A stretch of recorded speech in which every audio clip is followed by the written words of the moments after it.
In The Uttermost Farthing, a Savant's Vendetta, we are drawn into the intricate world of Humphrey Challoner, a brilliant yet troubled savant whose life is marked by tragedy and a thirst for vengeance. As we follow his journey through a web of moral ambiguity, we witness the clash between intellect and ethics. The narrative unveils the depths of his character, exploring themes of obsession, justice, and the human condition. Prepare to immerse yourself in a tale that challenges the boundaries of right and wrong and invites you to ponder the true cost of revenge. Chapter 1. The Motive Force. It is not without some misgivings that I at length make public the strange history communicated to me by my lamented friend Humphrey Challoner. The outlook of the narrator is so evidently abnormal, his ethical standards are so remote from those ordinarily current, that the chronicle of his life and actions may not only fail to secure the sympathy of the reader, but may even excite a certain amount of moral repulsion. But by those who knew him, his generosity to the poor, and especially to those who struggled against undeserved misfortune, will be an ample set-off to his severity and even ferocity towards the enemies of society. Humphrey Challoner was a great savant spoiled by untimely wealth. When I knew him, he had lapsed into a mere dilettante. At least, so I thought at the time, though subsequent revelations showed him in a rather different light. He had some reputation as a criminal anthropologist and had formerly been well known as a comparative anatomist. But when I made his acquaintance, he seemed to be occupied chiefly in making endless additions to the specimens in his private museum. This collection I could never quite understand.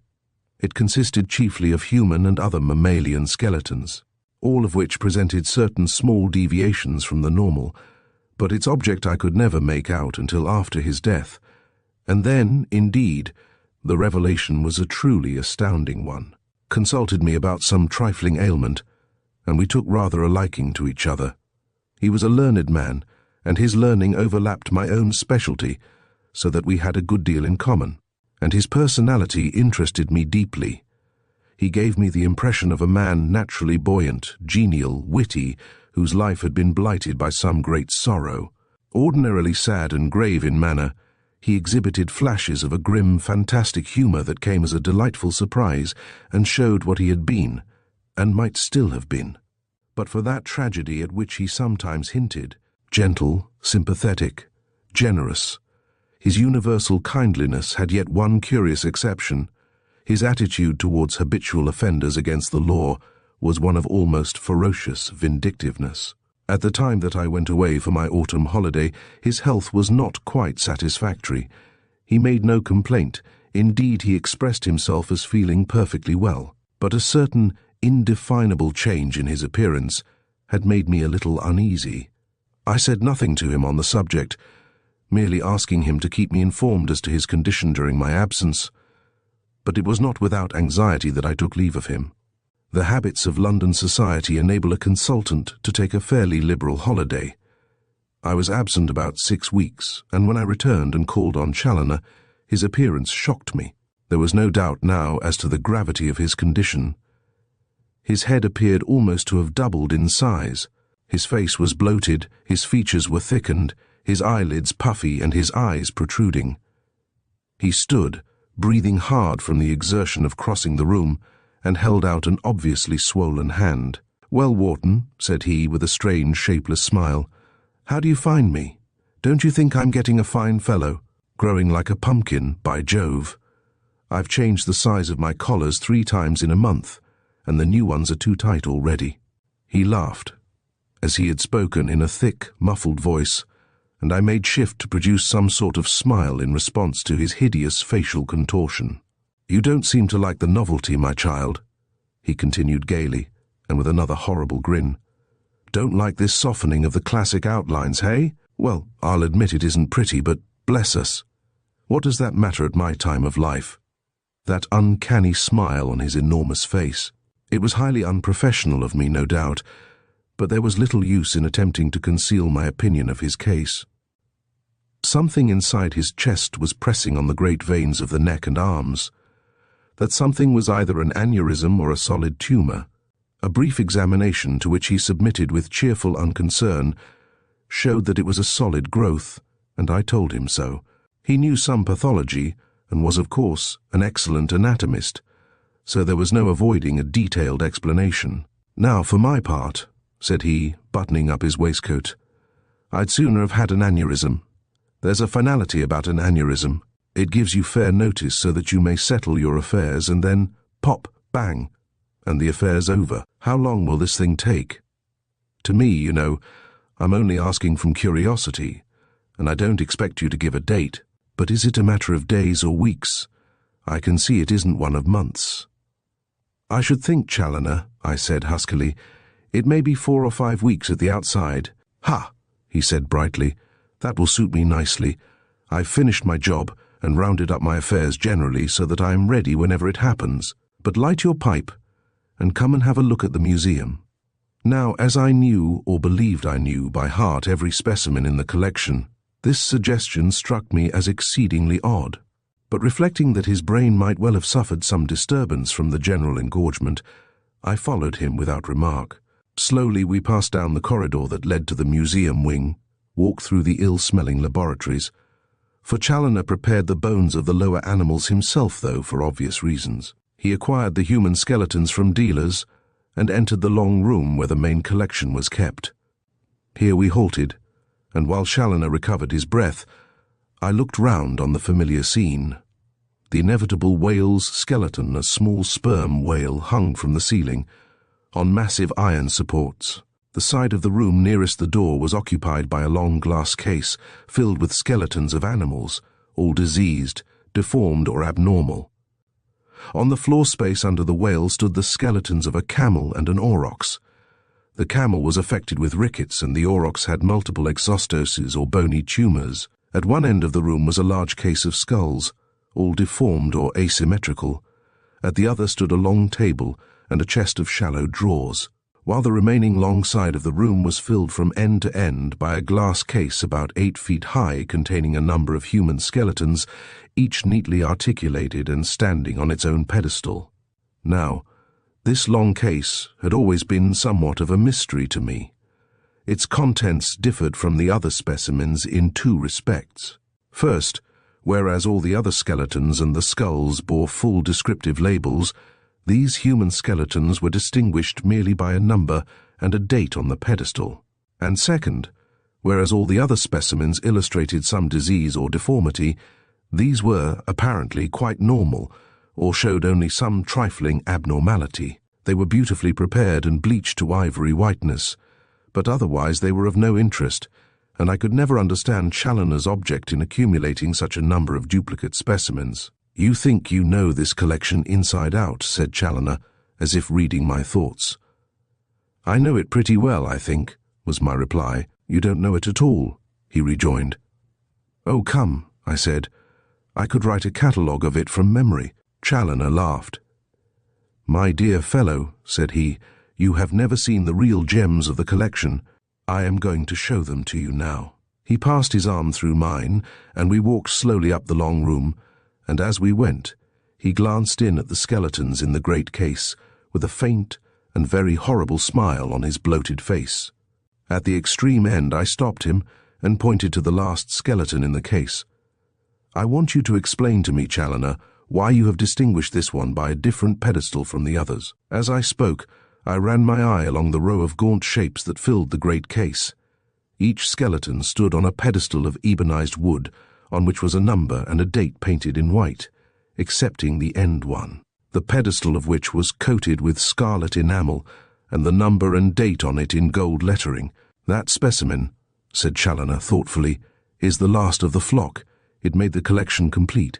So I marked it with a distinctive pedestal. You will understand all about it when you take over. Now come and look at my gems." He walked behind the chest of drawers and stood facing the wall, which was covered with mahogany paneling. Each panel was about 4 feet wide by 5 high, was bordered by a row of carved rosettes, and was separated from the adjoining panels by pilasters. "Now watch me, Warden," said he. "You see these 2 rosettes near the bottom of the panel? You press your thumbs on them so, and you give a half turn. That turns a catch.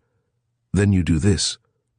He grasped the pilaster on each side of the panel, gave a gentle pull, and panel and pilasters came away bodily, exposing a moderate-sized cupboard.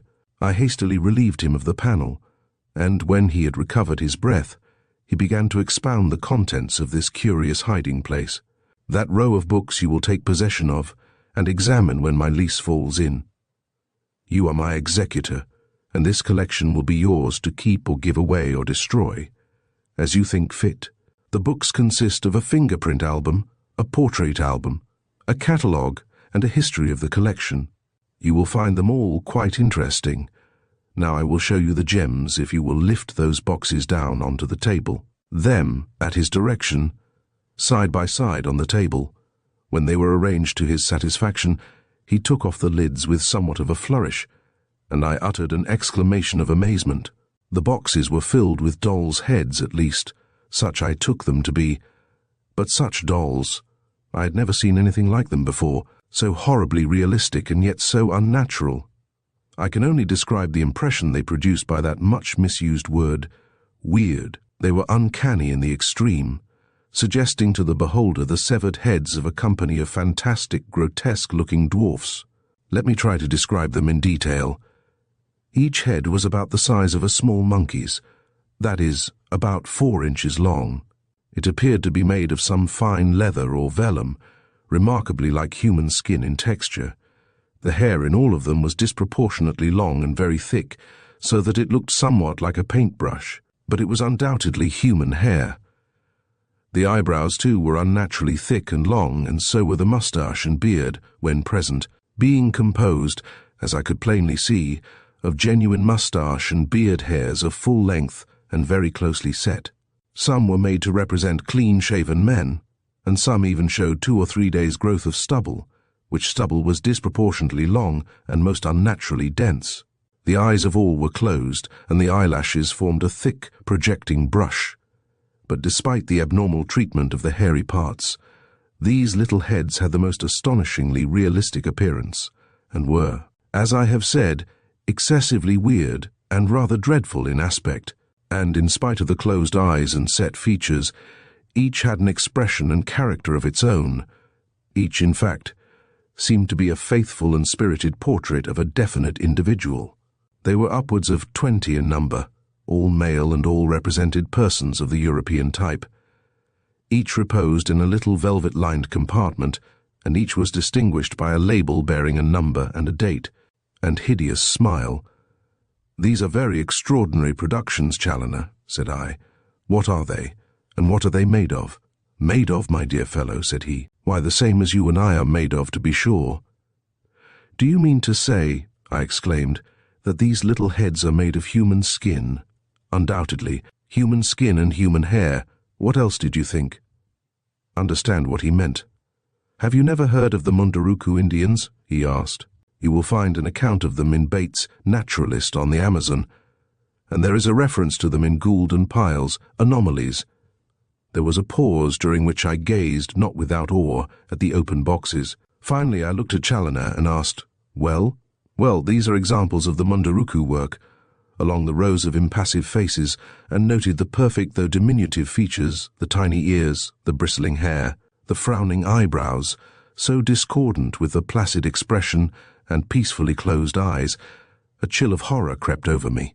The whole thing was so unreal, so unnatural, so suggestive of some diabolical wizardry. I looked up sharply at my host. "Where did you get these things, Challiner?" I asked. His bloated face exhibited again that strange, inscrutable smile. "You will find a full account of them in the archives of the museum. Every specimen is fully described there, and the history of its acquirement and origin given in detail.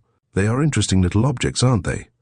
"Very," I replied abstractedly, for I was speculating at the moment on the disagreement between the appearance of the heads and their implied origin. Finally, I pointed out the discrepancy.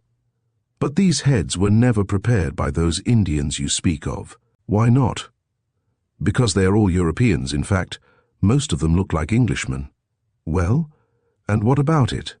Challiner seemed quietly amused at my perplexity, but at this moment my eye noted a further detail which, I cannot exactly say why, seemed to send a fresh shiver down my spine. "Look here, Challiner," I said. "Why is this head distinguished from the others? They are all in compartments lined with black velvet and have black labels with white numbers and dates. This one has a compartment lined with red velvet and a red label with a gold number and date, just as in the case of that end skeleton. I glanced across at the case, and then it came to me in a flash that the numbers and the dates were identical on both. Challiner saw that I had observed this and replied, "It is perfectly simple, my dear fellow. That skeleton and this head were acquired on the same day, and with their acquirement my collection was complete. They were the final specimens, and I have added nothing since I got them. But in the case of the head, there was a further reason for a distinctive setting. It is the gem of the whole collection. Just look at the hair. Take my lens and examine it." He handed me his lens, and I picked the head out of its scarlet nest. It was as light as a cork, and brought it close to my eye. And then, even without the lens, I could see what Challiner meant. The hair presented an excessively rare abnormality. It was what is known as ringed hair. That is to say, each hair was marked by alternate light and dark rings. "You say this is really human hair?" I asked. "Undoubtedly, and a very fine example of ringed hair, the only one, I may say, that I have ever seen." "I have never seen a specimen before," said I, laying the little head down in its compartment. "Nor," I added, "have I ever seen or heard of anything like these uncanny objects. Won't you tell me where you got them?" "Not now," said Challiner. "You will learn all about them from the archives, and very interesting you will find them. And now we'll put them away." He placed the lids on the boxes, and when I had stowed them away in the cupboard, he made me replace the panel and take a special note of the position of the fastenings for future use. "Can you stay and have some dinner with me?" he asked, adding, "I am quite presentable at table still, though I don't swallow very comfortably." "Yes," I answered, "I will stay with pleasure. I am not officially back at work yet. Hanley is still in charge of my practice." Accordingly, we dined together, though, as far as he was concerned, the dinner was rather an empty ceremony. But he was quite cheerful. In fact, he seemed in quite high spirits, and in the intervals of struggling with his food, contrived to talk a little in his quaint, rather grotesquely humorous fashion. While the meal was in progress, however, our conversation was merely desultory and not very profuse, but when the cloth was removed and the wine set on the table, he showed a disposition for more connected talk. "I suppose I can have a cigar, Wharton? Won't shorten my life seriously, him?" If it would have killed him on the spot, I should have raised no objection. I replied by pushing the box towards him, and when he had selected a cigar and cut off its end with a meditative air, he looked up at me and said, "I am inclined to be reminiscent tonight, Wharton, to treat you to a little autobiography, "By all means. You will satisfy your own inclinations and my curiosity at the same time." "You're a deuced polite fellow, Wharton, but I'm not going to bore you. You'll be really interested in what I'm going to tell you, and especially will you be interested when you come to go through the museum by the light of the little history that you are going to hear. For you must know that my life for the last 20 years has been bound up with my collection. The one is, as it were, a commentary on, and an illustration of the other. Did you know that I had ever been married?" "No," I answered in some surprise, for Challiner had always seemed to me the very type of the solitary, self-contained bachelor. "I have never mentioned it," said he. "The subject would have been a painful one. It is not now. The malice of sorrow and misfortune loses its power as I near the end of my pilgrimage. Soon I shall step across the border and be out of its jurisdiction forever." He paused, lit his cigar, took a few laboured draughts of the fragrant smoke, and resumed, "I did not marry until I was turned 40. I had no desire to. I was a solitary man, full of my scientific interests and not at all susceptible to the influence of women. But at last I met my late wife and found her different from all other women whom I had seen. She was a beautiful girl, some 20 years younger than I, highly intelligent, cultivated and possessed of considerable property. Of course I was no match for her. I was nothing to look at, was double her age, was only moderately well off, and had no special standing either socially or in the world of science. But she married me, and, as I may say, she married me handsomely, by which I mean that she always treated our marriage as a great stroke of good fortune for her, as if the advantages were all on her side instead of on mine. As a result, we were absolutely devoted to each other. Our life was all that married life could be, and that it so seldom is. We were inseparable. In our work, in our play, in every interest and occupation, we were in perfect harmony. We grudged the briefest moment of separation and avoided all society because we were so perfectly happy with each other. She was a wife in a million, and it was only after I had married her that I realized what a delightful thing it was to be alive. My former existence, looked back on from that time, seemed but a blank expanse through which I had stagnated as a chrysalis lingers on, half alive, through the dreary months of winter. We lived thus in unbroken concord, with mutual love that grew from day to day, until 2 years of perfect happiness had passed. And then the end came. Here Challiner paused, and a look of unutterable sadness settled on his poor misshapen face. I watched him, with an uncomfortable premonition of something disagreeable in the sequel of his narrative, as with his trembling, puffy hand, he relighted the cigar that had gone out in the interval. The end came, he repeated presently. The perfect happiness of 2 human beings was shattered in a moment. Let me describe the circumstances. I'm usually a light sleeper, like most men of an active mind, but on this occasion I must have slept more heavily than usual. I awoke, however, with somewhat of a start and the feeling that something had happened. I immediately missed my wife and sat up in bed to listen. Faint creakings and sounds of movement were audible from below, and I was about to get up and investigate when a door slammed, a bell rang loudly, and then the report of a pistol or gun echoed through the house. I sprang out of bed and rushed down the stairs. As I reached the hall, someone ran past me in the darkness. There was a blinding flash close to my face and a deafening explosion, and when I recovered my sight, the form of a man appeared for an instant dimly silhouetted in the opening of the street door. The door closed with a bang, leaving the house wrapped in silence and gloom. My first impulse was to pursue the man, but it immediately gave way to alarm for my wife. I groped my way into the dining room and was creeping towards the place where the matches were kept when my bare foot touched something soft and bulky.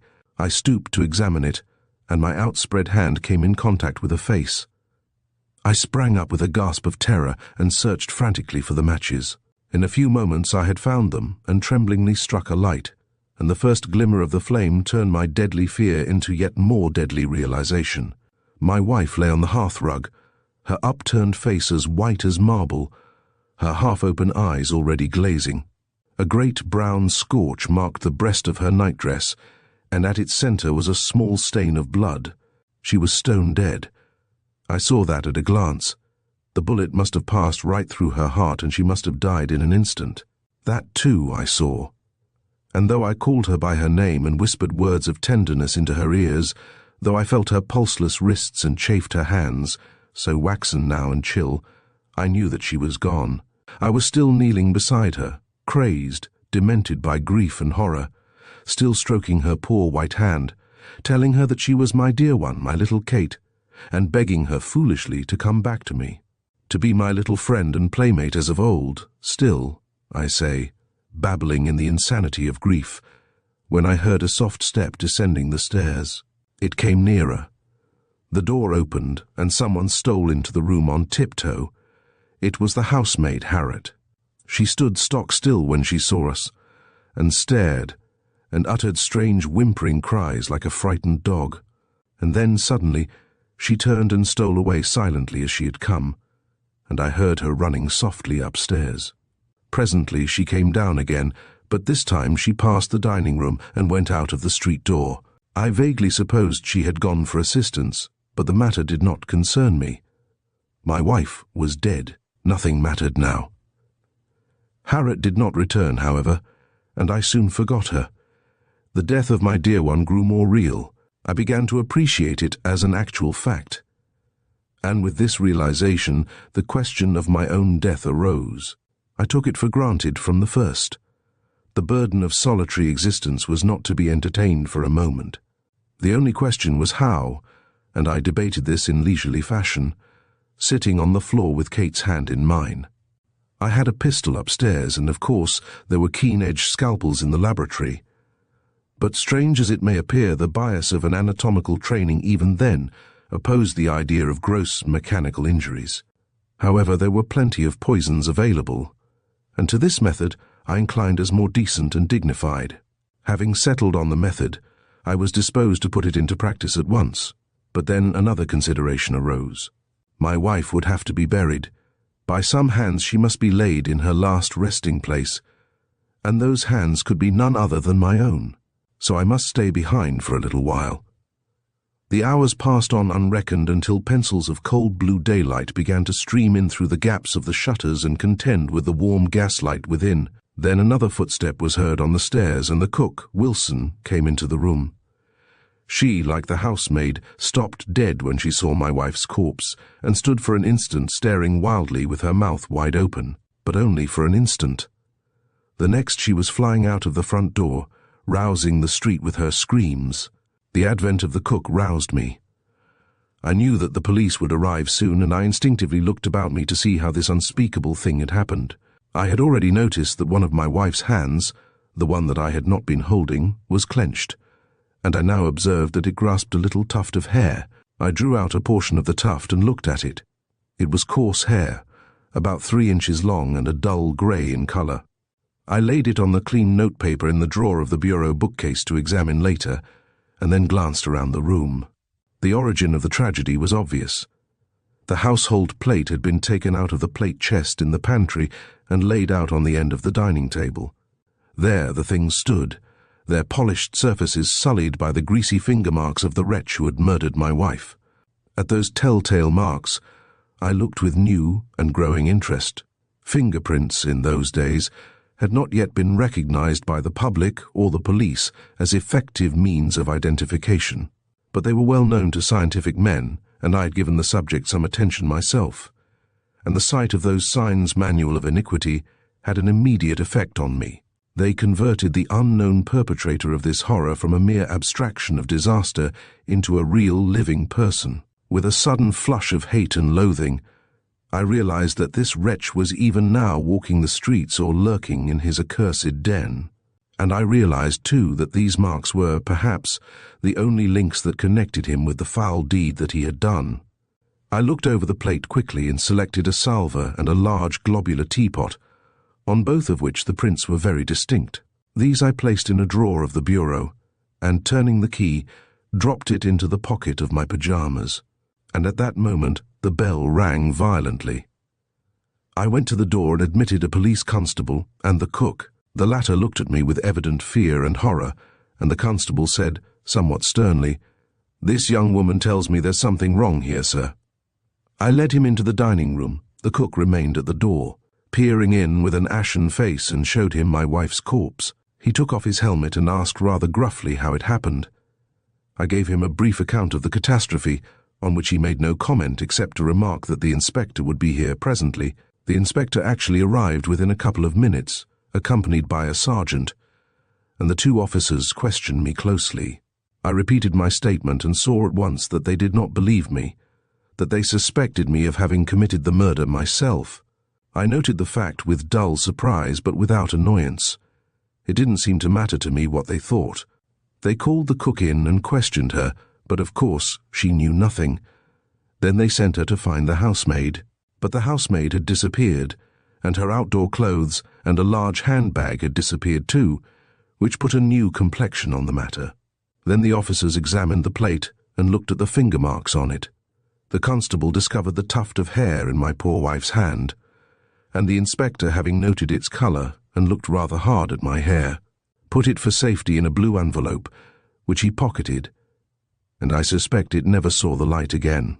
About this time the police surgeon arrived, but there was nothing for him to do but note the state of the body as bearing on the time at which death took place. The police took possession of some of the plate with a dim idea of comparing the fingerprints with the fingers of the murderer if they should catch him. But they never did catch him. Not a vestige of a clue to his identity was ever forthcoming. The housemaid was searched for but never found. The coroner's jury returned a verdict of willful murder against some person unknown, and that was the end of the matter. I accompanied my dearest to the place where she was laid to rest, where soon I shall join her, and I came back alone to the empty house. It is unnecessary for me to say that I did not kill myself. In the interval, I had seen things in a new light. It was evident to me from the first that the police would never capture that villain, and yet he had to be captured. He had incurred a debt, and that debt had to be paid. Therefore I remained behind to collect it. That was 20 years ago, Wharton, 20 long, grey, solitary years. Many a time have I longed to go to her, but the debt remained unpaid. I have tried to make the time pass by getting my little collection together and studying the very instructive specimens in it. And it has lightened the burden. But all the time I have been working to collect that debt and earn my release.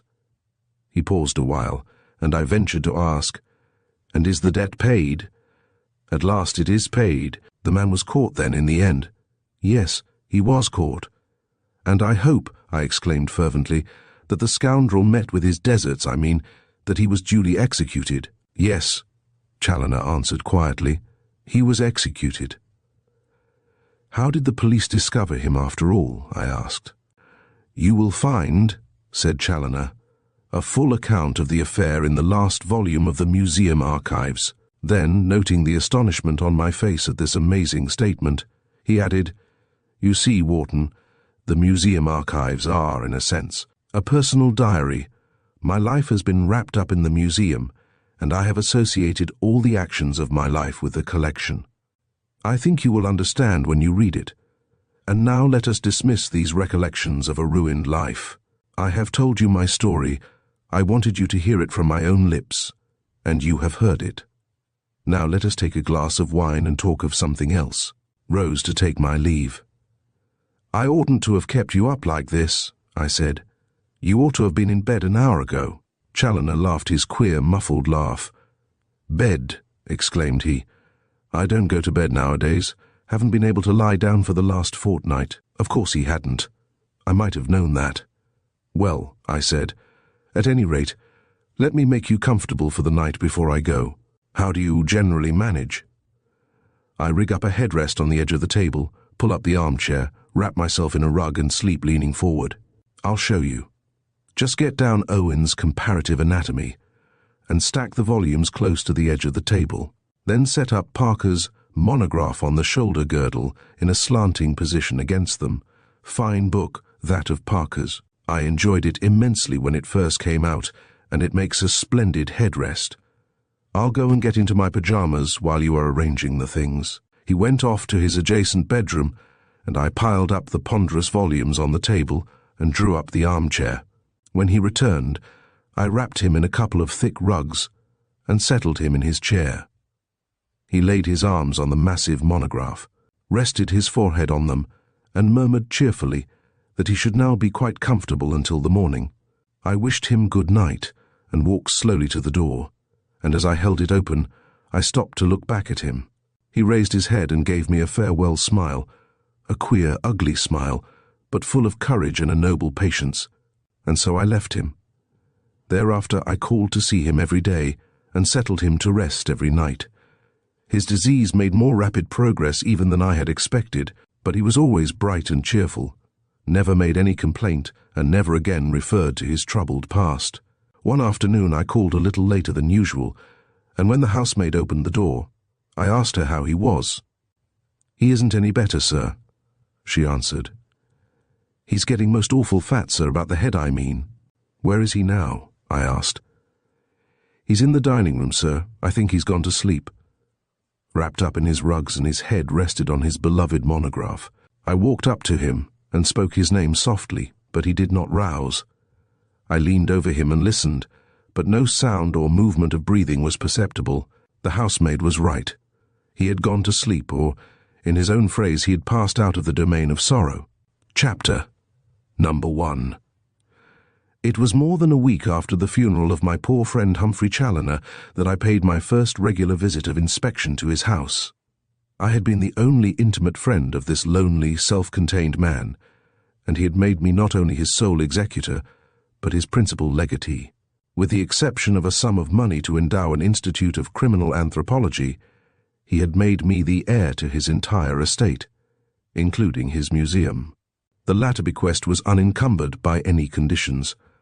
I could keep the collection intact, I could sell it as it stood, or I could break it up and distribute the specimens as I chose. But I knew that Challoner's unexpressed wish was that it should be kept together, ultimately to form the nucleus of a collection attached to the Institute. It was a grey autumn afternoon when I let myself in.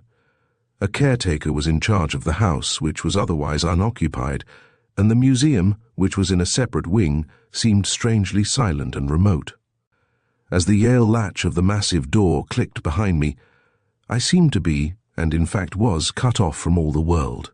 A mysterious, sepulchral stillness pervaded the place, and when I entered the long room, I found myself unconsciously treading lightly so as not to disturb the silence, even as one might on entering some Egyptian tomb chamber hidden in the heart of a pyramid, mind confessing that I felt distinctly creepy. It was not the skeleton of the whale that hung overhead, with its ample but ungenial smile. It was not the bandy-legged skeleton of the rachitic camel, nor that of the aurochs, nor those of the apes and jackals and porcupines in the smaller glass case, nor the skulls that grinned from the case at the end of the room. It was the long row of human skeletons, each erect and watchful on its little pedestal, that occupied the great wall case. A silent, motionless company of fleshless sentinels, standing in easy postures with unchanging, mirthless grins and seeming to wait for something. That was what disturbed me. Needless to say that mere bones have no terrors for me. The skeleton from which I worked as a student was kept in my bedroom, and I minded it no more than I minded the plates in Gray's Anatomy. I could have slept comfortably in the Hunterian Museum, other circumstances being favourable, and even the gigantic skeleton of Corporal O'Brien, which graces that collection with that of his companion. The quaint little dwarf, thrown in, would not have disturbed my rest in the smallest degree. But this was different.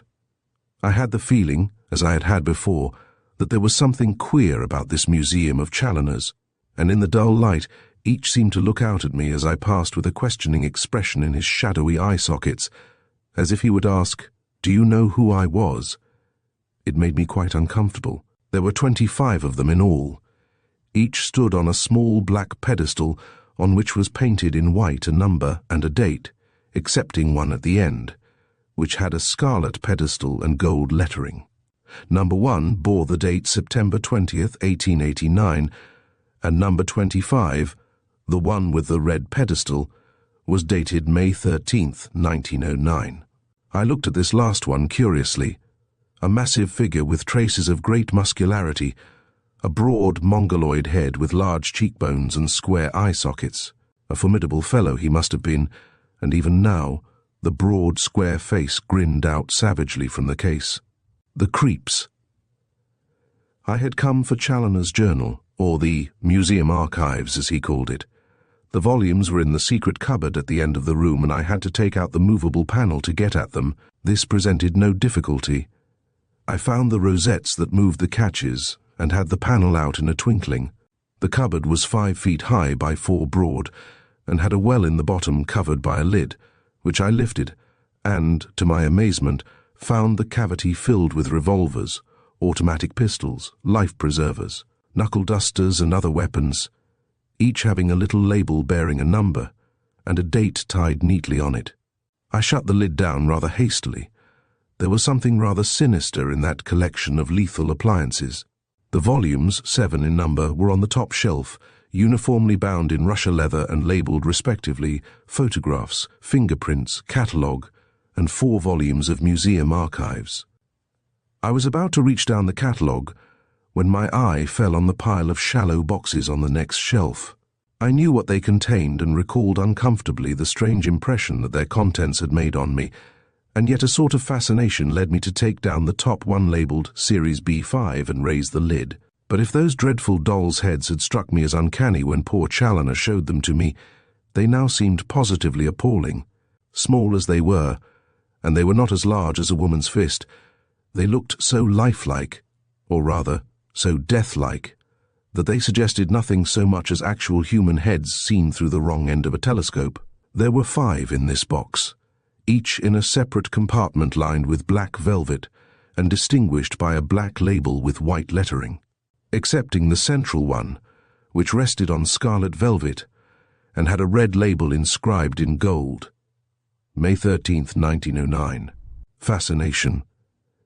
It had a hideous little face, a broad, brutal face of the Tartar type, and the mop of grey-brown hair, so unhuman in colour, and the bristling moustache that stood up like a cat's whiskers, gave it an aspect half animal, half devilish. I clapped the lid on the box, thrust it back on the shelf, and plucking down the first volume of the archives, hurried out of the museum.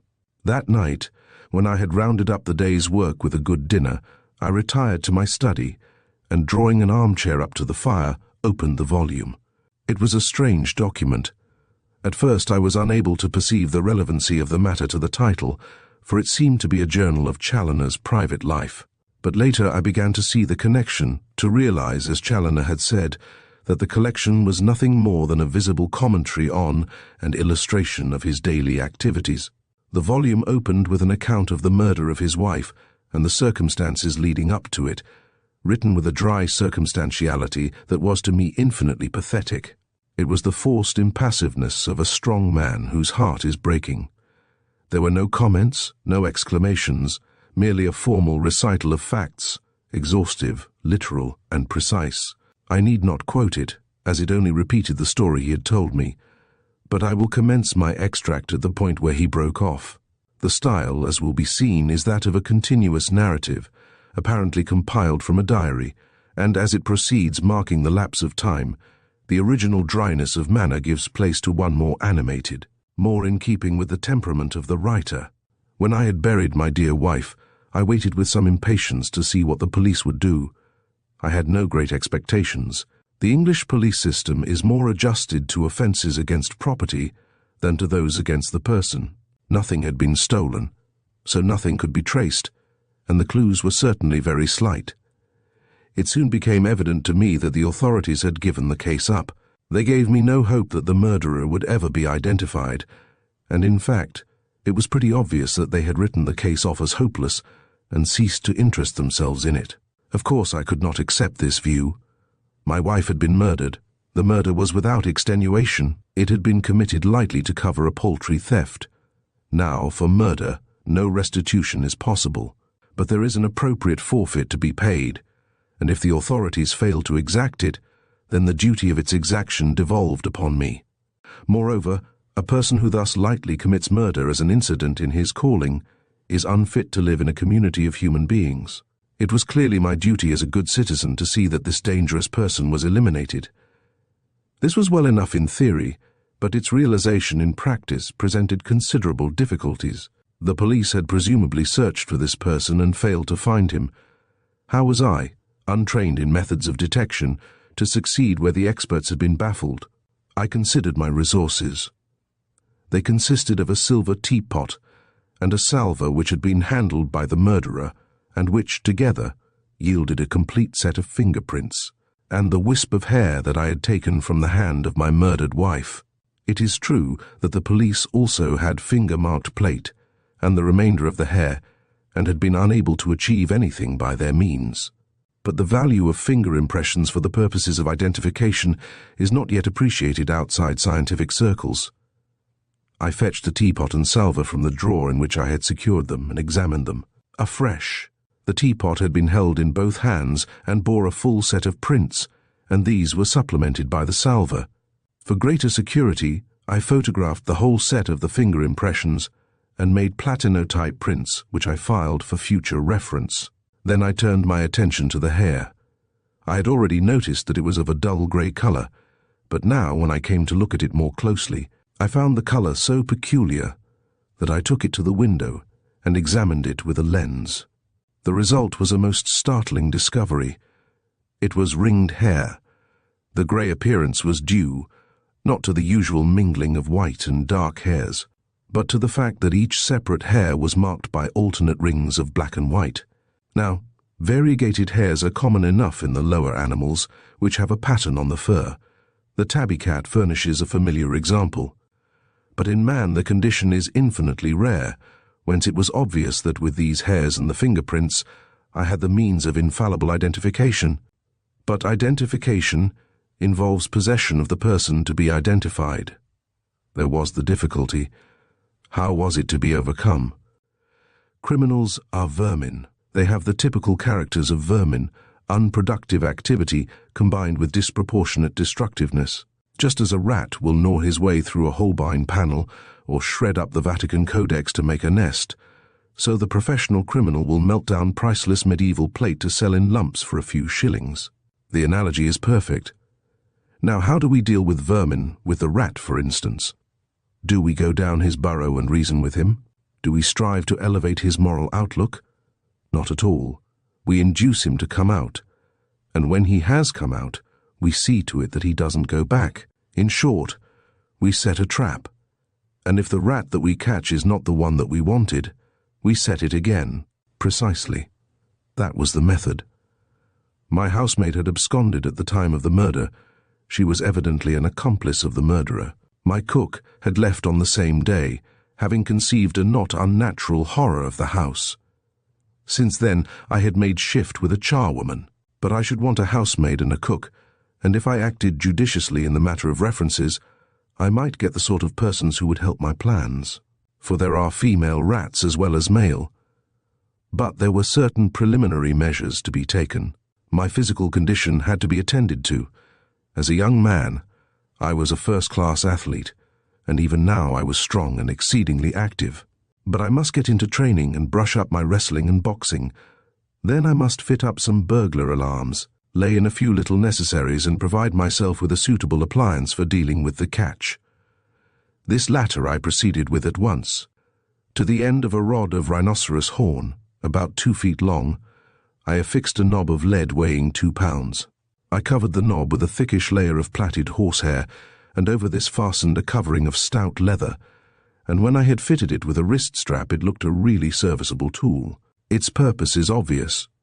It was an improved form of that very crude appliance, the sandbag, which footpads use to produce concussion of the brain without fracturing the skull. I may describe it as a concussor. The preliminary measures were proceeding steadily. I had put in a fortnight's attendance at a gymnasium under the supervision of Professor Schneip, the Bavarian Hercules. I had practiced the most approved knockouts known to my instructor, the famous pugilist Melchizedek Cohen, popularly known as Slimy Cohen. I had given up an hour a day to studying the management of the concussor with the aid of a punching ball. The alarms were ready for fixing, and I even had the address of an undoubtedly disreputable housemaid, when a most unexpected thing happened. I got a premature bite. A fellow actually walked into the trap without troubling me to set it. It befell thus. I had gone to bed rather early and fallen asleep at once, but about 1 o'clock I awoke with that unmistakable completeness that heralds a sleepless night. I lit my candle lamp and looked round for the book that I had been reading in the evening, and then I remembered that I had left it in the museum. Now that book had interested me deeply. It contained the only lucid description that I had met with of the Munduruku Indians and their curious method of preserving the severed heads of their enemies, a method by which the head after removal of the bones was shrunk until it was no larger than a man's fist. I got up and, taking my lamp and keys, made my way to the museum wing of the house, which opened out of the dining room. I found the book, but, instead of returning immediately, lingered in the museum, looking about the great room and at the unfinished collection, and gloomily recalling its associations. The museum was a gift from my wife. She had built it and the big laboratory soon after we were married, and many a delightful hour we had spent in it together, arranging the new specimens in the cases. I did not allow her to work in the evil-smelling laboratory, but she had a collection of her own, of land and fresh water shells which were cleaner to handle than the bones, and I was pulling out some of the drawers in her cabinet, and as I looked over the shells, thinking of the happy days when we rambled by the riverside or over furzy commons in search of them, when I became aware of faint sounds of movement from the direction of the dining room. I stepped lightly down the corridor that led to the dining room and listened. The door of communication was shut, but through it I could distinctly hear someone moving about and could occasionally detect the crack of metal. I ran back to the museum, My felt-soled bedroom slippers made no sound, and taking the concussor from the drawer in which I had concealed it, thrust it through the waistband of my pajamas. Then I crept back to the door. The sounds had now ceased. I inferred that the burglar, for he could be none other, had gone to the pantry, where the plate chest was kept. On this I turned the Yale latch and softly opened the door. It is my habit to keep all locks and hinges thoroughly oiled, and consequently the door opened without a sound. There was no one in the dining room, but one burner of the gas was alight, and various articles of silver plate were laid on the table, just as they had been when my wife was murdered. I drew the museum door to... I could not shut it because of the noise the spring latch would have made, and slipped behind a Japanese screen that stood near the dining room door. I had just taken my place when a stealthy footstep approached along the hall. It entered the room, and then there was a faint clink of metal. I peeped cautiously round the screen, and looked on the back of a man who was standing by the table on which he was noiselessly depositing a number of spoons and forks and a candlestick. Although his back was towards me, a mirror on the opposite wall gave me a good view of his face, a wooden, expressionless face, such as I have since learned to associate with the English habitual criminal, the penal servitude face, in fact. He was a careful operator. He turned over each piece thoroughly, weighing it in his hand and giving especial attention to the hallmark, and, as I watched him, the thought came into my mind that, perchance, this was the very wretch who had murdered my wife, come back for the spoil that he had then had to abandon. It was quite possible, even likely, and at the thought I felt my cheeks flush, and a strange, fierce pleasure, such as I had never felt before, swept into my consciousness. I could have laughed aloud, but I did not. Also, I could have knocked him down with perfect ease as he stood, but I did not. Why did I not? Was it a vague, sporting sense of fairness, or was it a cat-like instinct impelling me to play with my quarry? I cannot say. Only I know that the idea of dealing him a blow from behind did not attract me. Presently he shuffled away in list slippers to fetch a fresh cargo. Then some ferociously playful impulse led me to steal out of my hiding place and gather up a number of spoons and forks, a salt cellar, a candlestick and an entree dish, and retire again behind the screen. Then my friend returned with a fresh consignment, and as he was anxiously looking over the fresh pieces, I crept silently out at the other end of the screen, out of the open doorway, and down the hall to the pantry. Here a lighted candle showed the plate chest open and half empty, with a few pieces of plate on a side table. Quickly but silently I replaced in the chest the spoons and other pieces that I had collected, and then stole back to my place behind the screen and resumed my observations. My guest was quite absorbed in his task. He had a habit common, I believe, among old lags of talking to himself, and very poor stuff his conversation was, though it was better than his arithmetic, as I gathered from his attempts to compute the weight of the booty. Anon, he retired for another consignment, and once more I came out and gathered up a little selection from his stock, and when he returned laden with spoil, I went off, as before, and put the articles back in the plate chest. These manoeuvres were repeated a quite incredible number of times. The man must have been an abject blockhead, as I believe most professional criminals are. His lack of observation was astounding. It is true that he began to be surprised and rather bewildered. He even noted that there seemed a bloomin' lot of 'em, and the quality of his arithmetical feats and his verbal enrichments became, alike, increasingly lurid. I believe he would have gone on until daylight if I had not tried him too often with a Queen Anne teapot. It was that teapot, with its conspicuous urn design, that finally disillusioned him.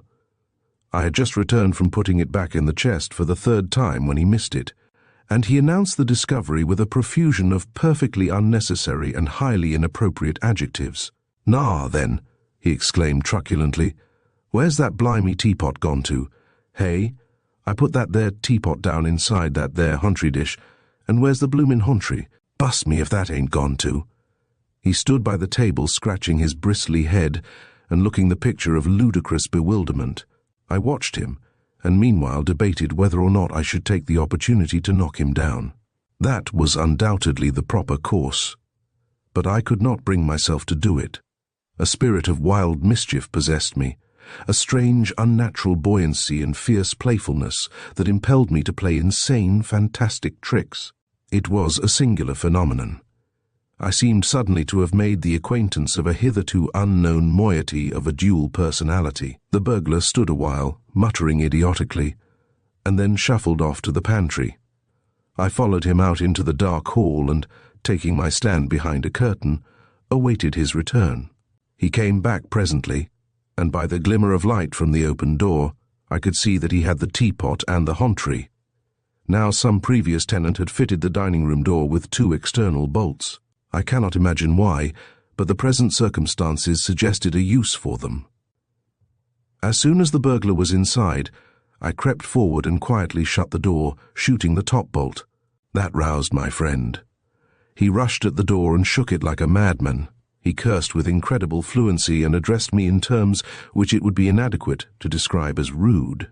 Then I silently shot the bottom bolt and noisily drew back the top one. He thought I had unbolted the door, and when he found that I had not, his language became indescribable. There was a second door to the dining room, also opening into the hall at the farther end. My captive seemed suddenly to remember this, for he made a rush for it.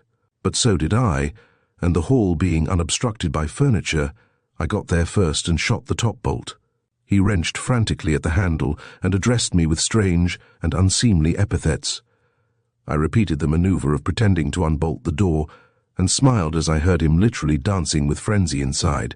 It seemed highly amusing at the time, though now, viewed retrospectively, it looks merely silly. Quite suddenly his efforts ceased and I heard him shuffle away. I returned to the other door, but he made no fresh attempt on it. I listened and, hearing no sound, bethought me of the open door of the museum. Probably he had gone there to look for a way out. This would never do. The plate I cared not a fig for, but the museum specimens were a different matter, and he might damage them from sheer malice. I unbolted the door, entered and shut it again, locking it on the inside and dropping the key into my pocket. I had just done so when he appeared at the museum door, eyeing me warily and unobtrusively slipping a knuckle duster on his left hand. I had noted that he was not left-handed and drew my own conclusions as to what he meant to do with his right. We stood for some seconds facing each other, and then he began to edge towards the door. I drew aside to let him pass, and he ran to the door and turned the handle. When he found the door locked, he was furious. He advanced threateningly with his left hand clenched, but then drew back. Apparently, my smiling exterior, coupled with my previous conduct, daunted him. I think he took me for a lunatic. In fact, he hinted as much in coarse, ill-chosen terms, but his vocabulary was very limited, though quaint. We exchanged a few remarks, and I could see that he did not like the tone of mine.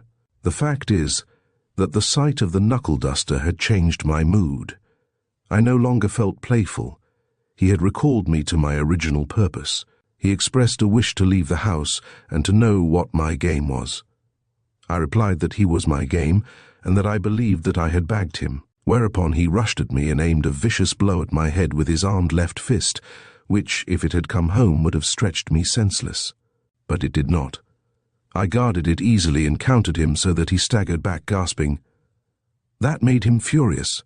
He came at me like a wild beast, with his mouth open and his armed fist flourished aloft as if he would annihilate me. I tried to deal with him by the methods of Mr. Slimy Cohen, but it was useless. He was no boxer and he had a knuckle-duster. Consequently, we grabbed one another like a pair of monkeys and sought to inflict unorthodox injuries. He struggled and writhed and growled and kicked and even tried to bite, while I kept, as far as I could, control of his wrists and waited my opportunity. It was a most undignified affair. We staggered to and fro, clawing at one another. We gyrated round the room in a wild, unseemly waltz. We knocked over the chairs. We bumped against the table. We banged each other's heads against the walls. And all the time, as my adversary growled and showed his teeth like a savage dog, I was sensible of a strange feeling of physical enjoyment, such as one might experience in some strenuous game. I seemed to have acquired a new and unfamiliar personality. But the knuckle-duster was a complication, for it was his right hand that I had to watch, and yet I could not afford to free for an instant his left. armed as it was with that shabbiest of weapons. Hence I hung on to his wrists while he struggled to wrench them free, and we pulled one another backwards and forwards and round, in the most absurd and amateurish manner, each trying to trip the other up and failing at every attempt. At last, in the course of our gyrations, we bumped through the open door into the passage leading to the museum, and here we came down together with a crash that shook the house. As ill luck would have it, I was underneath, but in spite of the shock of the fall, I still managed to keep hold of his wrists, though I had some trouble to prevent him from biting my hands and face. So our position was substantially unchanged, and we were still wriggling chaotically when a hasty step was heard descending the stairs. The burglar paused for an instant to listen, and then, with a sudden effort, wrenched away his right hand, which flew to his hip pocket, and came out grasping a small revolver. Instantly I struck up with my left, and caught him a smart blow under the chin, which dislodged him, and as he rolled over, there was a flash and a report, accompanied by the shattering of glass, and followed immediately by the slamming of the street door. I let go his left hand, and rising to my knees, grabbed the revolver with my own left, while, with my right, I whisked out the concussor and aimed a vigorous blow at the top of his head. The padded weight came down without a sound, excepting the click of his teeth, and the effect was instantaneous. I rose, breathing quickly and eminently satisfied with the efficiency of my implement, until I noticed that the unconscious man was bleeding slightly from the ear, which told me that I had struck too hard and fractured the base of the skull. However, my immediate purpose was to ascertain whether this was or was not the man whom I wanted. In the passage it was too dark to see either his fingertips or the minute texture of his hair, but my candle lamp, with its parabolic reflector, would give ample light. I ran through into the museum, where it was still burning, and, catching it up, ran back with it, but I had barely reached the prostrate figure when I heard someone noisily opening the street door with a latchkey. The charwoman had returned, no doubt, with the police. I am rather obscure as to what I meant to do. I think I had no definitely formed intentions, but acted more or less automatically, impelled by the desire to identify the burglar. What I did was to close the museum door very quietly, with the aid of the key, unlock the dining room door, and open it. A police sergeant, a constable, and a plain-clothes officer entered, and the charwoman lurked in the dark background. "Have they got away?" the sergeant demanded. "There was only one," I said. At this the officers bustled away, and I heard them descending to the basement. The charwoman came in and looked gloatingly at my battered countenance, which bore memorials of every projecting corner of the room. "It's a pity you come down, sir," said she. "You might have been murdered same as what your poor lady was. It's better to let them sort of people alone. That's what I say. Let 'em alone and they'll go home, as the saying is." There was considerable truth in these observations, especially the last. I acknowledged it vaguely, while the woman cast fascinated glances round the disordered room.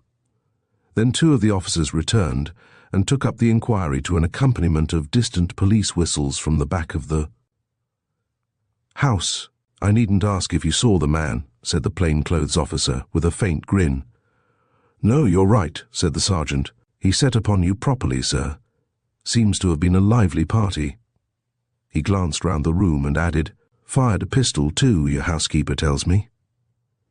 I nodded at the shattered mirror but made no comment, and the officer, remarking that I seemed a bit shaken up, proceeded with his investigations. I watched the two men listlessly. I was not much interested in them. I was thinking of the man on the other side of the museum door and wondering if he had ringed hair. Presently the plain-clothes officer made a discovery. "Hallo," said he, "here's a carpet bag." He drew it out from under the table and hoisted it up under the gaslight to examine it, and then he burst into a loud and cheerful laugh. "What's up?" said the sergeant. "Why, it's Jimmy Archer's bag." "No, fact. He showed it to me himself. It was given to him by the Discharged Prisoners' Aid Society to carry his tools in. Ha, ha, oh Lord." The sergeant examined the bag with an appreciative grin, which broadened as his colleague lifted out a brace, a pad of bits, a folding jimmy, and a few other trifles. I made a mental note of the burglar's name and then my interest languished again. The two officers looked over the room together, tried the museum door and noted that it had not been tampered with, turned over the plate and admonished me on the folly of leaving it so accessible, and finally departed with the promise to bring a detective inspector in the morning, and meanwhile to leave a constable to guard the house. I would gladly have dispensed with that constable, especially as he settled himself in the dining room and seemed disposed to converse, which I was not. His presence shut me off from the museum. I could not open the door, for the burglar was lying just inside. It was extremely annoying. I wanted to make sure that the man was really dead, and especially, I wanted to examine his hair and to compare his fingerprints with the set that I had in the museum. However, it could not be helped.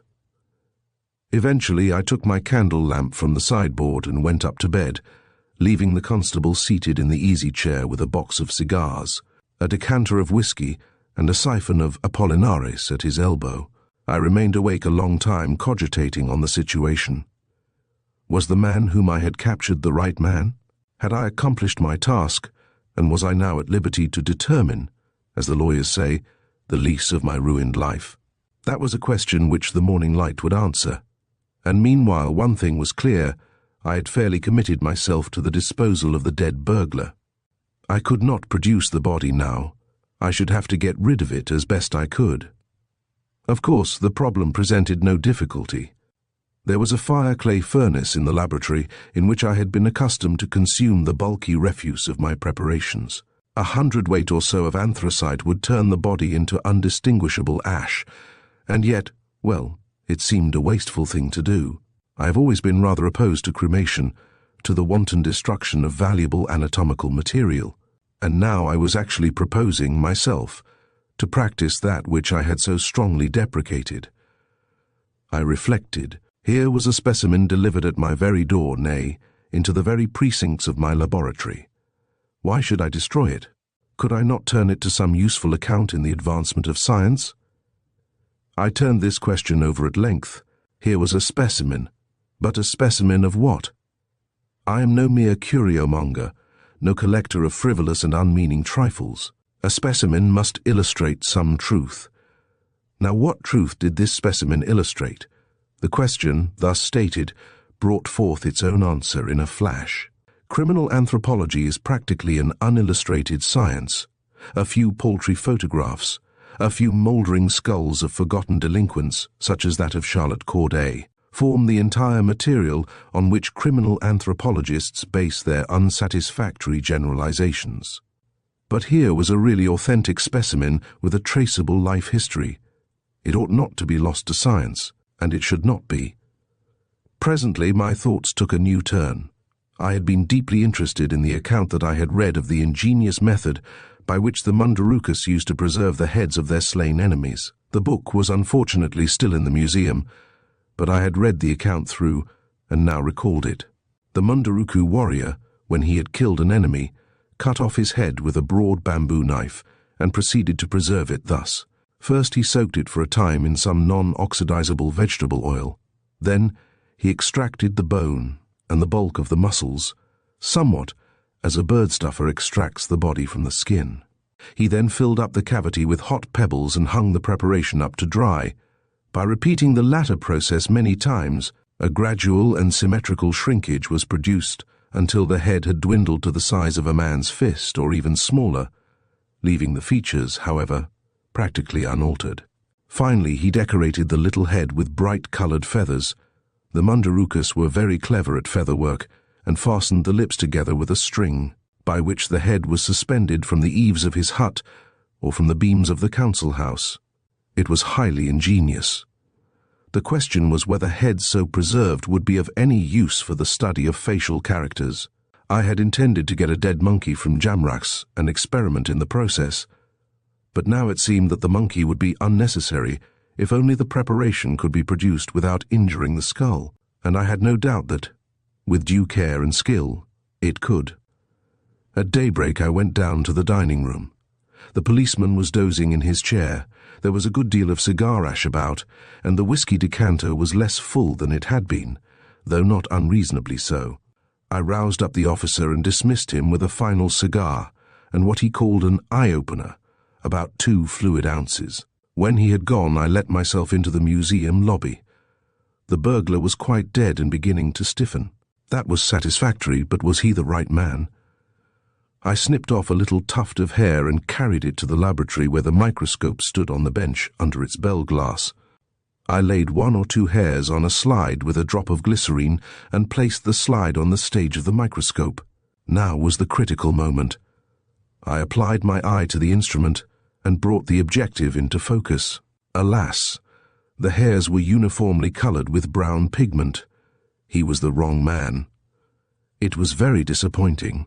I really need not have killed him, though, under the circumstances, there was nothing to regret on that score. He would not have died in vain. Alive, he was merely a nuisance and a danger to the community, whereas in the form of museum preparations, he might be of considerable public utility. Under the main bench in the laboratory was a long cupboard containing a large zinc-lined box or tank, in which I had been accustomed to keep the specimens which were in process of preparation. I brought the burglar into the laboratory and deposited him in the tank, shutting the air-tight lid and securing it with a padlock. For further security, I locked the cupboard, and when I had washed the floor of the lobby and dried it with methylated spirit, all traces of the previous night's activities were obliterated. If the police wanted to look over the museum and laboratory, they were now quite at liberty to do so. I have mentioned that during the actual capture of this burglar, I seemed to develop an entirely alien personality. But the change was only temporary, and I had now fully recovered my normal temperament, which is that of a careful, methodical, and eminently cautious man. Hence, as I took my breakfast and planned out my procedure, an important fact made itself evident. I should presently have in my museum a human skeleton, which I should have acquired in a manner not recognized by social conventions, or even by law. Now, if I could place myself in a position to account for that skeleton in a simple and ordinary way, it might, in the future, save inconvenient explanations. I decided to take the necessary measures without delay, and accordingly, after a rather tedious interview with the detective inspector, whom I showed over the entire house, including the museum and laboratory, I took a cab to Great St. Andrew Street, 7 Dials, where resided a well-known dealer in osteology. I did not, of course, inform him that I had come to buy an understudy for a deceased burglar. I merely asked for an articulated skeleton. To stand and not to hanging involves an unsightly suspension ring attached to the skull. I looked over his stock with a steel measuring tape in my hand, for a skeleton of about the right size, 63 inches, but I did not mention that size was a special object. I told him that I wished for one that would illustrate racial characters, at which he smiled as well he might, knowing that his skeletons were mostly built up of assorted bones of unknown origin. I selected a suitable skeleton, paid for it, £5, and took care to have a properly drawn invoice, describing the goods and duly dated and receipted. I did not take my purchase away with me, but it arrived the same day, in a funeral box, which the detective inspector, who happened to be in the house at the time, kindly assisted me to unpack. My next proceeding was to take a set of photographs of the deceased, including 3 views of the face, a separate photograph of each ear, and 2 aspects of the hands. I also took a complete set of fingerprints. Then I was ready to commence operations in earnest.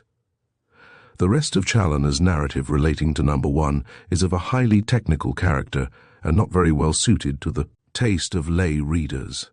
The final result will be understood by the following quotation from the museum catalogue: Specimens Illustrating Criminal Anthropology, Series A, Osteology.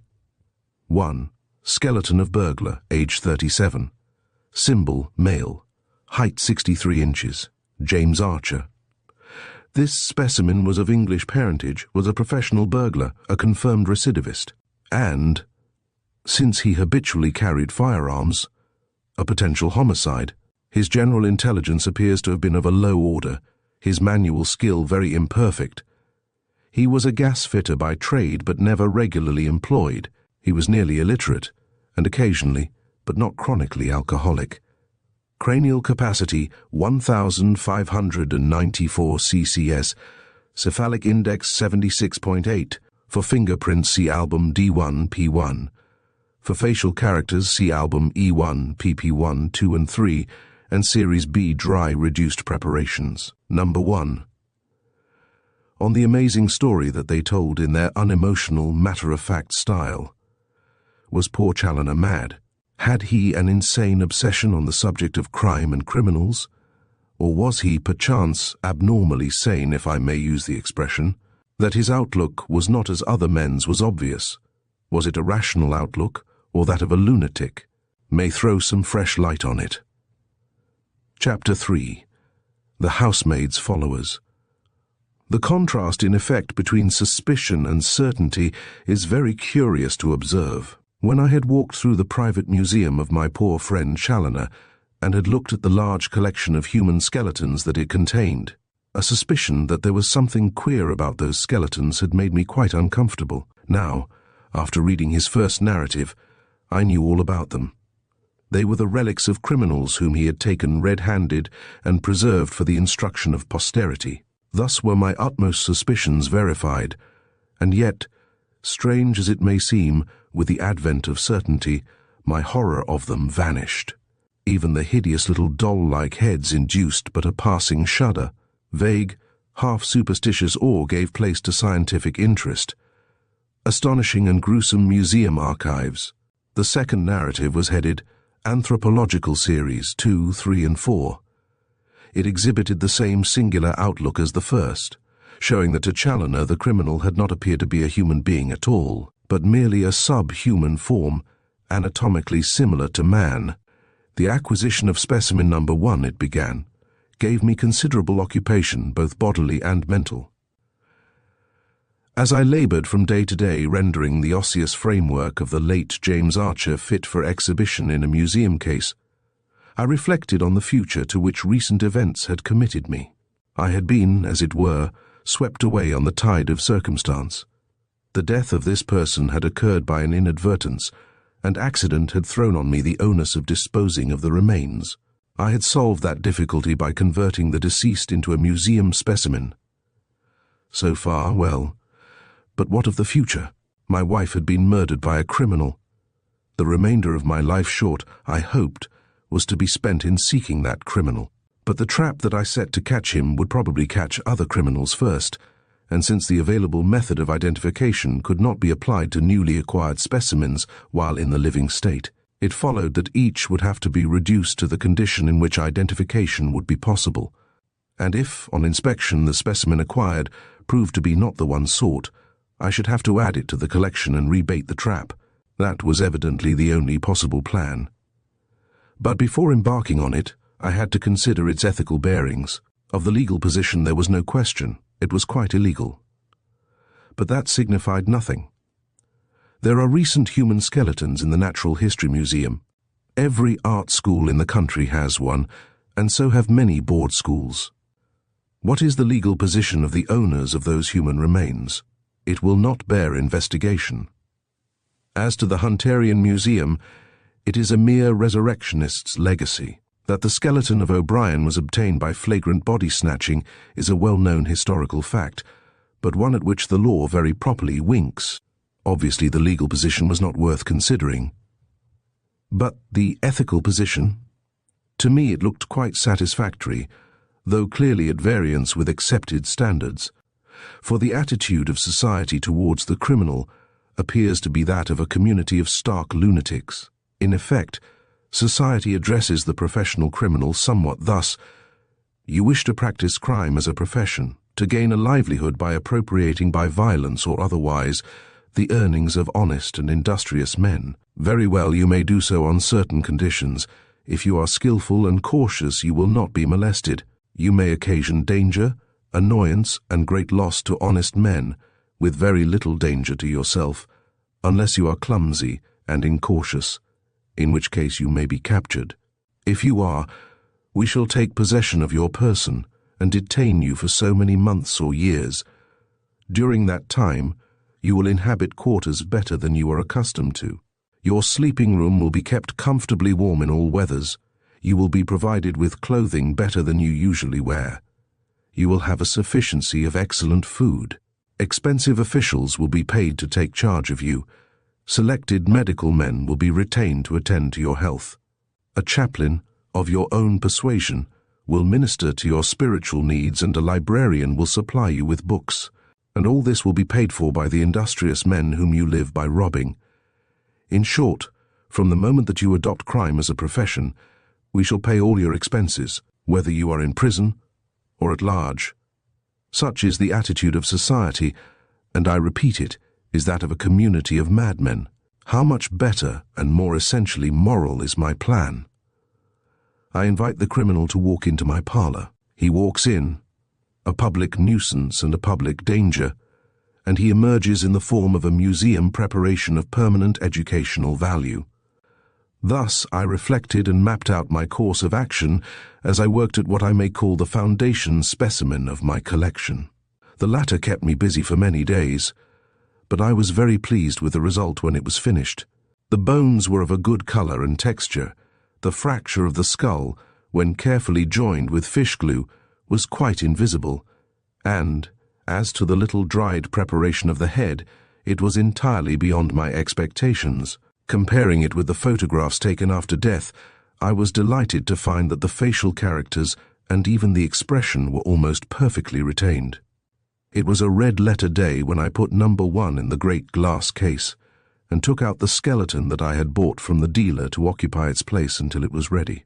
The substitute was no longer needed, and I accordingly dismantled it and destroyed it piecemeal in the furnace, crushing the calcined bones into unrecognizable fragments. Meanwhile, I had been pushing on my preparations for further captures. A large mahogany-faced safe was fixed in the dining room to contain the silver. A burglar alarm was fitted under the floor in front of the safe and connected with a trembler drum that was kept, with the concussor and a few other appliances, locked in a hanging cupboard at my bed head, ready to be switched on and placed under my pillow at night. I secretly purchased a quantity of paste jewelry bracelets, tiaras, pendants, and such like glittering trash, and when everything was ready, I engaged 2 new servants of decidedly queer antecedents. I was at first a little doubtful about the cook, but the housemaid was a certainty from the outset. Her character from her late reverend and philanthropic employer, urging me as a Christian man, which I was not, to give her another chance, made that perfectly clear. I gave her another chance, though not quite of the kind that the reverend gentleman meant. 2 days after her arrival, I directed her to clean the plate and handed her the key of the safe, of which I have reason to believe that she took a squeeze with a piece of dough. The sham diamonds were locked in a separate division of the safe, but I introduced them to her by taking them out in her presence, spreading them on the table, and ostentatiously cleaning their rolled gold settings with a soft brush. They certainly made a gorgeous and glittering show. I could not have distinguished them from real diamonds, and as for Susan Slodger, that was the housemaid's name, her eyes fairly bulged with avarice. It was less than a week after this that the next incident occurred. I was lying in bed, dozing fitfully but never losing consciousness. I slept badly at that time, for memories which I avoided by day would come crowding on me in the darkness. I would think of my lost happiness, of my poor murdered wife, and of the wretch who had so lightly crushed out her sweet life as one would kill an inconvenient insect, and the thoughts filled me alternately with unutterable sadness that banished sleep, or with profound anger that urged me to seek justice and retribution. The long case clock on the stair had just struck 2 when the trembler drum beneath my pillow suddenly broke into a prolonged roll. Someone was standing in front of the safe in the dining room. I rose quietly, switched off the drum, replaced it in the hanging cupboard, and, taking from the same receptacle the concussor and a small leather bag filled with shot and attached to a long coil of fishing line, softly descended the stairs. On the midway landing, I laid down the shot bag and paid out the coil of line as I descended the next flight. In the hall, I paused for a few seconds to listen. Both the doors of the dining room were shut, but I could hear faint sounds within. I approached the door further from the street and carefully grasped the knob. The locks and hinges, I knew, were thoroughly oiled, for I had attended to them daily in common with all the other doors in the lower part of the house. I turned the knob slowly and made gentle pressure on the door, which presently began to open without a sound. As it opened, I became aware of a low muttering and caught distinctly the half-whispered words, "Better try the pick first, Fred." So there was more than one at any rate. When the door was wide enough open to admit my head, I looked in. One burner of the gas was alight but turned very low, though it gave enough light for me to see 3 men standing before the safe. 3 were rather more than I had bargained for.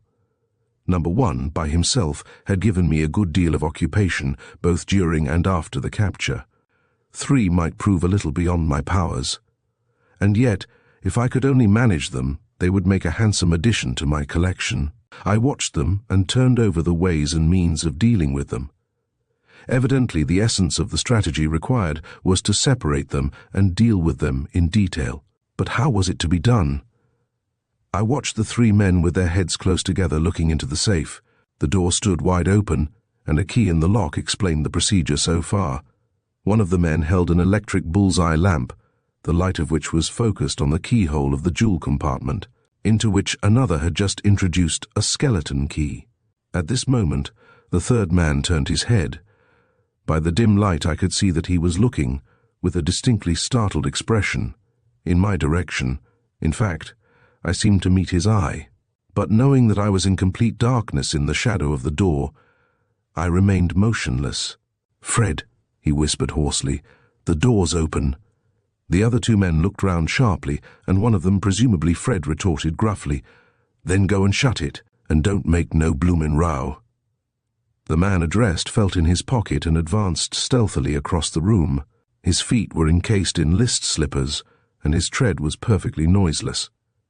As he approached, I backed away, and grasping the newel post of the staircase gave it a sharp pull, whereat the whole of the balusters creaked loudly. Then I slipped behind the curtain that partly divided the hall, poised the concussor as a golf player poises his club, and gathered in the slack of the fishing line.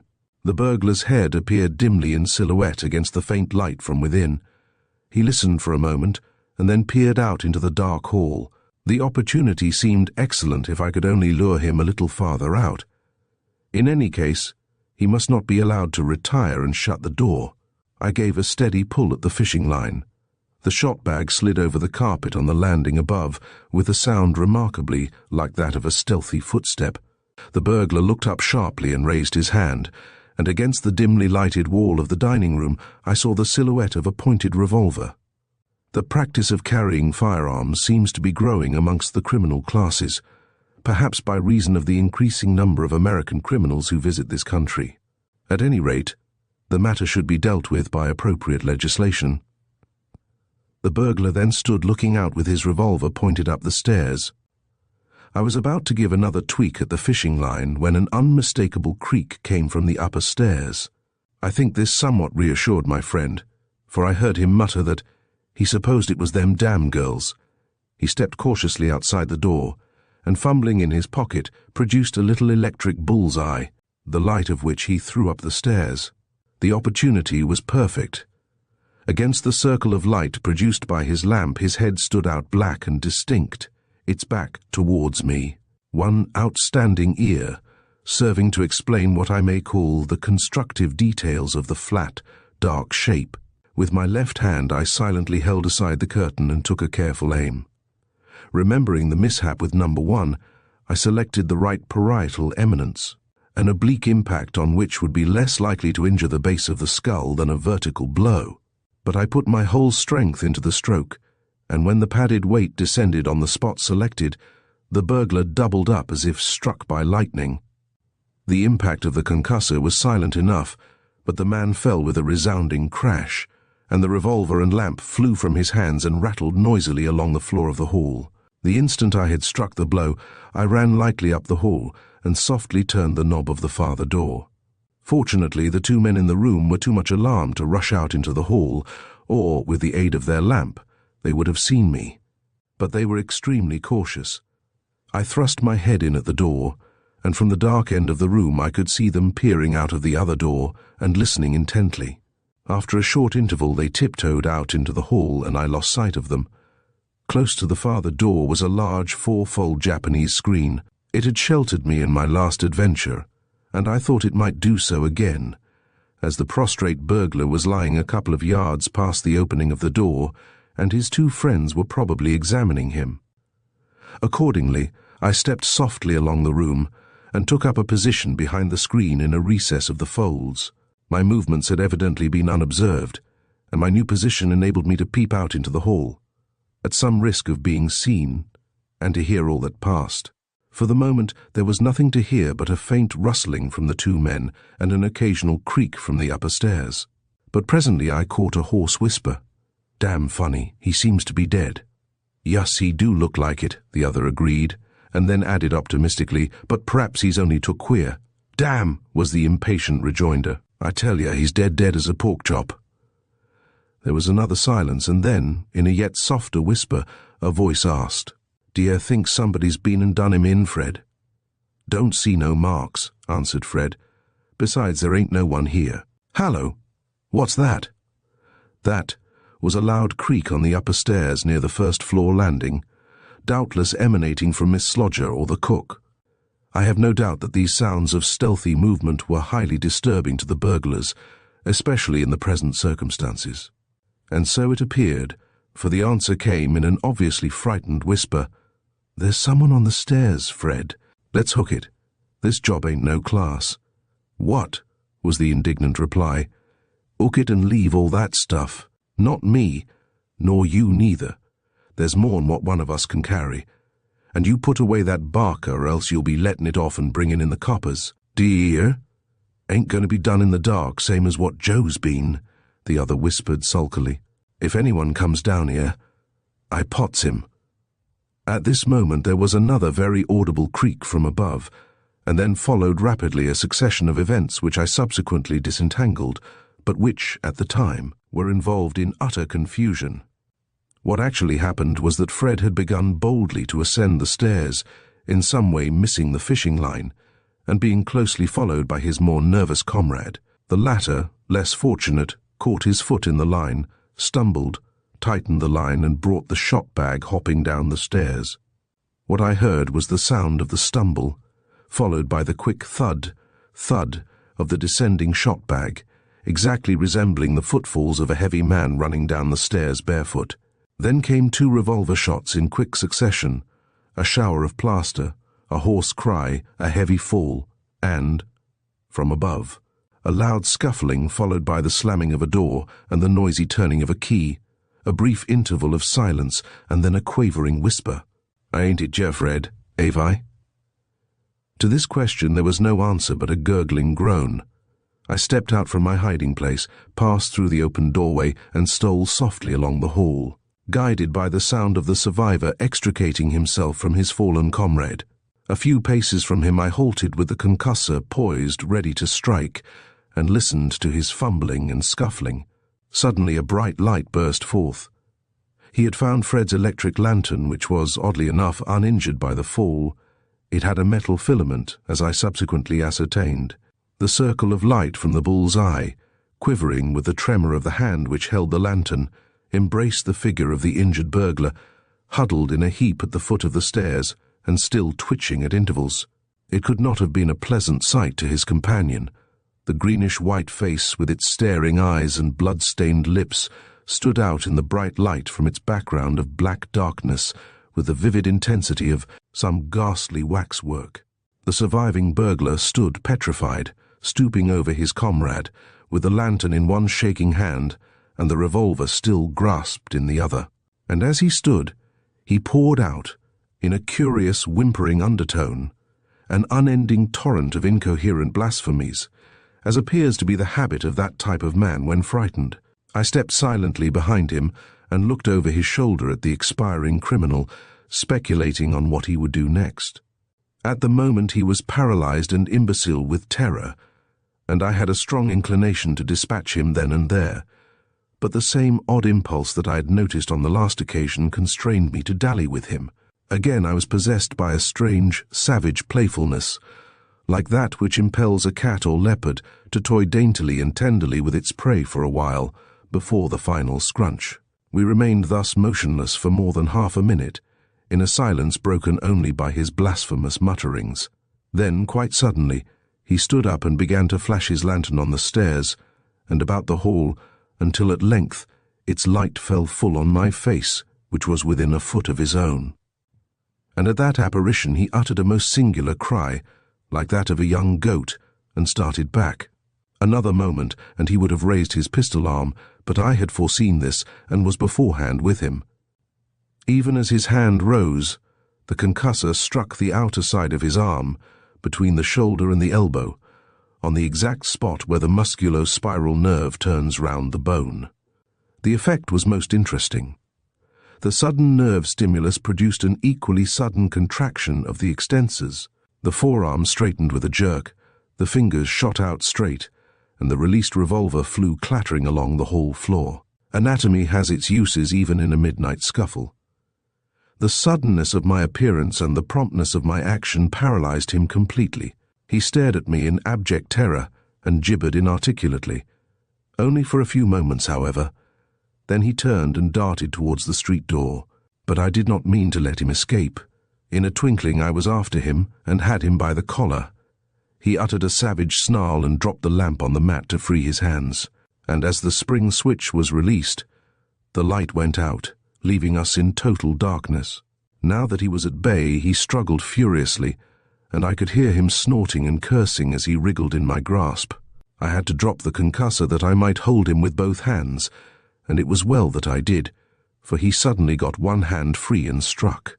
It was a vicious blow, and had it not been partly stopped by my elbow, the adventure would have ended very differently, for I felt the point of a knife sweep across my chest, ripping open my pajama jacket and making a quite unpleasant little flesh wound. On this I gripped him round the chest, pinioning both his arms as well as I could and trying to get possession of the knife, while he made frantic struggles to aim another blow. So, for a while we remained locked in a deadly embrace, swaying to and fro, and each straining for the momentary advantage that would have brought the affair to a finish. The end came unexpectedly. One of us tripped on the edge of the mat and we both came down with a crash, he underneath and face downwards. As we fell, he uttered a sharp cry and began to struggle in a curious convulsive fashion, but after a time he grew quieter and at last lay quite still and silent. At first I took this for a ruse to put me off my guard, and held on more firmly than ever, but presently a characteristic limpness of his limbs suggested a new idea. Gradually and cautiously I relaxed my hold, and as he still did not move, I felt about on the mat for the lamp, and when I had found it and pushed over the switch, I threw its light on him. He was perfectly motionless, and did not appear to be breathing. I turned him over, and then saw that it was as I had suspected. He had held the knife ready for a second blow when I had pinioned him. He was still grasping it so when we fell, and the point had entered his own chest near the middle line, between the fourth and fifth ribs, and had been driven in up to the very haft by the force of the fall. He must have died almost instantaneously. I stood up and listened. The place was as silent as the grave, a remarkably apt comparison, by the way. The pistol shots had apparently not been heard by the police, so there was no fear of interruption from that quarter, and as for the maids, they were very carefully keeping out of harm's way. Still, there was a good deal to do, and not so very much time to do it in. It was now getting on for 3 o'clock, and the sun would be up by 4. Daylight would bring the maids down, and everything must be clear before they made their appearance. I wasted no time. One by one, I conveyed the bodies to the laboratory and deposited them in the tank, the accommodation of which was barely equal to the occasion. The sudden death of the first man had rather puzzled me, but when I lifted him, the explanation was obvious enough. The heavy blow, catching the head obliquely, had dislocated the neck, so the concussor was not such a very harmless implement after all. The slight traces left in transporting the material to the laboratory I obliterated with great care, excepting the last man's knife, which I left on the mat. Then I changed my pajamas, putting the blood-stained suit to soak in the laboratory, strapped up my wound, put on a dressing gown, opened the street door and shut it rather noisily, and ascended with a candle to the upper floor. The housemaid's bedroom door was open and the room empty. I tapped at the cook's door and elicited a faint scream. "Who's that?" a shaky voice demanded. "It is I," was my answer. A stupid answer, by the way, but of course they knew my voice. The door opened, and the two women appeared, fully dressed but rather dishevelled, and both very pale. "Is anything the matter, sir?" the housemaid asked. "Yes," I replied. "I think there has been a burglary. I woke in the night and thought I heard a pistol shot, but putting it down to a dream, I went to sleep again. Did either of you hear anything?" "I thought I heard a pistol go off, sir," said the cook. "And so did Susan. That's why she came in here." "Ah," said I, "then it was not a dream. Then just now I distinctly heard the street door shut, so I went down and found the gas alight in the dining room and the safe open." "Law." "Sir," exclaimed Susan, "I hope nothing's been took." She spoke exceedingly badly for a good-class housemaid. "That," said I, "is what I wish you to find out. Perhaps you will come down and take a look round. There is no one about now." On this they came down with alacrity, each provided with a candle, all agog, no doubt, to see what success their friends had had. The first trace of the intruders was a large blood-stain at the foot of the stairs, at which Susan shied like a horse. There was another stain near the street door, and there was the burglar's knife on the mat, which the cook picked up and then dropped with a faint scream. I examined it and discovered the letters GB, cut on the handle. "It looks," I remarked, "as if the burglars had quarrelled. However, that is none of our business. Let us see what has happened to the safe." We went into the dining room, and the two women looked eagerly at the open safe, but though they both repeated the hope that nothing had been took, they could hardly conceal their disappointment when they saw that the contents were intact.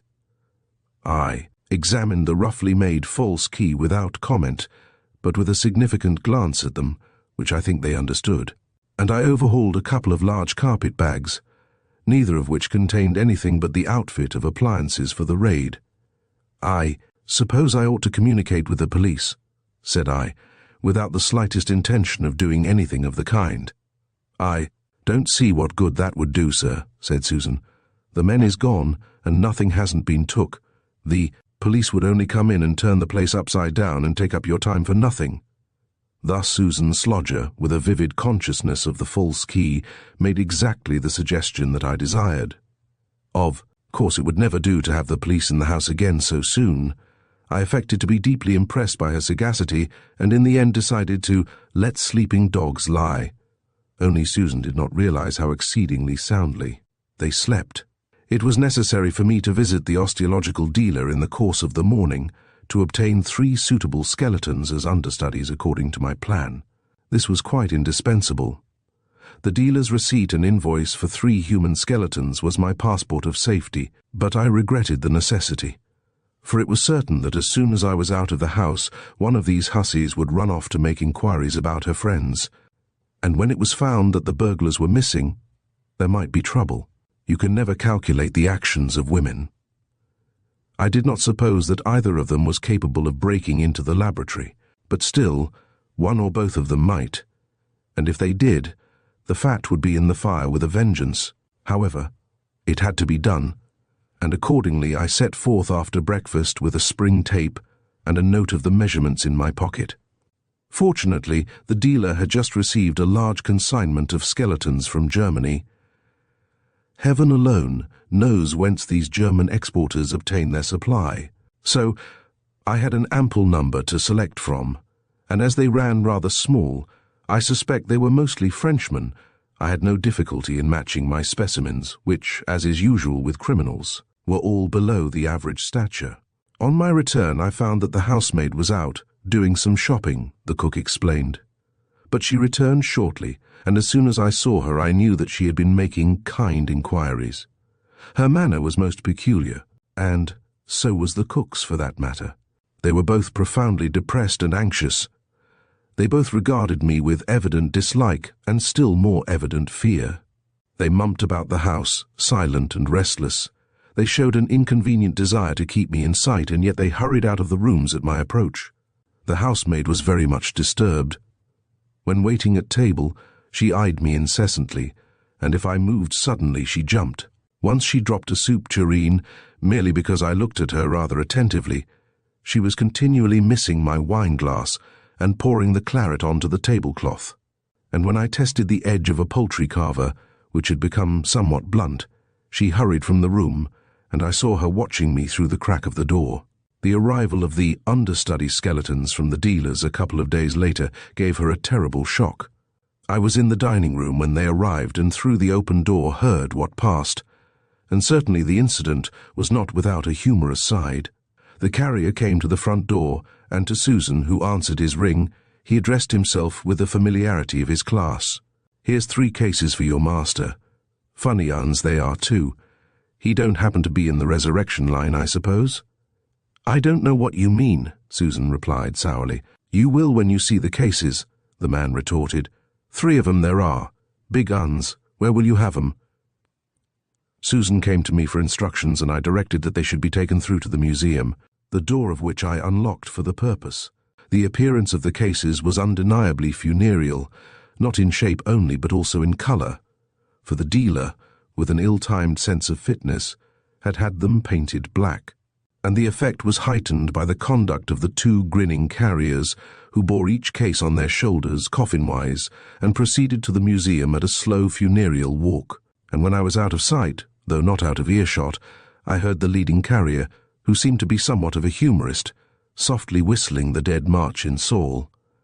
Meanwhile, Susan Slodger stood in the hall, with a face as white as a tallow candle.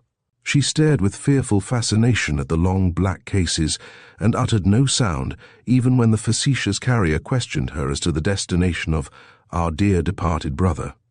She was absolutely thunderstruck. When the carriers had gone, I directed her to come to the museum and help me to unpack the cases, which she flatly refused to do unless supported by the cook.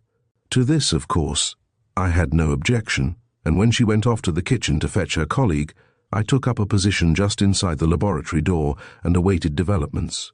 The cases had hinged lids secured with a simple hook, so that when the binding cords were cut, there would be no difficulty in ascertaining the nature of the contents. The 2 women came briskly through the lobby, the cook babbling cheerfully and the housemaid silent, but at the museum door they both stopped short and the former ejaculated, "Gord, what's this?"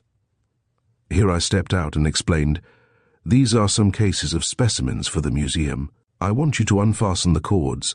That is all. I will take out the things myself."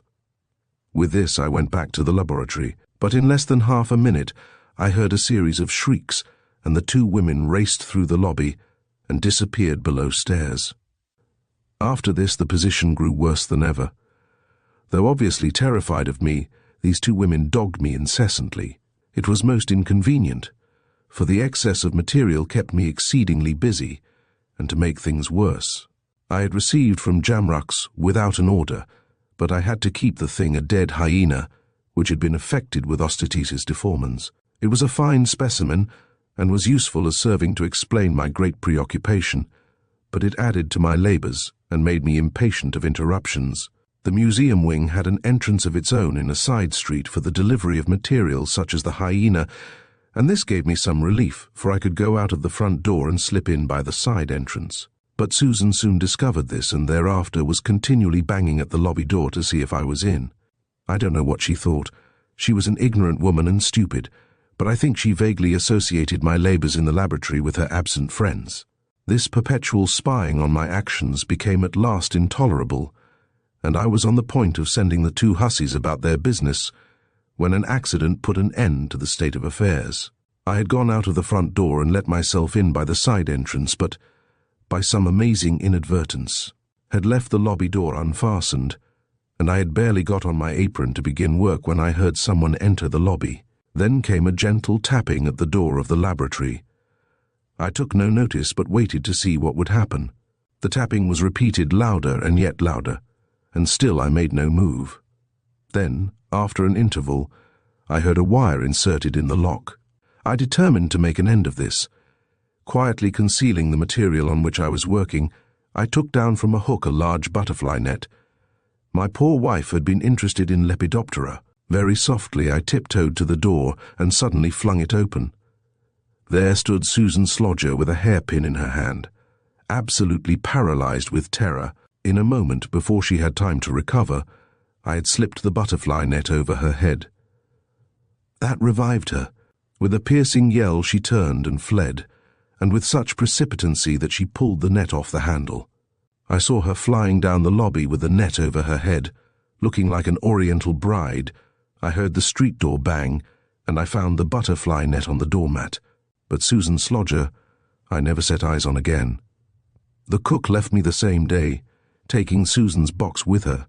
It was a great relief. I now had the house to myself, and could work without interruption, or the discomfort of being spied upon. As to the products of my labours, they are fully set forth in the catalogue, and of this adventure I can only say to the visitor to my museum, in the words of the well-known inscription, "Si monumentum requiris, circumspice." Such was Challoner's account of his acquisition of the specimens numbered 2, 3, and 4.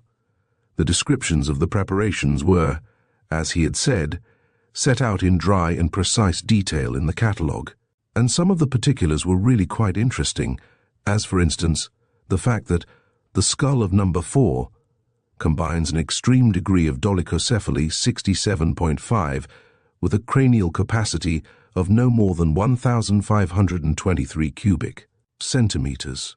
It was certainly what one might have expected from his conduct, but to the general reader the question which will suggest itself is, what was the state of Challoner's mind? Was he mad? Was he wicked? Or had he merely an unconventional point of view? It is to the latter opinion that I incline after long consideration. He clearly rejected the criminal as a fellow creature, and regarded himself as a public benefactor in eliminating him. And perhaps he was right. As to the apparently insane pleasure that he took in the actual captures, I can only say that sane men take a pleasure in the slaughter of harmless animals such as the giraffe, for which they have no need, and other sane men actually go abroad and kill by barbarous methods foreign men of estimable character, with whom they have no quarrel. This sport they call war and seem to enjoy it. But killing is killing, and a foreign peasant's life is surely worth more than a British criminal's. This, however, is only an obiter dictum from which many will no doubt dissent. Chapter 4. The Gifts of Chance. The testamentary arrangements of eccentric people must from time to time have put their legatees in possession of some very queer property. I call to mind an old gentleman who bequeathed to a distant relative the products of a lifetime of indiscriminate collecting, which products included an obsolete field gun, a stuffed camel, a collection of bottled tapeworms, a fire engine, a church pulpit, and the internal fittings of a public house bar. And other instances could be quoted. But surely no legatee ever found himself in possession of a queerer legacy than that which my poor friend Challiner had bequeathed to me when he made over to me the mortal remains of some 24 deceased criminals.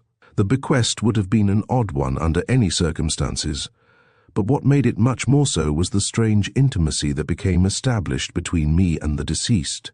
To the ordinary observer, a skeleton in a museum case or in an art school conveys no vivid sense of humanity. That this bony shape was once an actual person, a me, that walked abroad and wore clothes, that loved and hated, sorrowed and rejoiced, that had friends and lovers, parents and perhaps children, that was, in short, a living man or woman, occurs to him but vaguely. The thing is an osteological specimen, a mere anatomical abstraction. Now these skeletons of Challoner's were quite different. Walking down the long room and looking into the great wall case, I was confronted with actual individuals. Number 1 was Jimmy Archer, who had tried to steal the Blimey teapot. Number 3 was the burglar Fred. I could tell him by the notch on his 5th rib that his comrade's bullet had made. Number 2 was the man who had fired that shot. And number 4 was Joe, who was done in the dark. I knew them all. The weird museum archives had told me all about them, and as to the rest of that grisly company, strangers to me as yet, the neatly written, Russia-bound volume that Challiner had left would give me their histories too.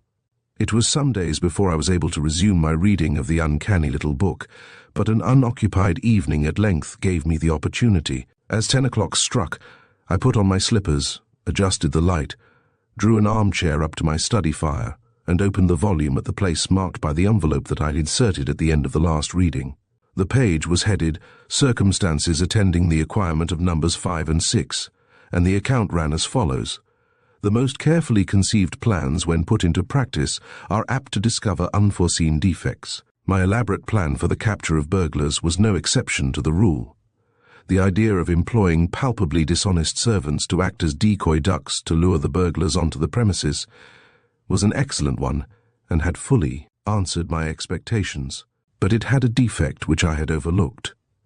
The burglars themselves, when reduced to a condition suitable for exhibition in a showcase, were entirely innocuous. There was no danger of their making any indiscreet statements, but with the female servants too, it was quite otherwise. From the shelter of my roof they had gone forth to sow distrust and suspicion in quarters, where perfect confidence and trustfulness should prevail.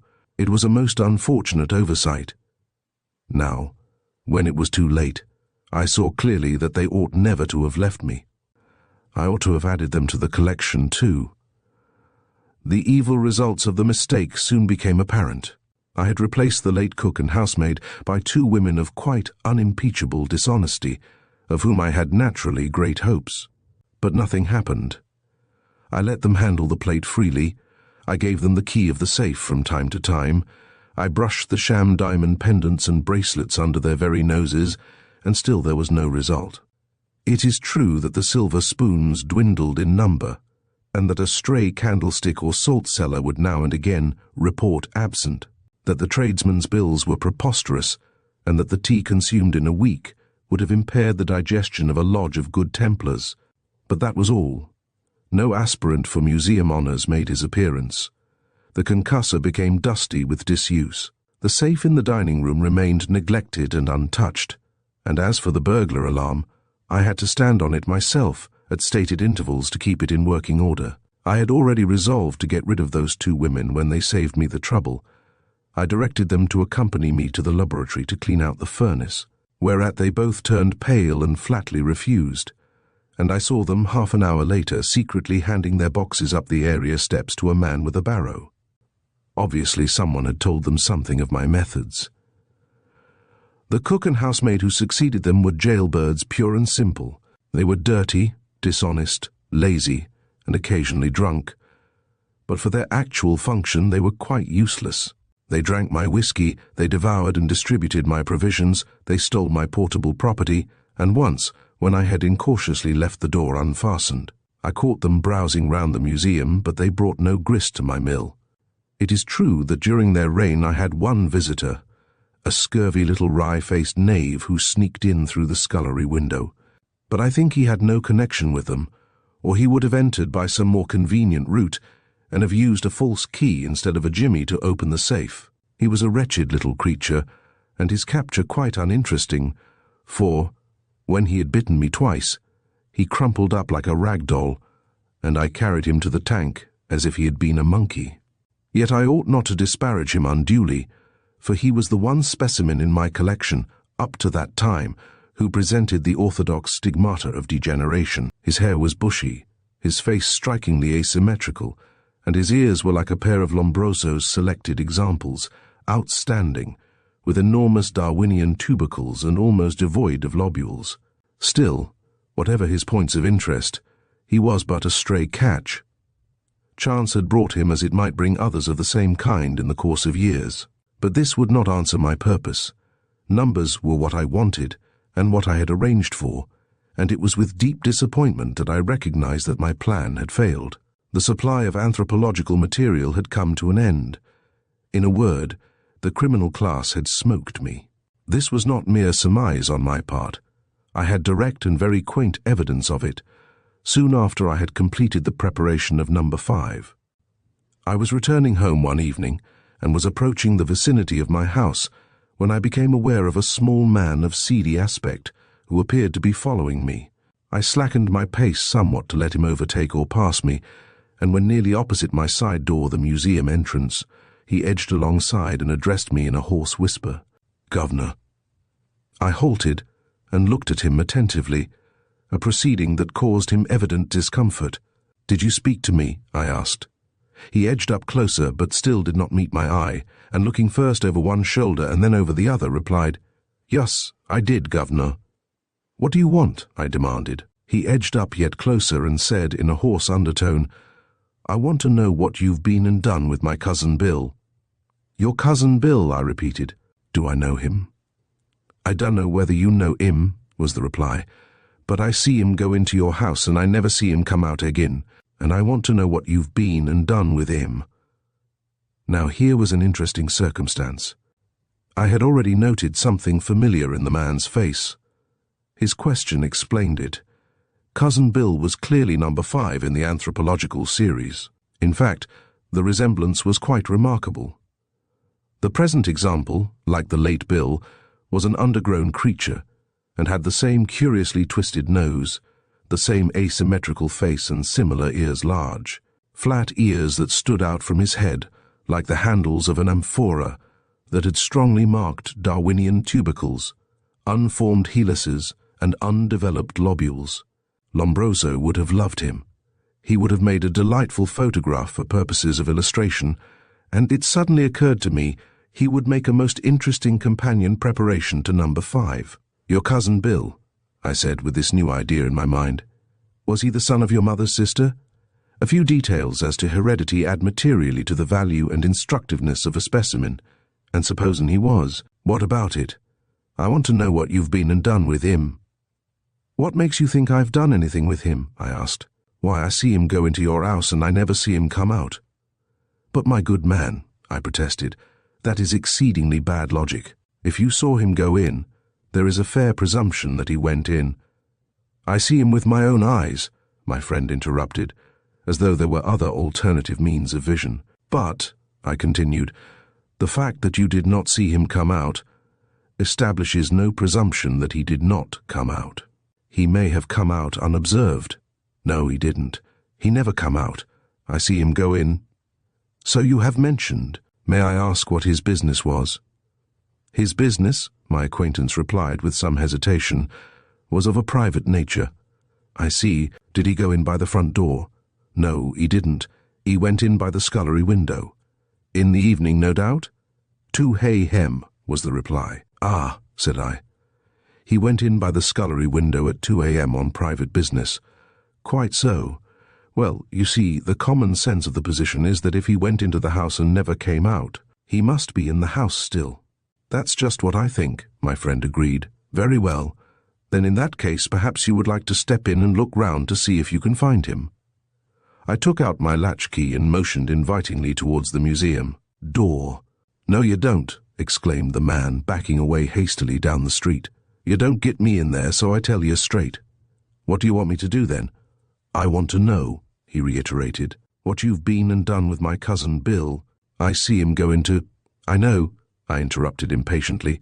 "You said that before. And look here, governor," he added, "where did you get all them skillingtons from?" Evidently somebody had been talking to this little rascal. "I can't go into questions of that kind, you know," I replied. "No, I don't suppose you can," he retorted, "but I'll tell you what I think you've been and done with Bill. You got him in there, and you done him in. That's what I think. And I tell you it ain't the cheese. When a cove goes into an house for to do an armless crack, he stands for to be lagged if so be as he happens to get copped. But he don't stand for to be done in. 'Tain't playing the game, and I ain't a-going to have it." "Then what do you propose to do?" I asked with some curiosity. "I propose," the little wastrel replied haughtily, "for to have the law on you, I'm a-going to put the coppers on to this here job." With this he turned somewhat hastily and shambled away up the street at the quick shuffle, characteristic of his class. I let myself in at the side door and proceeded to the museum to examine number 5 with renewed interest. The resemblance was remarkable. It was plainly traceable even in the skull, and in the proportions of the skeleton generally, while in the small, dry preparation of the head, the likeness was ridiculous. It was most regrettable that he should have refused my invitation to come in. As a companion preparation, illustrating the physical resemblances in degenerate families, he would have been invaluable. His conversation and his ludicrous threat of legal proceedings gave me much matter for reflection. To him, burglary presented itself as a legitimate sporting pursuit governed by certain rules. The players were respectively the burglar and the householder, of whom the latter staked his property and the former a certain period of personal liberty, and the rules of the game were equally binding on both. It was a conception worthy of comic opera, and yet, incredible as it may seem, it is the very view of crime that is today accepted and acted upon by society. The threat, uttered by my diminutive acquaintance, had the sound of broad farce, and so, I may confess, I regarded it. The idea of a burglar proceeding against a householder for hindering him in the execution of his private business might have emanated from the whimsical brain of the late W.S. Gilbert. The quaint topsy-turvydom of it caused me many a chuckle of amusement when I recalled the interview during the next few days, but of course I never dreamed of any actual attempt to carry out the threat. Imagine, therefore, my astonishment when I realized that not only had the complaint been made, but the law had actually been set, at least tentatively, in motion. The stunning discovery descended on me with the force of a concussor 3 days after the interview with Number 5's cousin. I was sitting in my study reading Shiva's Crime Against the Person when the housemaid entered with a visiting card. A gentleman wished to see me to discuss certain scientific matters with me. I looked at the card. It bore the name of Mr. James Ramchild, a name quite unknown to me. It was very odd. A scientific colleague would surely have written for an appointment and stated the object of his visit. I looked at the card again. It was printed from script type instead of the usual engraved plate, and it bore an address in Kennington Park Road. These were weighty facts and a trifle suspicious. I seemed to scent a traveller from beyond the Atlantic, a traveller of commercial leanings. "Show Mr. Ramchild up here," I said, and the housemaid departed, to return anon accompanied by a tall, massive man of a somewhat military aspect. I could have laughed aloud, but I did not. It would not have been politic, and it would certainly not have been polite, but I chuckled inwardly as I offered my visitor a chair. Experientia docet. I had seen quite a number of plain-clothes police officers in the last few months, and the present specimen would have been typical even without his boots. I prepared to enjoy myself. "I have taken the liberty of calling on you, Mr. Challiner," my visitor began, "to make a few inquiries concerning a skeleton's—" I nodded gravely and smothered a giggle. He was a simple soul, this Ramchild. Concerning skeletons. What an expression for a man of science to use. An artless creature indeed, a veritable Ramchild of nature, so to speak. "I understand," he continued, "that you have a famous collection of skeletons." I nodded again. Of course, I had not anything of the kind. Mine was only a little private collection. But it was of no consequence. "So," he concluded, "I have called to ask if you would be so kind as to let me see them." "From whom did you hear of my collection?" I asked. "It was mentioned to me by my friend Mr. Winterbottom, of Cambridge." "Ah," said I. "I remember Winterbottom very well. How is he?" "He's very well, thank you," replied the detective, looking mightily surprised, and not without reason, seeing that he had undoubtedly invented the name Winterbottom on the spur of the moment. "Is there any branch of the subject that you are especially interested in?" I asked, purposely avoiding giving him a lead. "No," he replied. "No, not particularly. The fact is that I thought of starting a collection myself if it wouldn't be too expensive. But you have a regular museum, haven't you?" "Yes, come and have a look at it." He rose with alacrity, and I led him through the dining room to the museum wing, and I noticed that, if he did not know much about osteology, he was uncommonly observant of the details of house construction. He looked very hard at the safe, the mahogany casing of which failed to disguise its nature from the professional eye, and noted the massive door that gave entrance to the museum wing and the Yale lock that secured it. In the museum, his eye riveted itself on the 5 human skeletons in the great wall case, but I perversely led him to the case containing my curious collection of abnormal and deformed skeletons of the lower animals. "There," I said complacently, "that is my little hoard. Is there any specimen that you would like to take out and examine?" He gazed vaguely into the case and murmured that they were all very interesting, and again I caught his eye wandering to the great case opposite. I was in the act of reaching out a porcupine with an ankylosed knee joint, when he plucked up courage to say frankly, "The fact is, I am principally interested in human skeletons." I replaced the porcupine and walked across to the great wall case. "I am sorry I have not more to show you," I said apologetically. "This is only the beginning of a collection, you see, but still the specimens are of considerable interest. Don't you find them so?" Apparently he did, for he scrutinized the dates on the dwarf pedestals with the deepest attention, and finally remarked, "I see you have written a date on each of these. What does that signify?" "The dates are those on which I acquired the respective specimens," I answered. "Oh, indeed," he reflected, with a profoundly speculative eye on number 5. I judged that he was trying to recall a date furnished by number 5's cousin, and that he would have liked to consult his notebook. "The particulars," I said, "are too lengthy to put on the labels, but they are set out in detail in the catalogue." "Can I see the catalogue?" he asked eagerly. "Certainly." I produced a small manuscript volume, not the catalogue which is attached to the archives, but a dummy that I had prepared for such a contingency as had arisen, and handed it to him. He opened it with avidity, and, turning at once to number 5, began with manifest disappointment to read the description aloud. 5. Male skeleton of Teutonic type exhibiting well-marked characters of degeneration. The skull is asymmetrical, subdolichocephalic. He pronounced this word subdolichocephalic and paused abruptly, turning rather red. "It is an awkward word." "Yes," he said, closing the catalogue. "Very interesting, very remarkable, exceedingly so. I should very much like to possess a skeleton like that." "You are much better off with the one you have got," I remarked. "Oh, I don't mean that," he rejoined hastily. "I mean that I should like to acquire a specimen like this number 5 for my proposed collection. Now, how could I get one?" "Well," I said reflectively, "there are several ways." I paused and he gazed at me expectantly. "You could, for instance," I continued slowly, "provide yourself with a lasso and take a walk down Whitechapel High Street."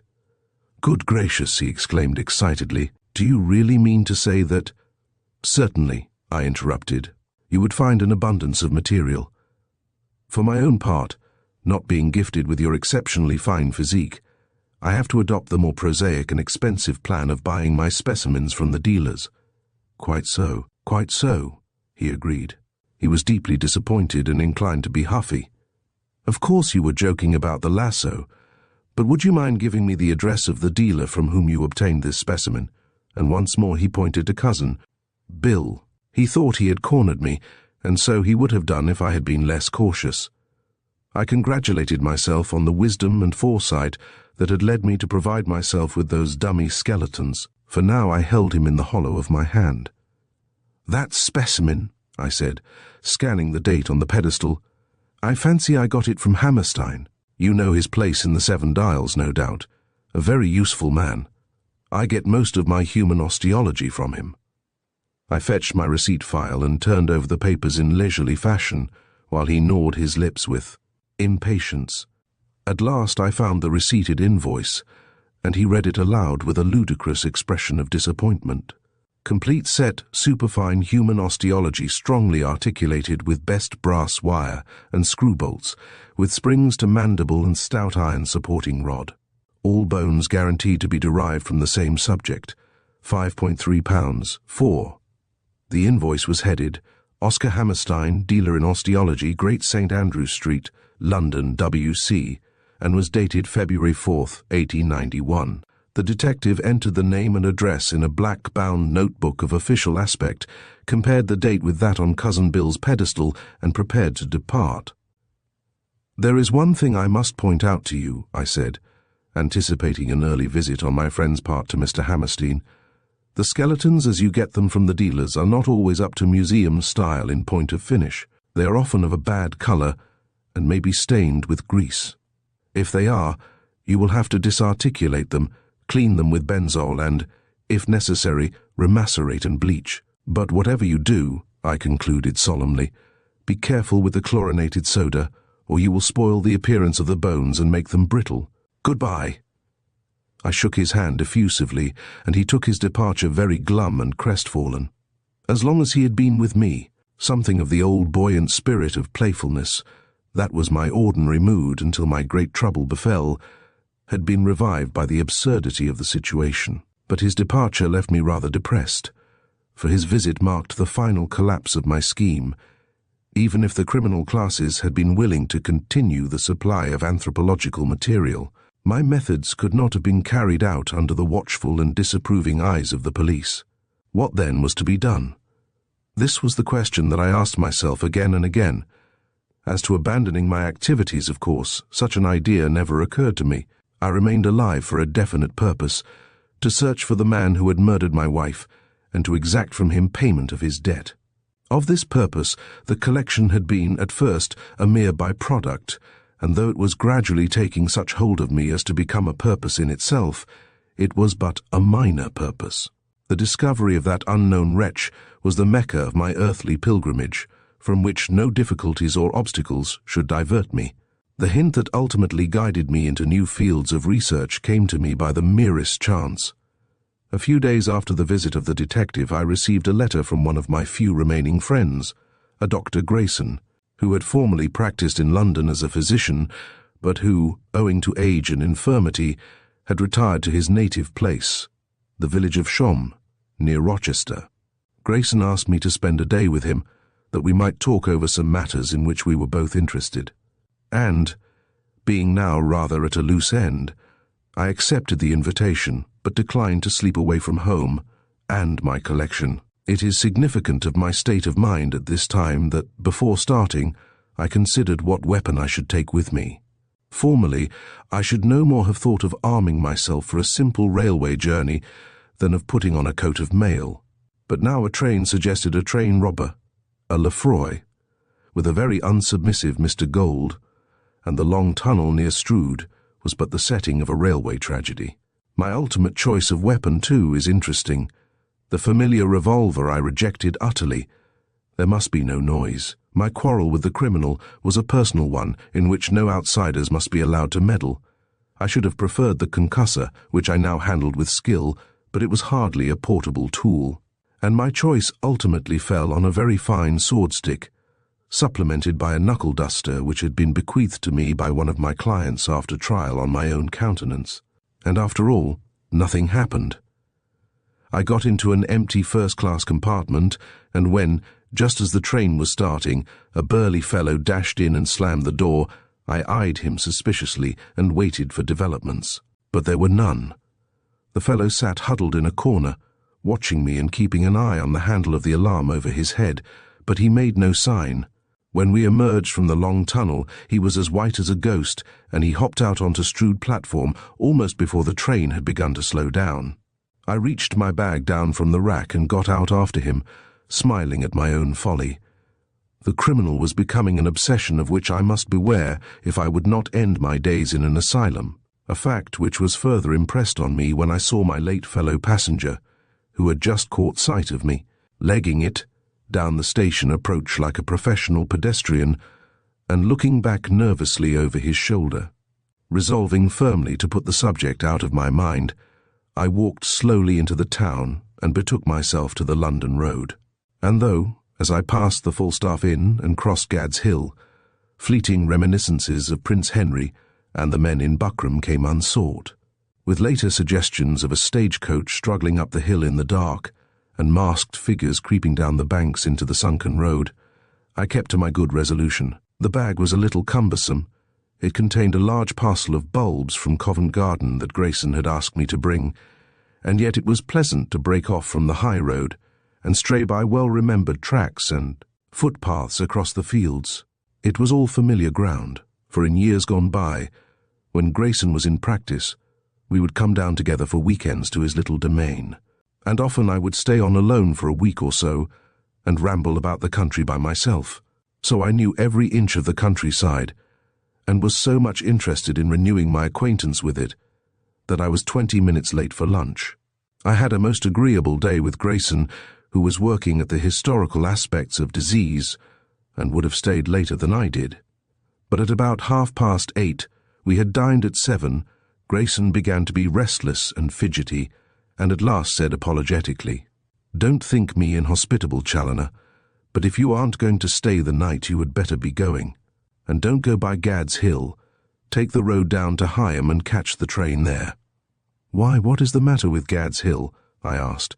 "Nothing much by daylight, but a great deal at night. It has always been an unsafe spot, and is especially just now. There has been quite an epidemic of highway robberies lately. They began when the Hoppers were here last autumn, but some of those East End ruffians seem to have settled in the neighbourhood. I have seen some very queer-looking characters even in this village, aliens apparently, of the kind that you see about Stepney and Whitechapel. Now you get down to Higham, like a good fellow, before the country settles down for the night." Needless to say, the prowling alien had no terrors for me, but as Grayson was really uneasy, I made no demur and took my leave almost immediately. But I did not make directly for Higham. The moon was up and the village looked very inviting. Tree and chimney stack, thatched roof, and gable-end cut pleasant shapes of black against the clear sky, and patches of silvery light fell athwart the road on wooden palings and weather-boarded fronts.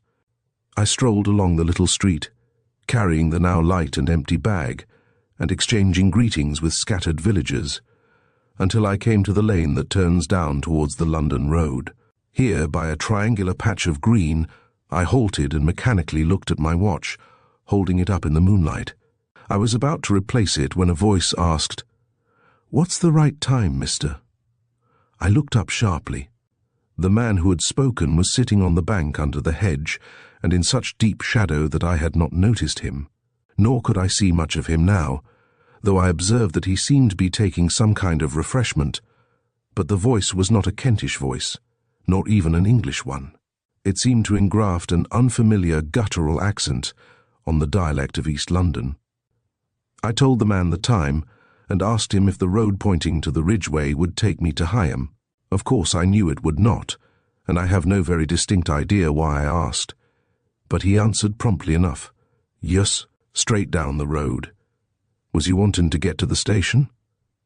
I replied that I was, and he added, "You go straight down the road 1.5 miles and you'll see the station right in front of you." Now, here was a palpable misdirection.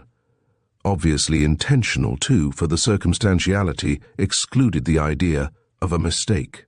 He was deliberately sending me, an ostensible stranger, along a solitary side road that led into the heart of the country. With what object? I had very little doubt, and that doubt should soon be set at rest. I thanked him for his information and set out along the road at an easy pace, but when I had gone a little way, I lengthened my stride, so as to increase my speed without altering the rhythm of my footfalls. As I went, I speculated on the intentions of my friend, and noted with interest and a little surprise that I was quite without fear of him.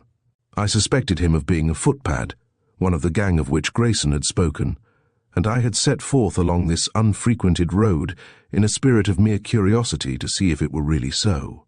Presently I came to a gate at the entrance of a cart track, and here I halted to listen. From the road behind me came the sound of footsteps, quick steps, but not sharp and crisp, rather of a shuffling, stealthy quality. I climbed quietly over the gate and took up a position behind the trunk of an elm that grew in the hedgerow. The footsteps came on apace. Soon round a bend of the moon-lighted road, a figure appeared, moving forward rapidly and keeping in what shadow there was. I watched it through the thick hedge as it approached, and resolved itself into a seedy-looking man carrying a thick knobbed stick. Opposite the gate, the man halted, and, as I could see by his shadow, looked across the silvery fields that stretched away down to the valley and listened, but only for a few moments. Then he started forward again at something between a quick walk and a slow trot. As soon as he had gone, I came out and began to walk down the cart track. My figure must have stood out conspicuously on the bare field, and must have been plainly visible from the Ridgeway. I did not hurry. Pursuing my way quietly down the gentle slope, I went on for some 300 yards until the ground fell away more steeply, and here, before descending, I looked over my shoulder. A man was getting over the gate. I walked on more quickly now until I topped a second rise, and then I again looked back. The figure of the man stood out on the brow of the hill, black against the moonlit sky, and now he was hurrying forward in undisguised pursuit. I quickened my pace and looked about me. The night was calm and lovely, the fields bathed in silvery light, and the wooded uplands shrouded in a soft grey shadow, from the heart of which a single lighted window gleamed forth, a spot of rosy warmth. The bark of a watchdog came softened by distance from some solitary farmstead, and far away below, the hoot of a steamer creeping up the river to the twinkling anchorage. Presently I came to a spot where the rough road divided. One well-worn track led down towards the footpath that ultimately enters the London road. A fainter track led, as I knew, to an old chalk pit where, in mysterious caverns, the farm carts rested through the winter months. Here I halted for a moment as if in doubt. The man was now less than 100 yards behind me and walking as fast as he could. I turned round and looked at him. He appeared once more to hesitate, and then started at a run along the track to the chalk pit. There was no disguise about the man's intentions. As I started off, he broke into a run and followed, but he did not hail me to stop. I suppose he knew whither the path led. But if his purpose was definite, so was mine, and again I noted with faint surprise that I had no feeling of nervousness. My contact with the criminal class had left me with nothing but a sentiment of hostile contempt. That a criminal might kill me never presented itself as a practical possibility. I was only concerned in inducing him to give me a fair pretext for killing him, so I ran on, wondering if my pursuer had ringed hair. If it were possible that, in this remote place and by this chance meeting, I might find the object of my quest, and conscious of that fierce, playful delight that always came over me when I was hunting the enemies of my race. For, of course, I was now hunting the fellow behind me, although the poor devil supposed he was hunting me. When the track approached the chalk pit, it descended rather suddenly. I ran down between two clumps of bushes, into the weed-grown area at the bottom, past the row of caverns wherein the wagons were even now lurking unseen, and on until the track ended among a range of mole-hills in a sort of bay encompassed by the time-stained cliff. Here I wheeled about, putting down my bag, and faced my pursuer. "Stand off," I said sharply. "What are you following me for?" The man stopped and then approached more slowly. "Look here, mister," said he. "I don't want to hurt you. You needn't be afeard of me." "Well," said I, "what do you want?" "I'll tell you," he said confidentially. "I'm a poor man, I am. I ain't got no watch, I ain't got no money, and I can't get no work. Now you're a rich man. You've got a very handsome watch, I see it, and lots more at home, I dessay. Well, you makes me a present of that watch, that's what you do, and any small change that you've got about you. You do that, and I'll let you go peaceable. And supposing I don't? Then some of them farm blokes'll find a dead man in a chalk pit, and it ain't no good for you to holler. There ain't no one within a mile of this place. So you pass over that watch and turn out your bloomin' pockets." "Do I understand?" I began, but he interrupted me savagely. "Oh, shut your face and hand over. Do you hear?" He advanced threateningly, grasping his bludgeon by the smaller end, but when he had approached within a couple of paces, I made a sudden lunge with my stick, introducing its ferrule to his abdomen about the region of the solar plexus. He sprang back with an astonished yelp which sounded like, "Ow!" and stood gasping and rubbing his abdomen. As he recovered, he broke out into absurd and disgusting speech and began cautiously to circle round me, balancing his club in readiness for a smashing blow. "You wait till I done with you," said he, watching for a chance. "I'll make you pay for that. I'm a-going to do you in, I am. You'll look ugly when I've finished our—" The concluding exclamation was occasioned by the ferrule of my stick impinging on the fleshy part of his chest, and as he uttered it, he sprang back out of range. After this he kept a greater distance, but continued to circle round and pour out an unceasing torrent of foul words. But he had not the faintest idea how to use a stick, whereas my practice with the foils at the gymnasium had made me quite skilful. From time to time he raised his bludgeon and ran in at me, but a sharp prod under the upraised arm always sent him leaping back out of reach with the inevitable "Ow!" His lack of skill deprived the encounter of much of its interest. I think he felt this himself, for I saw him looking about furtively, as if in search of something. Then he espied a large and knobbly flint and would have picked it up, but as he was stooping, I plied the point of my stick so vigorously that he staggered back with yelps of pain. And now it was suddenly borne in upon me that he had had enough. I realized it just in time to plant myself on the track between him and the entrance to the chalk pit. He was still as savage and murderous as ever, but his nerve was gone. He shrank away from me, and as I followed closely, he tried again and again to dodge past towards the opening. "Look here, mister," he said at length. "You chuck it, and I'll let you go peaceable." "Let me go." I laughed scornfully, but stood my ground.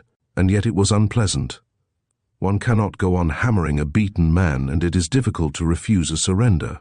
On the other hand, it was out of the question to let this fellow go. He had come here prepared to murder me for a paltry watch and a handful of loose change. Common justice and my duty to my fellow men demanded his elimination. Besides, if I let him escape into the open, what would happen? The fields were sprinkled with big flints. It was practically certain that I should never leave the neighborhood alive. Even as I stood hesitating, he furnished an illustrative commentary on my thoughts. Springing back from me, he suddenly stooped and caught up a great flint nodule, and though I ducked quickly as he flung it and so avoided its full force, I caught such a buffet as it glanced off the side of my head as convinced me that a settlement must be speedily arrived at. Rushing in on him, I bore him backwards until he was penned up in the entrance of one of the caverns against the shafts of a wagon. Then suddenly he changed his tactics, realizing at last that a clumsily wielded bludgeon is powerless against a stick expertly handled rapier-wise.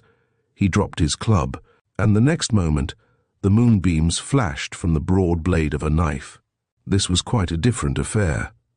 He now stood on guard with the knife poised, and his left hand outspread ready to snatch at my stick. It was a much more effective plan, only he did not know that inside my stout malacca reposed a keen Toledo sword blade. I slipped my thumb on the press button of the sword stick and watched him. From time to time he made a dash at me with his knife, and when I prodded him back, he snatched at the stick. Again and again he nearly caught it, but I was just a little too quick for him, and he fell back, gasping and cursing, on the wagon shafts. And then the end came with inevitable suddenness. He rushed out on me with upraised knife. I stopped him with a vigorous poke in the chest, but before I could whisk away the stick he had clutched it with a howl of joy. I gave a final drive, pressed the button and sprang back, leaving the scabbard end in his hand. Before he had realized what had happened, he darted out, brandishing the knife, and came fairly on the point of the sword blade. At the same moment I must have lunged, though I was not aware of it, for when he staggered back the handle was against his breast. It was over, and I had hardly realized that the final stage had begun. In an instant, as it seemed, that yelping, murderous wretch had subsided into a huddled, inert heap. It was a quick and merciful dispatch. By the time I had cleaned the blade and replaced it in its scabbard, the last twitchings had ceased. As I stood and looked down at him, I felt something of the chill of an anticlimax. It had all gone off so easily. Now that it was finished, my thoughts went back to the final purpose of my quest. Was this man by any chance the wretch whom I was seeking? It did not seem likely, and yet the possibility must be considered. The first question was as to his hair. Stooping down, with my pocket scissors, I cut off a good-sized lock and secured it in an envelope for future examination. Then, taking out my pocketbook, I pressed his fingers on some of the blank leaves. The natural surface of his hands offered a passable substitute for ink, and the fingerprints could be further developed at home. Then arose a more difficult question. I naturally wished to add him to my collection, but the thing seemed impossible. I certainly could not take him away with me, but if I left him exposed, he would undoubtedly be found and buried, and thus an excellent specimen would be lost to science. There was only one thing to be done. The middle of the chalk pit was occupied by a large area covered with nettles and other large weeds. Probably no human being trod on that space from one year's end to another, for the stinging nettles, 4 or 5 feet high, were enough to keep off stray children. Even now the spring vegetation was coming up apace. If I placed the body inconspicuously in the middle of the weedy area, it would soon be overgrown and hidden. Then the natural agencies would do the rougher part of my work.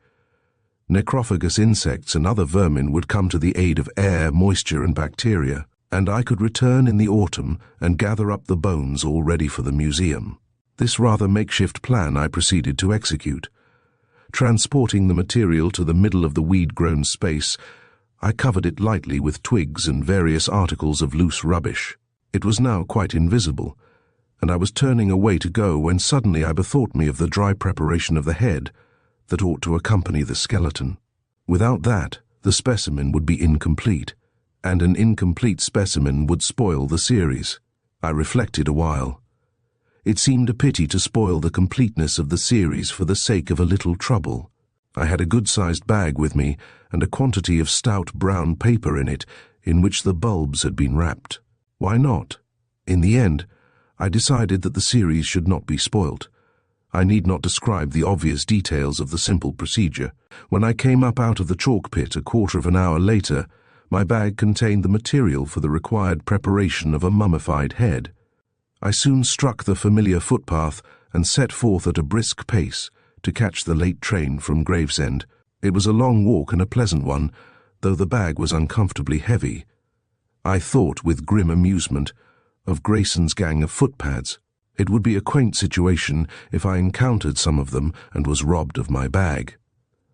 The possibilities that the idea opened out were highly diverting and kept me entertained until I at last reached Gravesend station and was bundled by the guard into a first-class compartment just as the train was starting.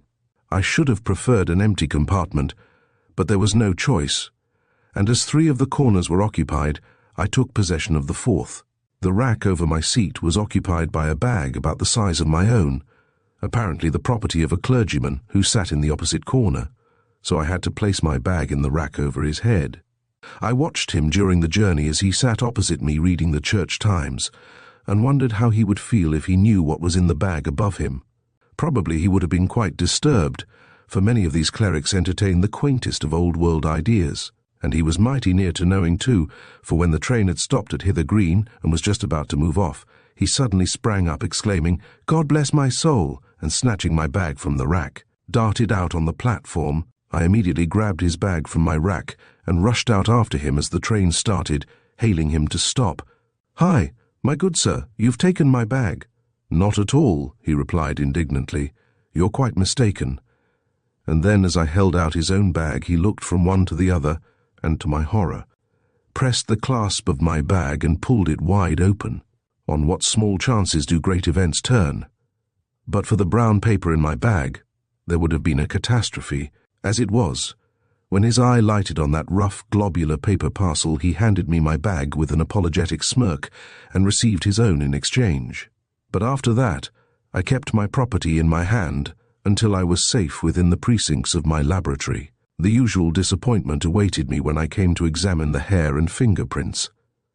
He was not the man whom I sought, but he made an acceptable addition to the series of criminal anthropology in my museum, for I duly collected the bones from the great nettle bed in the chalk pit early in the following September, and set them, properly bleached and riveted together, in the large wall case. But this specimen had a further, though indirect, value. From him I gathered a useful hint by which I was subsequently guided into a new and fruitful field of research. See Catalogue, numbers 6A and B. Chapter 5. Byproducts of Industry. The next entry in the amazing museum archives exhibited my poor friend Humphrey Challoner in circumstances that were to me perfectly incredible. When I recall that learned, cultivated man as I knew him, I find it impossible to picture him living amidst the indescribably squalid surroundings of the London ghetto, the tenant of a sordid little shop in an East End by-street. Yet this appears actually to have been his condition at one time, but let me quote the entry in his own words, which need no comments of mine to heighten their strangeness. Events connected with the acquirement of numbers 7, 8, and 9.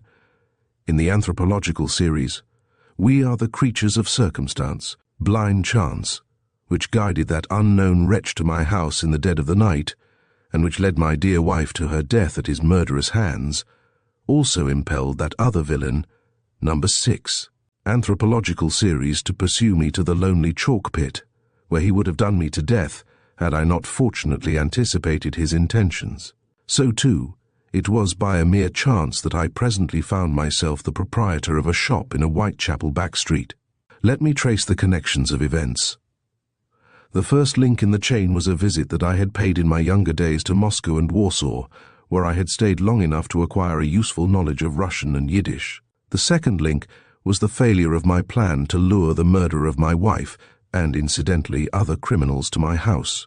The trap had been scented not only by the criminals, but also by the police, of whom one had visited my museum with very evident suspicion as to the nature of my specimens.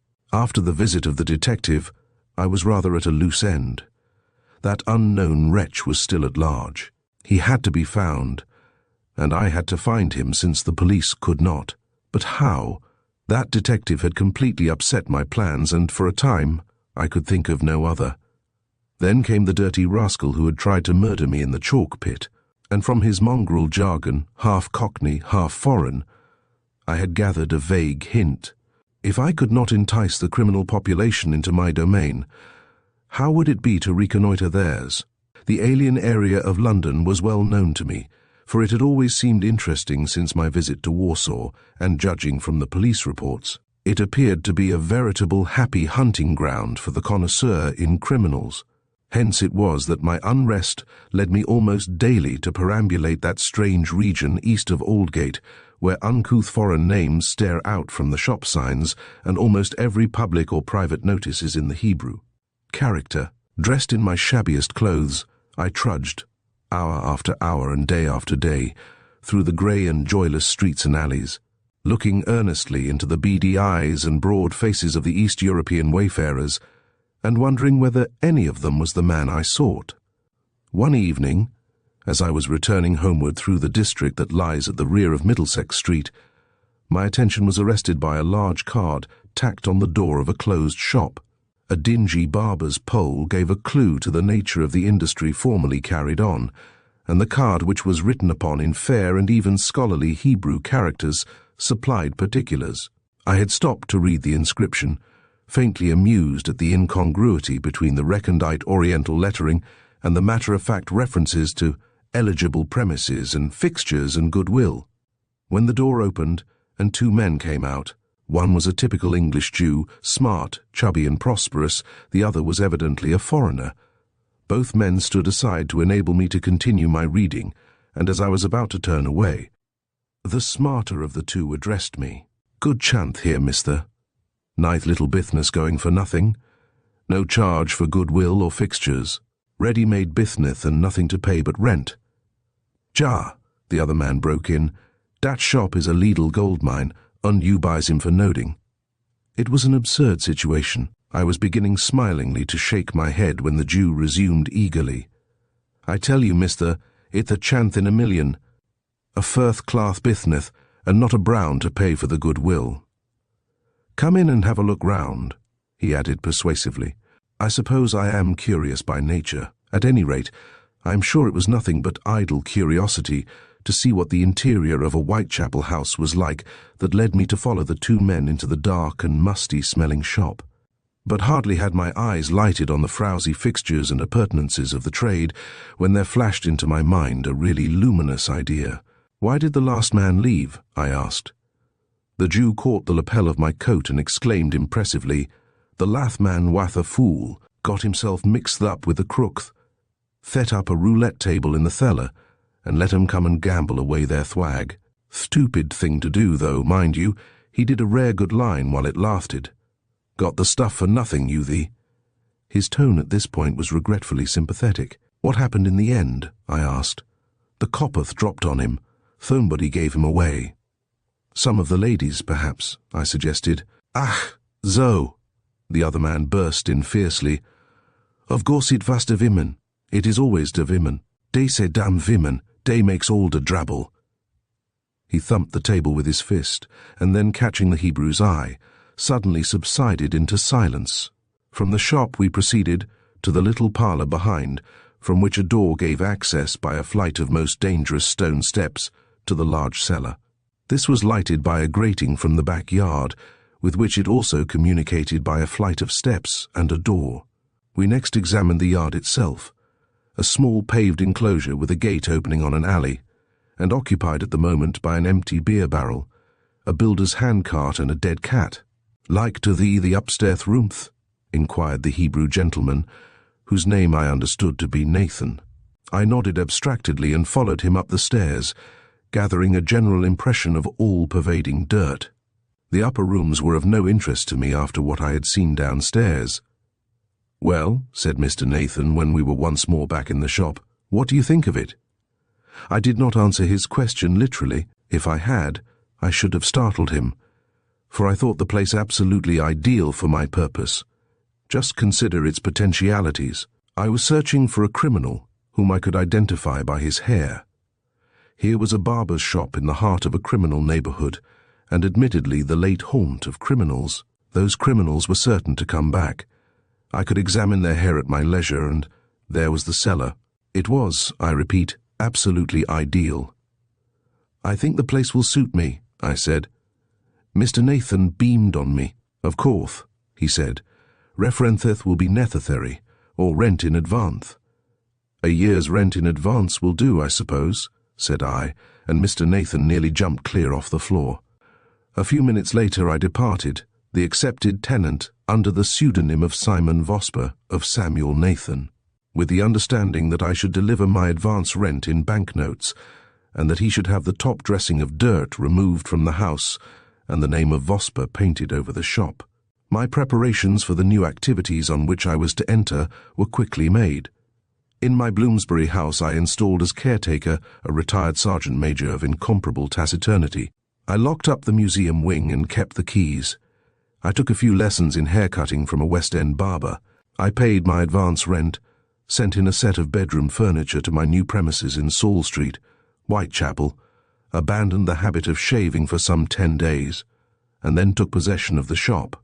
At first the customers were few and far between. A stray coster or carman came in from time to time, but mostly the shop was silent and desolate. But this did not distress me. I had various preparations to make and a plan of campaign to settle. There were the cellar stairs, for instance, a steep flight of stone steps, unguarded by baluster or handrail. They were very dangerous. But when I had fitted a sort of giant stride, by suspending a stout rope from the ceiling, I was able to swing myself down the whole flight in perfect safety. Other preparations consisted in the placing of an iron safe in the parlor with a small mirror above it, and the purchase of a tin of stiff cart grease and a few large barrels. These latter I bought from a cooper in the form of staves and hoops, and built them up in the cellar in my rather extensive spare time. Meanwhile, trade gradually increased. The harmless coster and labourer began to be varied by customers rather more in my line. In fact, I had not quite completed my arrangements when I got the first windfall. It was a Wednesday evening. I had nearly finished shaving a large military-looking labourer when the door opened very quietly and a seedy, middle-aged man entered and sat down. His movements were silent, almost stealthy, and, when he had seated himself, he picked up a newspaper from behind which I saw him steal furtive and suspicious glances at the patient in the operating chair. The latter, being scraped clean, rose to depart, and the newcomer underwent a total eclipse behind the newspaper. "Who's he?" he demanded, when the labourer was safely outside. "I don't know him," I replied, "but I should say by his hands a labourer." "Looked rather like a copper," said my customer. He took his place in the vacated chair with a laconic air cut, and then became conversational. "So you took on Polensky's job?" I nodded at the mirror that faced us. Polensky was my predecessor, and he continued, "Polensky's doing time, ain't he?" I believed he was, and said so, and my friend then asked, "Young Pongo ever come in here now?" Naturally, I had never heard of young Pongo, but I felt that I must not appear too ignorant. It were better to invent a little. "Pongo," I ruminated, "Pongo. Is that the fellow who was with Joe Bartels in that job at you know?" "No, I don't," said my friend. "And who's Joe Bartels?" "Oh, I thought you knew him, but if you don't, I'd better say no more. You see, I don't know who you are." "Don't you? Then I'll tell you. I'm Spotty Bamber of Spitalfields. That's who I am, so now you know." I made a mental note of the name, the first part of which had apparently been suggested by Mr. Bamber's complexion, and my attention must have wandered somewhat, for my patient suddenly shouted, "Ear, I say, I didn't come here to be scalped, I come to have my hair cut." I apologized and led the conversation back to Polensky. "Ah," said Bamber, "he was a downy un, he was, bit too downy, opened his mouth too wide, wanted it all for nix. That was why he got peached on." Here Spotty turned his head with a jerk. "What are you looking at me through that thing for? My head ain't as small as all that."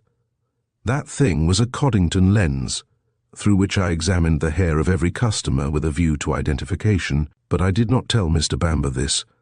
My explanation was recondite and rather obscure, but it seemed to satisfy him. "Well," he said, "you're a rum cove. Talk like a blooming toff too, you do."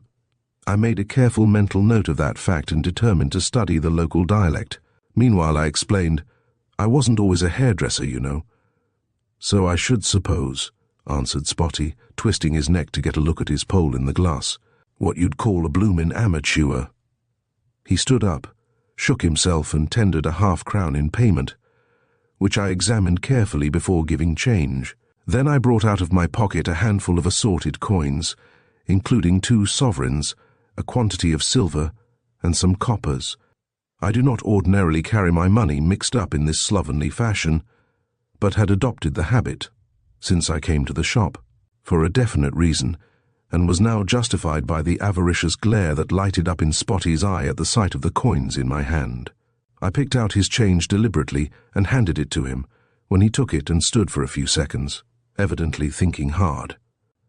Suddenly he thrust his hand into his pocket and said, "I suppose, mister, you haven't got such a thing as a 5-pun note what you can give me in exchange for 5 jimmies." He held out 5 sovereigns, which I took from him and inspected critically. "Oh, they're all right," said Spotty, as I weighed them in my hand. And so they were. "I think I can let you have a note if you will wait a moment," I said. And, as I turned to enter the parlour, Spotty sat down ostentatiously in the chair. I drew the door to after me, but did not latch it. A small jet of gas was burning in the parlour, and by its light I unlocked the safe, pulled out a drawer, took from it a bundle of banknotes and looked them over, all very deliberately and with my eye on the mirror that hung above the safe. That mirror reflected the door. It also reflected me, but as the light was on my back, my face was in the shadow. Hardly had I opened the safe when, slowly and silently, the door opened a couple of inches, and an eye appeared in the space. I picked a note out of the bundle, returned the remainder to the drawer, closed the safe, and slowly walked to the door. When I re-entered the shop, Spotty was seated in the chair as I had left him, with the immovable air of an Egyptian statue. I have no doubt that Spotty Bamber chuckled with joy when he got outside. I should like to think so, to feel that our pleasure was mutual, for as to me my feelings can only be appreciated by some patient angler who, after a long and fruitless sitting, has seen his quill or cork down sink with eager bite of perch or bleak or dace. Spotty was on the hook. He would come again. And not alone, at least, I trusted not alone. For my brief inspection of his hair had convinced me that he was not the unknown man whom I sought, and, though he would make an acceptable addition to the group of specimens in the long wall case, I was more interested in the companion whom I felt confident he would bring with him.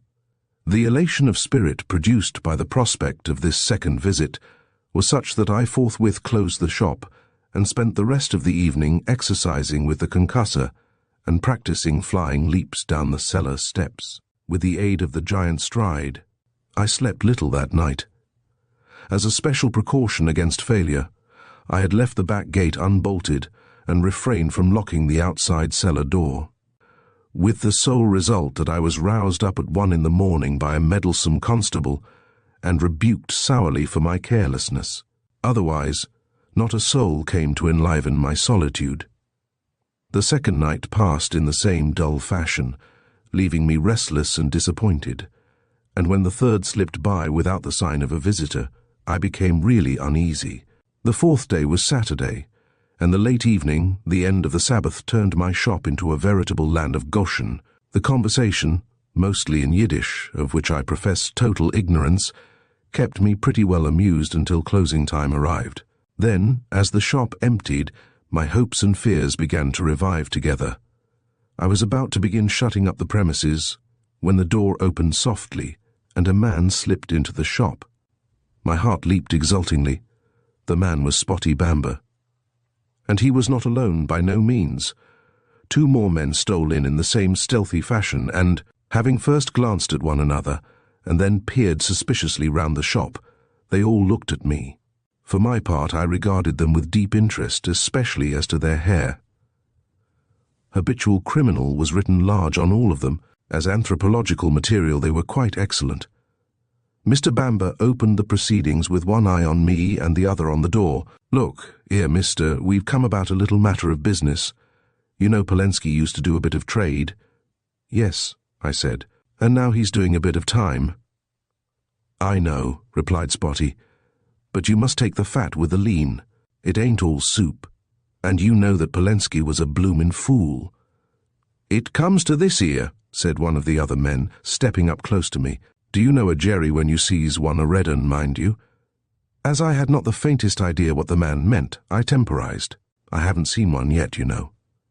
The fellow looked furtively at the door and then, diving into an inner pocket, pulled out a handsome gold watch with a massive chain attached, exhibited it for a moment, and then dropped it back. "That's the little article," said he, "and before you makes a bid, you can look it over and try if the stuff's genuine, but not out here, you know. We does our deal inside where you can't get ogled by a copper through the window." I saw the plan at a glance and in the main approved. Though 3 at once was a bigger handful than I should have desired, they would require careful treatment. "I will just go and see that it's all clear," I said, and with this I retired to the parlour, quietly bolting the door behind me. Once inside, I made my simple preparations rapidly. Placing the concussor in a tall cylindrical basket close to the cellar door, I opened the latter and hitched the rope in a position where I could grasp it easily. Then I took from the cupboard the tin of cart grease, and, with a large knife, spread a thick layer of the grease on the upper 4 steps of the cellar stairs. While thus engaged, I turned over my plans quickly, but with considerable misgivings. The odds were greater than I ought to have taken. For, as to the intentions of these men, I could have no reasonable doubt. Bamber was known to me, and he would not run the risk of my giving information. The amiable intention of these gentry was to "do me in," as they would have expressed it. And the vital question for me was, how did they mean to do it? Firearms they would probably avoid on account of the noise, but if they all came at me at once with knives, my chance would be infinitesimal. It comes back to me now rather oddly that I weighed these probabilities quite impersonally, as though I were a mere spectator, and such was virtually the case. The fact is that, although I had long since abandoned the idea of suicide, I remained alive as a matter of principle and not by personal desire. My objection to being killed was merely the abstract objection to the killing of any worthy member of society by these human vermin. But if any such person must needs be killed, I was quite indifferent as to whether the subject of the action were myself or some other. I had no personal interest in the matter. Hence, when I unbolted the door and beckoned the 3 men into the room, though doubtful of the issue, I had no feeling of nervousness. The advantage that my impassiveness gave me over those 3 rascals was very evident when they slouched in, for they were all trembling and twitching with nervous excitement, and no wonder. To a man who values his life above everything on earth, it is a serious matter to walk into the very shadow of the gallows. As soon as they were inside, one of them, who looked like a Polish Jew, bolted the door, and then they gathered round me like a pack of hyenas. I backed unostentatiously into the corner by the cellar door, talking volubly to the 3 men by turn as I went, and the Jew edged along the wall to get behind me. I realized that he was the one whom I had to watch, and I watched him, not looking at him, but keeping him on the periphery of my field of vision. For, as is well known, the peripheral area of the retina, although insensitive to impressions of form, is highly sensitive to impressions of movement. My remarks on the danger to respectable persons of meddling with stolen property gave Mr. Bamber his cue. "Stolen property," he roared. "Who said anything about stolen property? What do you mean, you bloomin' scalp scraper?" And he advanced threateningly with his chin stuck forward and a most formidable scowl. In the next few moments, I reaped the reward of my strenuous practice at the gymnasium of the art of jiu-jitsu and the French style of boxing. Bamber's advance was the signal. I had seen the Jew's hand steal under his coat skirt. He now made a quick movement, and so did I, whisking round. In an instant, I had his wrist in that kind of grip that dislocates the elbow joint, and as I turned, I planted my foot heavily on Spotty Bamber's chest. The swift movement took them all by surprise. The Jew screamed and dropped his knife, staggering heavily against the cellar door, which swung back on its well-oiled hinges. Bamber flew backwards like a football, and as he cannoned against the third man, the two crashed together to the floor. I thrust the Jew through the open doorway, released his wrist, and then followed a slithering sound from the cellar steps, ending in a soft thump. The position was marvelously changed in those few moments. The Jew, I took it, was eliminated, and the odds thus brought down to a reasonable figure. As to the other two, though they scrambled to their feet quickly enough, they kept their distance, Bamber in particular having some little difficulty with his breath. I picked up the concussor and faced them. If I had been quick, I could have dispatched them both without difficulty, but I did not. Once more I was aware of that singular state of consciousness to which I have elsewhere alluded as possessing me in the presence of violent criminals, a vivid pleasure in the mere act of physical contest, perfectly incomprehensible to me in my normal state of mind. This strange joy now sent the blood surging through my brain until my ears hummed, and yet I kept my judgment, calmly attentive and even wary. Thus, when the third ruffian rushed at me with a large sheath knife, I knocked his hand aside quite neatly with the concussor and drove him out of range with a heavy blow of my left fist. But at this moment, I observed Bamber frantically lugging something from his hip pocket, something that was certainly not a knife. It was time for a change of tactics. Before the third rascal could close with me again, I darted at the open doorway, grasped the rope, and in an instant had swung myself clear of the steps down into the darkness of the cellar. In swinging I had turned half round, and as I alighted, I saw my aggressor, knife in hand, come through the doorway in pursuit. He had more courage than Spotty, but less discretion. In the haste of his pursuit, he actually sprang over the sill onto the slippery top step, and the next moment was bumping down the stairs like an overturned sack of potatoes. As he picked himself up, half-stunned from the prostrate Jew on whom he had fallen, I regretfully felled him with the concussor. It was a dull finish to the affair, but there was Bamber's revolver to be reckoned with. To do Mr. Bamber justice, he was not rash. In fact, he was so unobtrusive that I began to fear that he had made off, and it being obviously unsafe to go up and ascertain, I proceeded to make a few encouraging demonstrations. "Oh," I shouted, "let me go. Let go my hands or I'll call for the police." This appeal had the desired effect. The dimly lighted doorway framed the figure of Spotty Bamber, with revolver poised, peering cautiously into the darkness. I renewed my protests and, retiring to the darkest corner, shuffled noisily about the brick floor. "Have you got him, Alf?" inquired the discreet Bamber, leaning forward and stepping over the sill. I continued to dance heavily in my corner and to utter breathless snorts and exclamations such as, "Let go, I tell you," "Aha, would you?" and so forth. Bamber took another step forward, craned his neck and called out, "Shove him over this way, Alf, so as I can—" He did not finish the sentence. Watching him, I saw his feet suddenly fly from under him. The revolver clattered on the cellar floor, and Spotty, himself, having slipped halfway down the steps, fell over the edge onto the hard brick pavement. As he picked himself up, breathing heavily, I dropped the concussor into the big pocket of my apron and pounced on him.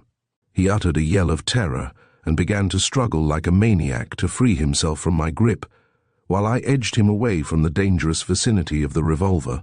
At first he was disposed to show a good deal of fight, and as we gyrated round the cellar, tugging, thrusting, wrenching and kicking, I found the strenuous muscular exercise strangely exhilarating. Evidently there is something to be said for the simple life, as lived in those primitive communities where every man is his own policeman. But this physically stimulating bout came to a sudden end. Our mazy revolutions brought us presently near the foot of the steps, and here Spotty tripped over the prostrate form of the third man. He staggered back a few paces and uttered a husky shriek, and then we came down together on top of the Jew. That finished him. The contact with those two motionless shapes shattered his nerves utterly and reduced him to sheer panic. He ceased to fight and only whimpered for mercy. It was very unpleasant. As long as the fight was hot and strenuous, the revived instincts of long-forgotten primitive ancestors kept my blood racing. But, with the first cry for mercy, all my exhilaration died out, and the degenerate emotions of civilized man began to make themselves felt. If I hesitated, I was lost. At every pitiful bleat, I felt myself weakening. There was only one thing to do, and I did it, with the concussor. Verbal description is a slow affair compared with action. The whole set of events that I have narrated occupied but a few minutes. When I unbolted the parlor door and found a somnolent navvy waiting to be shaved, I realized with astonishment how brief the interlude had been. "Hope I haven't kept you waiting," I said, anxious to learn if he had heard anything unusual. "No," he replied. "I've only just come in, didn't expect to find you open." He seated himself in the chair, and I lathered him profusely, with luxurious pleasure in handling the clean soap suds. The folly of my late visitors in leaving the shop door unfastened surprised me and illustrated afresh the poverty of the criminal intelligence. They had assumed that it would be all over in a moment, and had taken no precautions against the improbable. And such is the habitual, with whom the costly machinery of the law is unable to cope. Verily, there must be a good many fools besides the dishonest ones. I shut up the shop when my customer departed, indulged in a good wash and a substantial supper, for there was much to be done before I could go to bed. I had providently laid in 6 casks of a suitable size, of which 2 were put together, and the remainder in the form of loose staves and hoops. One of these would have to be made up at once, since it was necessary that the specimens should be packed before rigor mortis set in and rendered them unmanageable. Accordingly, I fell to work after supper with the mallet and the broad chisel-like tool with which the hoops are driven on, and did not pause until the bundle of staves was converted into a cask, complete save for the top hoop and head. I proceeded systematically. Into one cask I poured a quart of water and wetted the interior thoroughly, to make the wood swell and secure tight joints. Then into it I introduced the Jew in a sitting posture, and was gratified to find that the specimen occupied the space comfortably. But here a slight difficulty presented itself.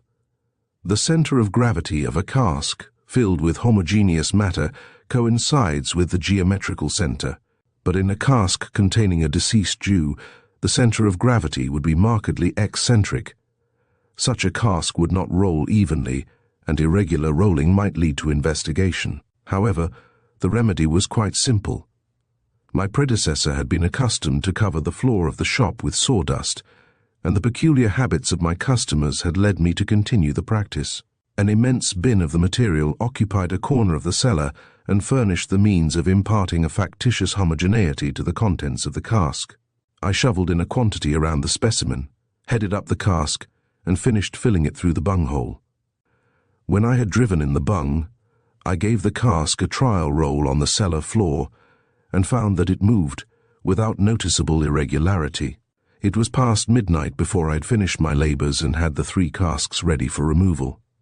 After another good wash, I went to bed, and thanks to the invigorating physical exercise, had an excellent night.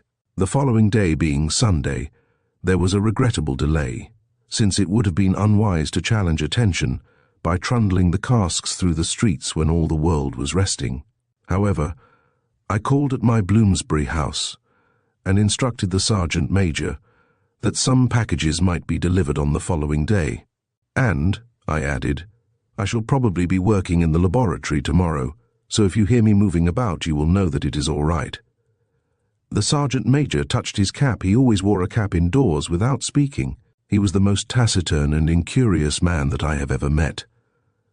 When I had taken a look round the laboratory and made a few preparations, I departed, going out by the museum entrance, It was as well to get the sergeant major used to these casual, unannounced appearances and disappearances. I walked slowly back to Whitechapel, turning over my plans for the removal of the casks. At first I had thought of taking them to Pickford's receiving office, but there was danger in this, though it was a remote danger. If one of the casks should be accidentally dropped, it would certainly burst, and then I had no particular objection to being killed. But I had a very great objection to being sent to Broadmoor, so I decided to effect the removal myself with the aid of the builder's truck that I had allowed the owner to keep in my yard. But this plan involved the adoption of some sort of disguise. A very slight one would be sufficient, as it was merely to prevent recognition by casual strangers. Now, among the stock of my predecessor, Polensky, I had found a collection of powder colors, grease paints, toupee paste, spirit gum and other materials which threw a curious light on his activities. On my return to the shop, I made a few experiments with these materials and was astonished to find on what trivial peculiarities facial expression depends. For instance, I discovered that a strip of court plaster, carried tightly up the middle of the forehead, where it would be hidden by a hat, altered the angle of the eyebrows and completely changed the expression, and that a thin scumble of purple rubbed on the nose totally altered the character of the face. This was deeply interesting, and, as it finally disposed of one difficulty, it left me free to consider the rest of my plans, which I continued to do until every possible emergency was anticipated and provided for. Early on Monday morning, I went out and purchased 4 lengths of stout quartering, 2 long and 2 short a coil of rope, a 2-block tackle of the kind known to mariners as a handy billy, and a pair of cask grips. With the quartering and some lengths of rope I made 2 cask slides, a long one for the cellar and a short one for the handcart. Placing the long slide in position, I greased it with cart grease, hooked the tackle above the upper end, attached the grips, and very soon had the 3 casks hoisted up into the passage that opened into the backyard. With the aid of the short slide and the tackle, I ran them up into the cart, lashed them firmly in position with the stout rope, threw in the slide and tackle, and was ready to start. Running into the shop, I fixed the necessary strip of court plaster on my forehead, tinted my nose, and, having pocketed the stick of paint and a piece of plaster, put on my shabbiest overcoat and a neckcloth, trod on my hat, and jammed it on my head so that it should cover the strip of plaster. Then I went out, and trundling the cart into the alley, locked the back gate, and set forth on my journey. Navigating the crowded streets with the heavy cart clattering behind me, I made my way westward, avoiding the main thoroughfares with their bewildering traffic, until I found myself in Theobald's Row at the end of Red Lion Street. Here I began to look about for a likely deputy, and presently my eye lighted on a sturdy-looking man who leaned somewhat dejectedly against a post and sucked at an empty pipe. He was evidently not a regular corner boy. I judged him to be a labourer out of work, and deciding that he would serve my purpose, I addressed him. "Want a job, mate?" He roused at once. "You've hit it, mate, I do. What sort of job?" "Pull this truck round to 6 of Plimsbury Street and deliver the tubs." "How much'll you give me?" was the inevitable inquiry. "Old chap'll give you £half if you ask him." "And how much am I to keep?" "Oh, we won't quarrel about that. I've got to see about another job or I'd take 'em myself. You deliver the tubs and be careful of 'em. They're full of valuable chemicals, and meet me here at 10 o'clock and I'll give you another job. Will that do you?" My friend pocketed his pipe and spat on his hands. "Gimme me the bloomin' truck," said he, and when I had surrendered the pole to him, he set off at a pace that made me thankful for the stout rope lashings of the casks.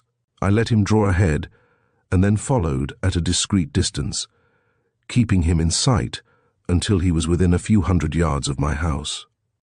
Then I darted down a side turning, took a short cut across a square, and arriving at the museum entrance, let myself in with my Yale key. To remove my hat, overcoat and coat, to tear off the plaster and wash my nose, was but the work of a minute.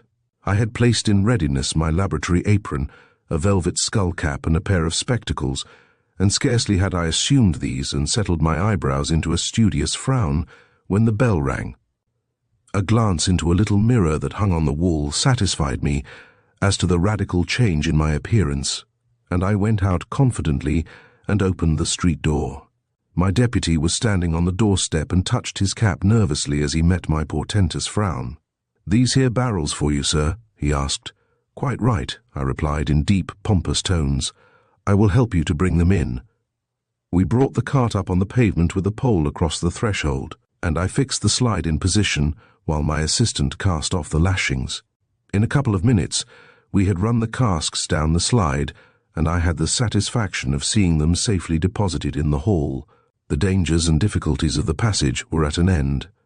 I handed my proxy the half-crown which he sheepishly demanded, with an extra shilling for a glass of beer, and saw him go on his way rejoicing. Then I went back to the laboratory, stuck on a fresh strip of plaster, rubbed on a tint of grease paint, and resumed my disreputable garments.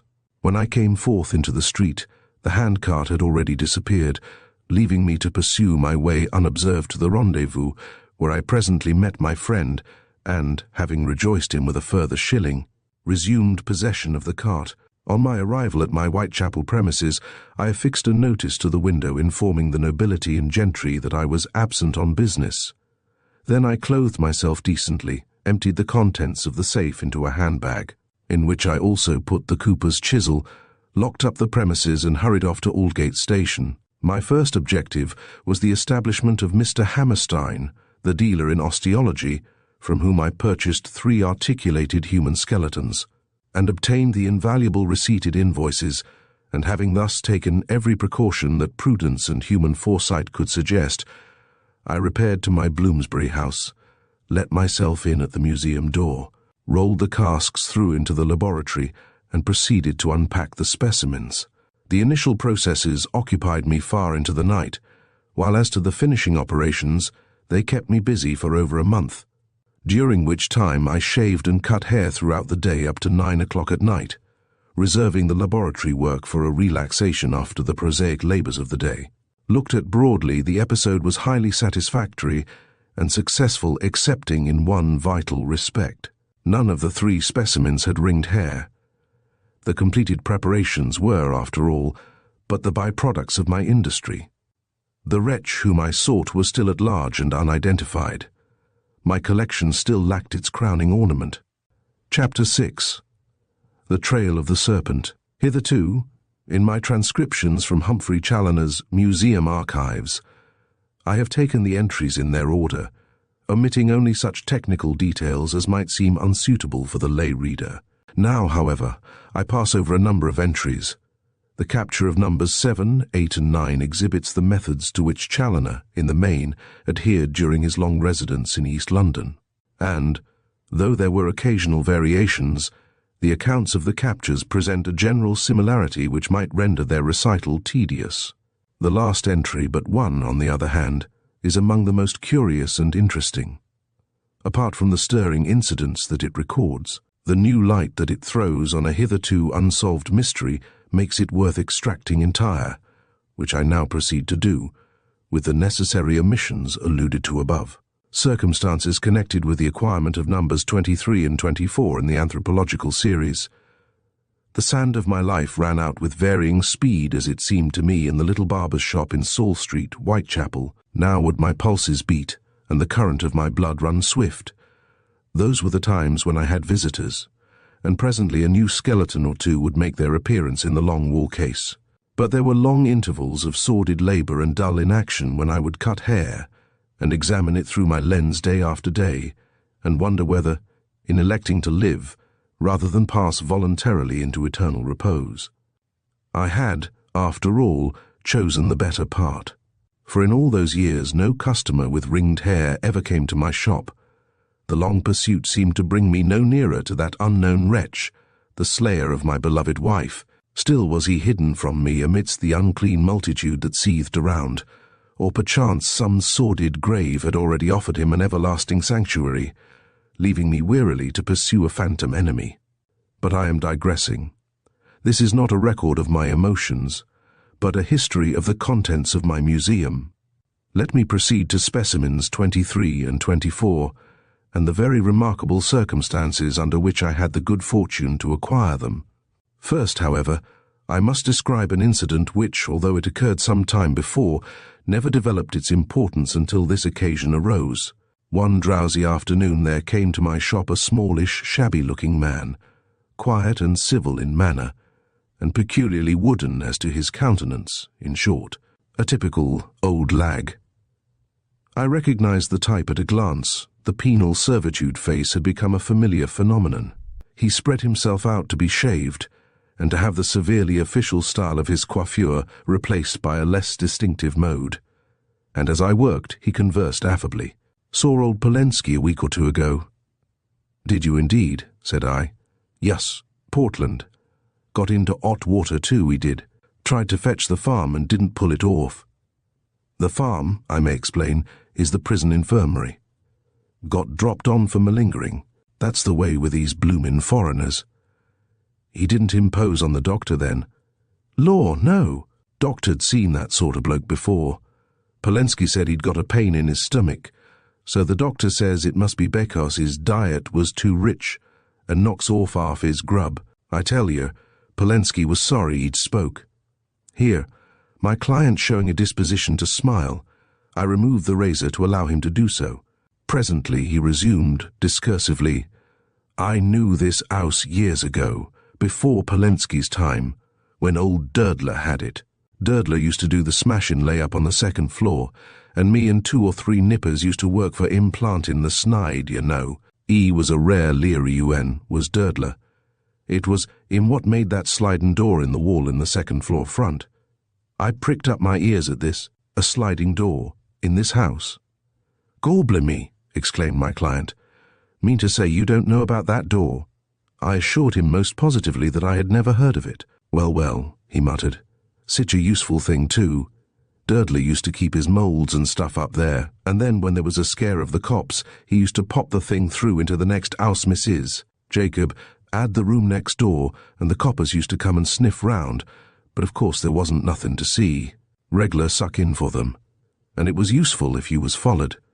You could mizzle in through the shop, run upstairs, pop through the door, downstairs next door and out through the backyard. I've done it myself. Who's got the second floor front now?" "I have," said I. "I keep the whole of the house." "My eye!" exclaimed my friend, whose name I learned to be Towler. "You are a bloomin' toff. Like me to show you that door?" I said that I should like it very much, and accordingly, when the trimming operations were concluded, and I had secured a wisp of Mr. Towler's hair for subsequent examination, we ascended to the second floor front, and he demonstrated the hidden door. "It's in this 'ere cupboard, under that row of pegs. That peg underneath at the side is the handle. You catches hold of it so, and you gives a pull to the right." He suited the action to the words, and with a loud groan, the middle third of the back of the cupboard slid bodily to the right, leaving an opening about 3 feet square, beyond which was a solid-looking panel with a small knob at the left-hand side. "That," whispered Towler, "is the back of a cupboard in the next house. If you was to pull that handle to the right, it would slide along same as this one, only I expect there's somebody in the room there." I rewarded Mr. Towler with half a sovereign, which he evidently thought liberal, and he departed gleefully. Shortly afterwards I learned that he had got a stretch in connection with a job at Camberwell, and he vanished from my ken. But I did not forget the sliding doors. No special use for them suggested itself, but their potentialities were so obvious that I resolved to keep a sharp eye on the second floor front next door. I had not long to wait. Presently the whole floor was advertised by a card on the street door as being to let, and I seized the opportunity of a quiet Sunday to reconnoitre and put the arrangements in going order. I slid back the panel on my own side, and then, dragging at the handle, pushed back the second panel. Both moved noisily and would require careful treatment. I passed through the square opening into the vacant room and looked round, but there was little to see, though a good deal to smell, for the windows were hermetically sealed, and a closed stove fitted into the fireplace precluded any possibility of ventilation. The aroma of the late tenants still lingered in the air. I returned through the opening and began my labours. First, with a hard brush, I cleaned out both sets of grooves, top and bottom. Then, into each groove, I painted a thick coating of tallow and black lead mixed into a paste and heated.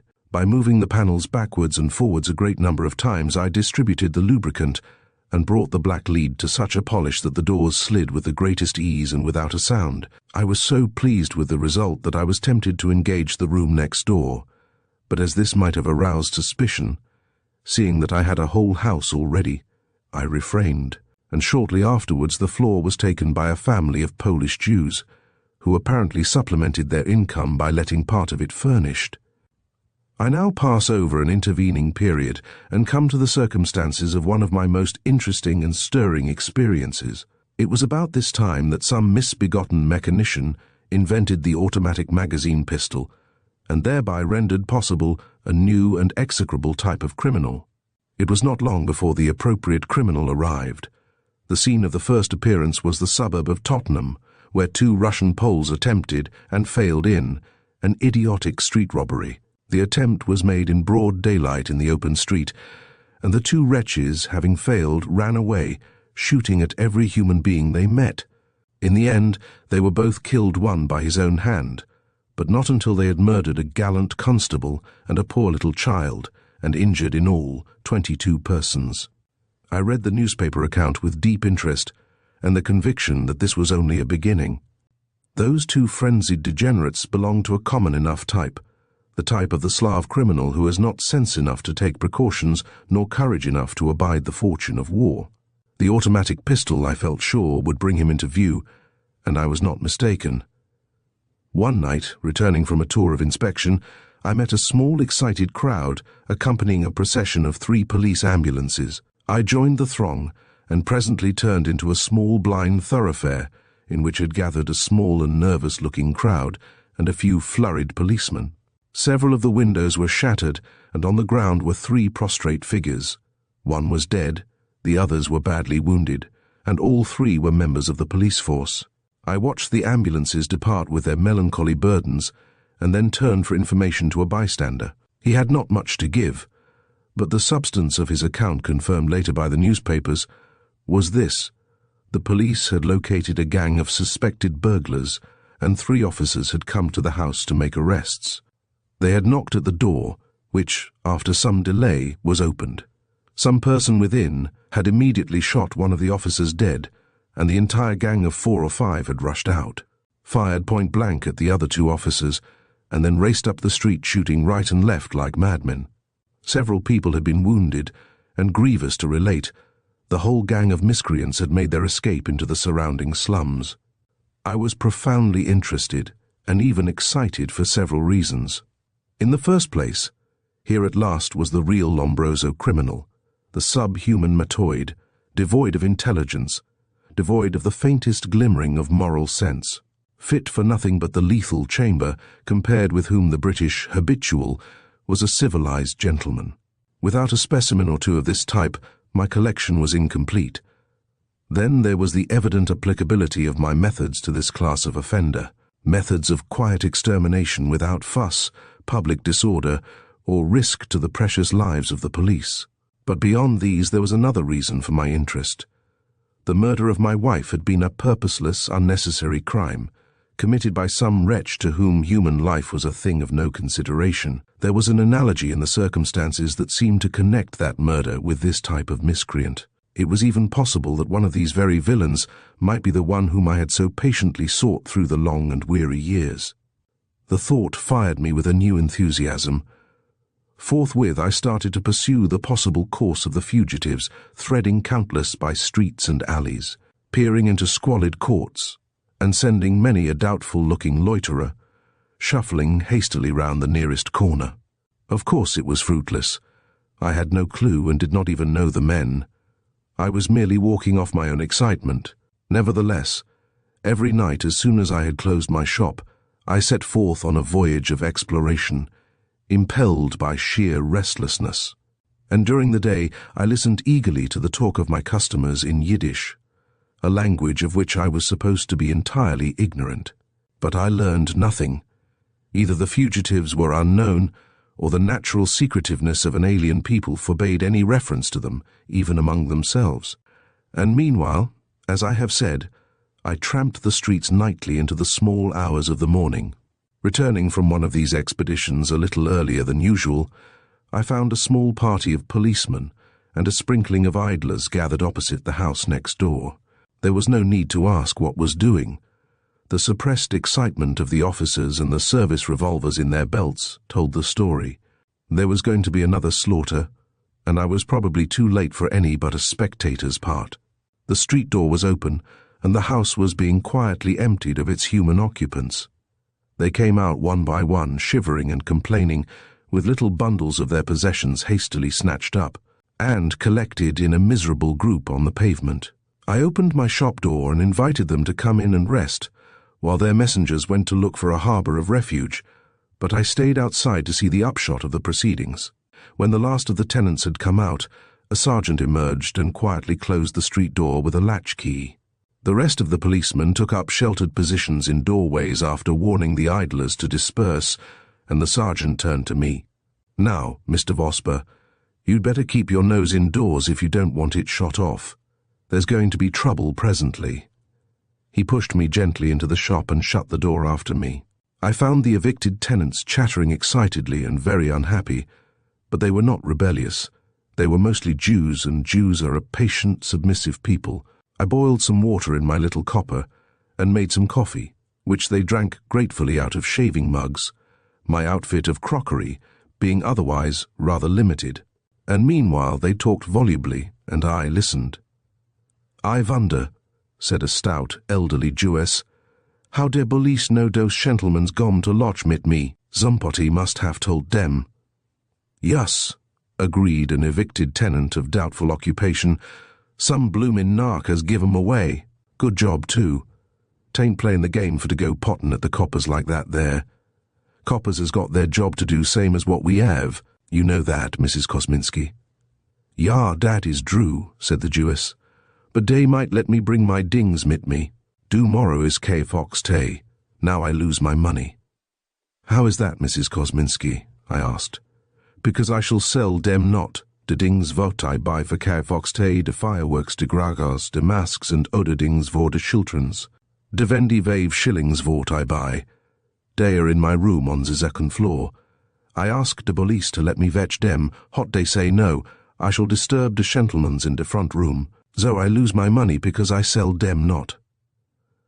Here the unfortunate woman burst into tears, and I was so much affected by her distress that I instantly offered to buy the whole consignment for £2, whereat she wept more copiously than ever, but collected the purchase money with great promptitude, and stowed it away in a very internal pocket, displaying in the process as many layers of clothing as an old-fashioned pen-wiper.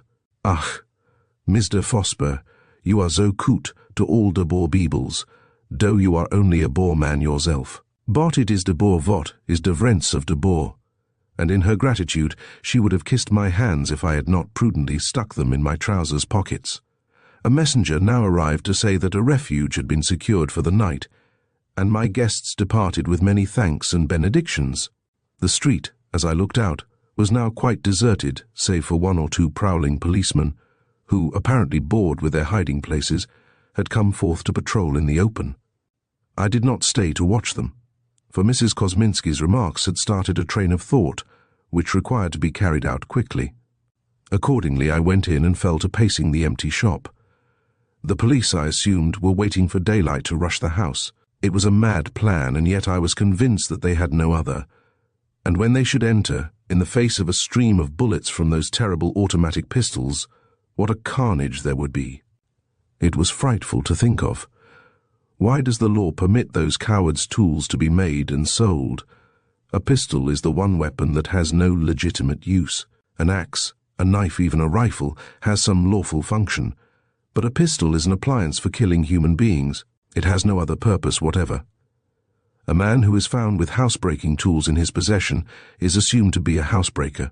Surely a man who carries a pistol convicts himself of the intention to kill somebody. But perhaps the police had some reasonable plan. It was possible, but it was very unlikely. The British policeman is a grand fellow, brave as a lion, and ready to march cheerfully into the mouth of hell if duty calls. But he knows no tactics. His very courage is almost a disadvantage, leading him to disdain reasonable caution. I felt that our guardians were again going to sacrifice themselves to these vermin. It was terrible. It was a wicked waste of precious lives. Could nothing be done to prevent it? According to Mrs. Kosminski, the gentlemen's were in the second-floor front, the room with the sliding panel. Then I could at least keep a watch on them. I walked slowly upstairs, gnashing my teeth with irritation. The sacrifice was so unnecessary. I could think, offhand, of half a dozen ways of annihilating these wretches without risking a single hair of any decent person's head. And here were the police, with all the resources of science at their disposal and practically unlimited time in which to work, actually contemplating a fight with all the odds against them. I stole into the second-floor front and, by the light of a match, found the cupboard. The inside panel, as I will call the one on my side, slid back without a sound. There was now only the second panel between me and the next room, and I could plainly hear the murmur of voices and sounds of movement. But I could not distinguish what was being said, and as this was of some importance, I determined to try the other panel. Grasping the handle, I gave a firm but gradual pull, and felt the panel slide back quite silently for a couple of inches. Instantly the voices became perfectly distinct, and a whiff of foul, stuffy air came through, with a faint glimmer of light, by which I knew that the cupboard on their side was at least partly open. "I tell you, Pirogov," a voice said in Russian, "you are nervous about nothing. The police are looking for us, but they know none of us by sight. We can go about quite safely." "I am not so sure," replied another voice, presumably Pirogov's. "The babbling fool who let us the house may talk more. And who knows but some of our own people may betray us. That woman Kosminski looked very queerly at us, I thought." "Bah!" exclaimed the other. "Come and lie down, Pirogov. Tomorrow we will leave this place and separate. We shall go away for a time, and they will forget us. Put some more coke in the stove and let us go to sleep." How incalculable are the groupings of factors that evolve the causation of events! Those last words of the invisible ruffian seemed quite trivial and inconsequent, and yet they framed his death warrant. I did not myself realize it fully at the moment. As I closed the slide and stepped back, I was conscious only that a useful train of thought had been started. Put some more coke in the stove and let us go to sleep. Yes, there was a clear connection between the idea of stove and that of sleep, a sleep of infinite duration. Therein lay the solution of the problem. I walked slowly down the stairs, tracing the connection between the ideas of stove and sleep. The nauseous air that had filtered through from that room spoke eloquently of sealed windows and stopped crevices. It was a frosty night, and the murderers were chilly. A backdraft in the stovepipe would fill the room with poisonous gases and probably suffocate these wretches slowly and quietly. But how was it to be brought about? For a moment, I thought of climbing to the roof and stopping the chimney from above, but the plan was a bad one. The police might see me and make some regrettable mistake with a revolver. Besides, it would probably fail. The stoppage of the draft would extinguish the fire, and the pungent coke fumes would warn the villains of their danger. Still closely pursuing the train of thought, I stepped into my bedroom and lit the gas. I turned to glance round the room, and behold, the problem was solved. In the fireplace stood a little brass stove of Russian make, a tiny affair, too small to burn anything but charcoal.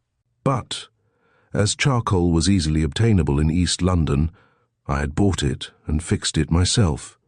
It was perfectly safe in a well-ventilated room, though otherwise very dangerous, for the fumes of charcoal, consisting of nearly pure carbon dioxide, being practically inodorous, give no warning.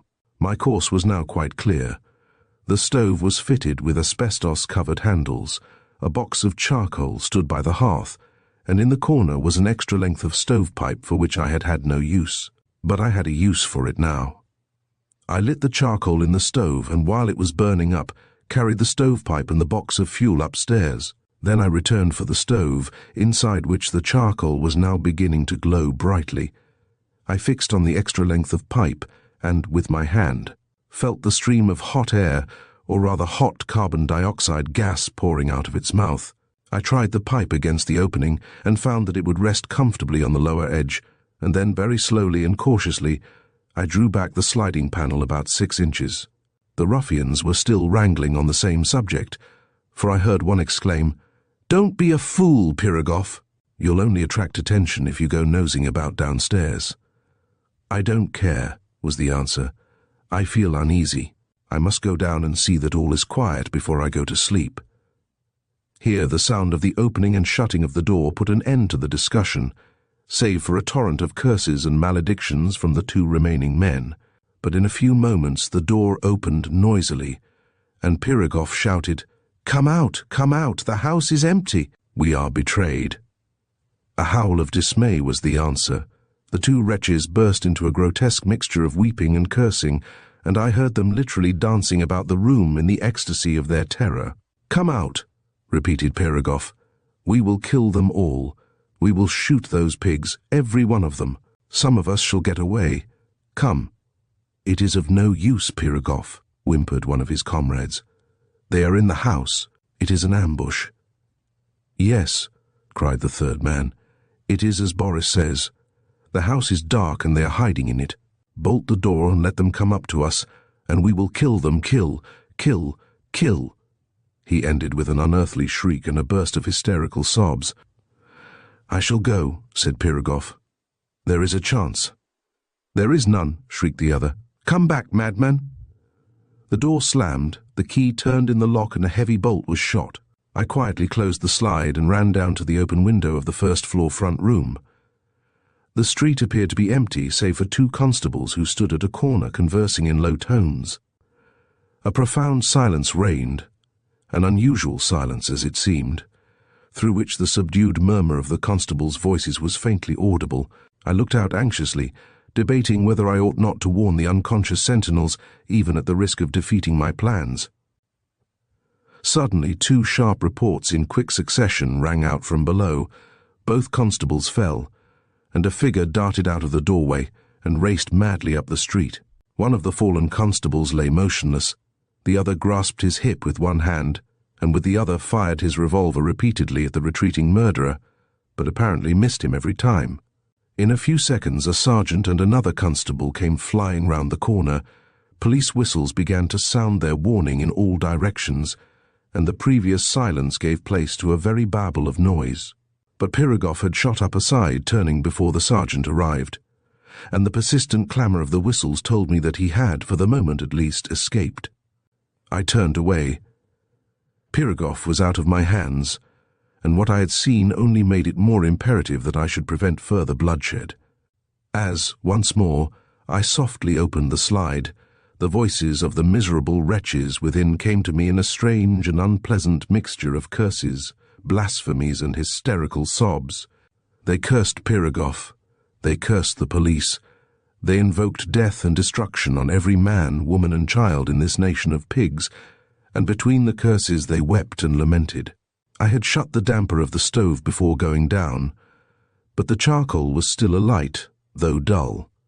I now arranged the stove in position, resting the long pipe on the bottom edge of the opening, so that its end projected a few inches into the room, moving quite silently and assisted by the hubbub from without and the noise produced by the two craven villains.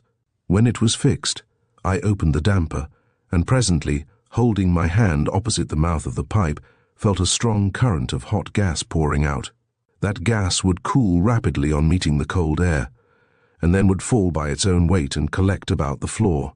My apparatus was now in full going order, and there was nothing for it but to wait. The noise in the street had subsided, but the two ruffians showed no signs of settling down. They were now engaged in barricading the door so that it could be forced open only a few inches, thus exposing the attackers to a deadly fire. I was much obliged to them. Their movements would help to diffuse the gas and prevent it from settling too densely on the floor. Also, their exertions would make them breathe more deeply, and so come more rapidly under the influence of the poison. The time crept on, the police made no sign. The murderers rested from their labours, sometimes talking excitedly, sometimes silent for minutes at a time, and at intervals yawning like overstrung women.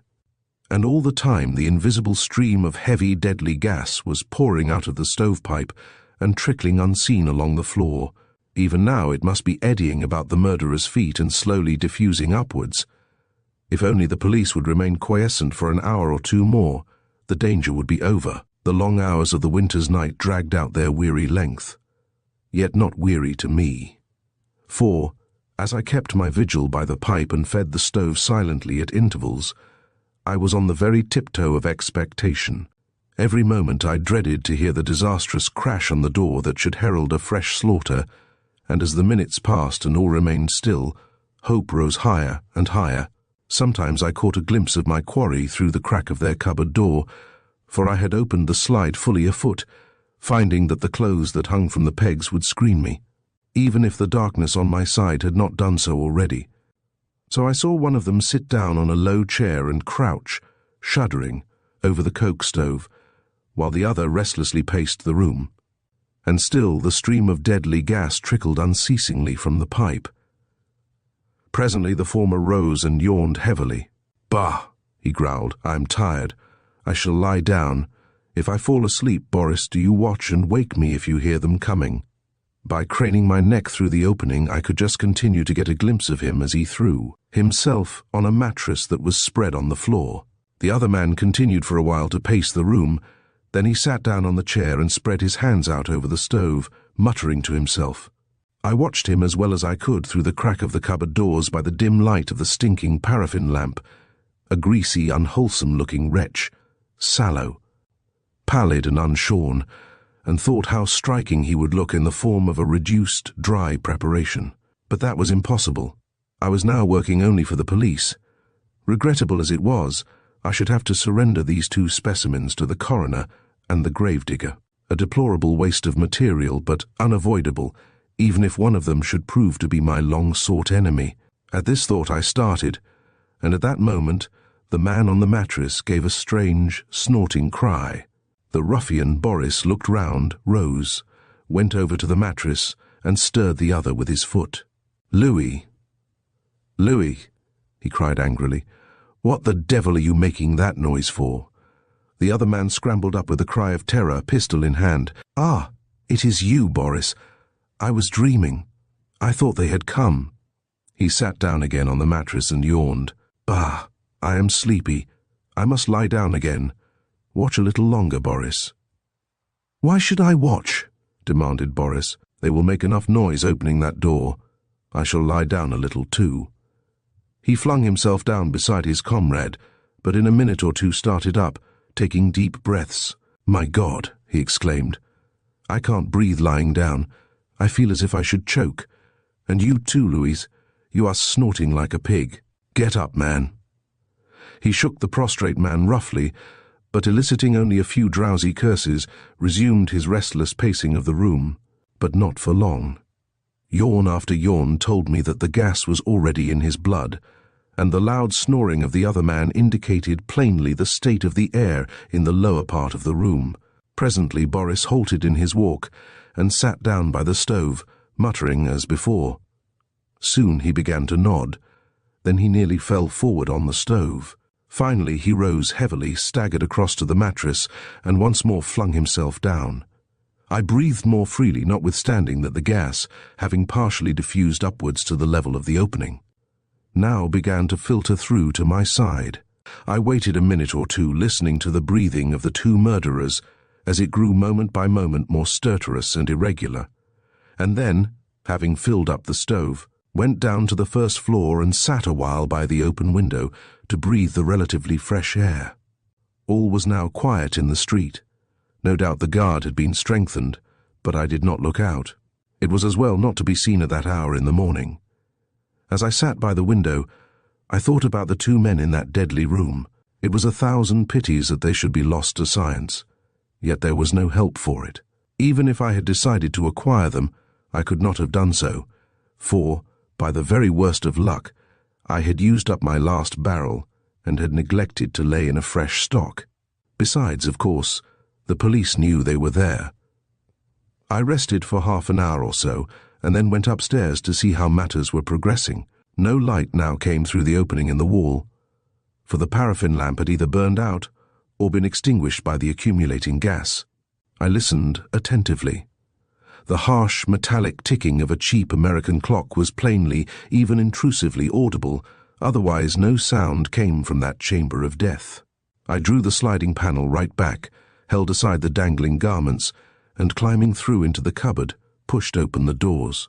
A faint glimmer of light from the street made dimly visible the mattress on the floor and two indistinct dark shapes stretched on it. I stepped quickly across the room, breathing as little as possible of the unspeakably foul air, and struck a wax match. It burned dimly and smokily, but showed me the two murderers, lying in easy postures, their faces livid and ghastly in hue, but peaceful enough in expression. When I lowered the match, its flame dwindled and turned blue, and at 18 inches from the floor it went out as if dipped in water. At that height the heavy gas must have been nearly pure. The room was a veritable Grotto del Cane. I stooped quickly, holding my breath, and felt the wrists of the two men. They were chilly to the touch, and no vestige of pulse was perceptible. I shook them both vigorously, but failed to elicit any responsive movement. They were quite limp and inert, and I had no doubt that they were dead. My work was done.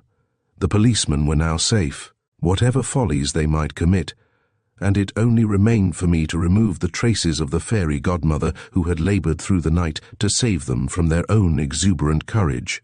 Passing back through the opening, I drew away the now unnecessary pipe, closed the two panels, and carried the little stove down to my bedroom. I looked at the unruffled, bed-mute but eloquent witness to the night's activity, and deciding as a measure of prudence to give it the appearance of having been slept in, took off my boots and crept in between the sheets. But I was not in the least degree drowsy. Quite the contrary. I was all agog to see the end of the comedy, in which I had, all unknown, taken the leading part, so that after tossing about for a few minutes I sprang out of bed, resumed my boots, and poured out a basin full of water to refresh myself by a wash, and now once more observed the strangely indirect lines of causation. The towels on the horse were damp and none too clean.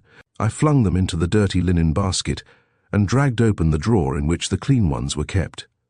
It was the bottom drawer of a cheap pine chest that I had bought in Whitechapel High Street.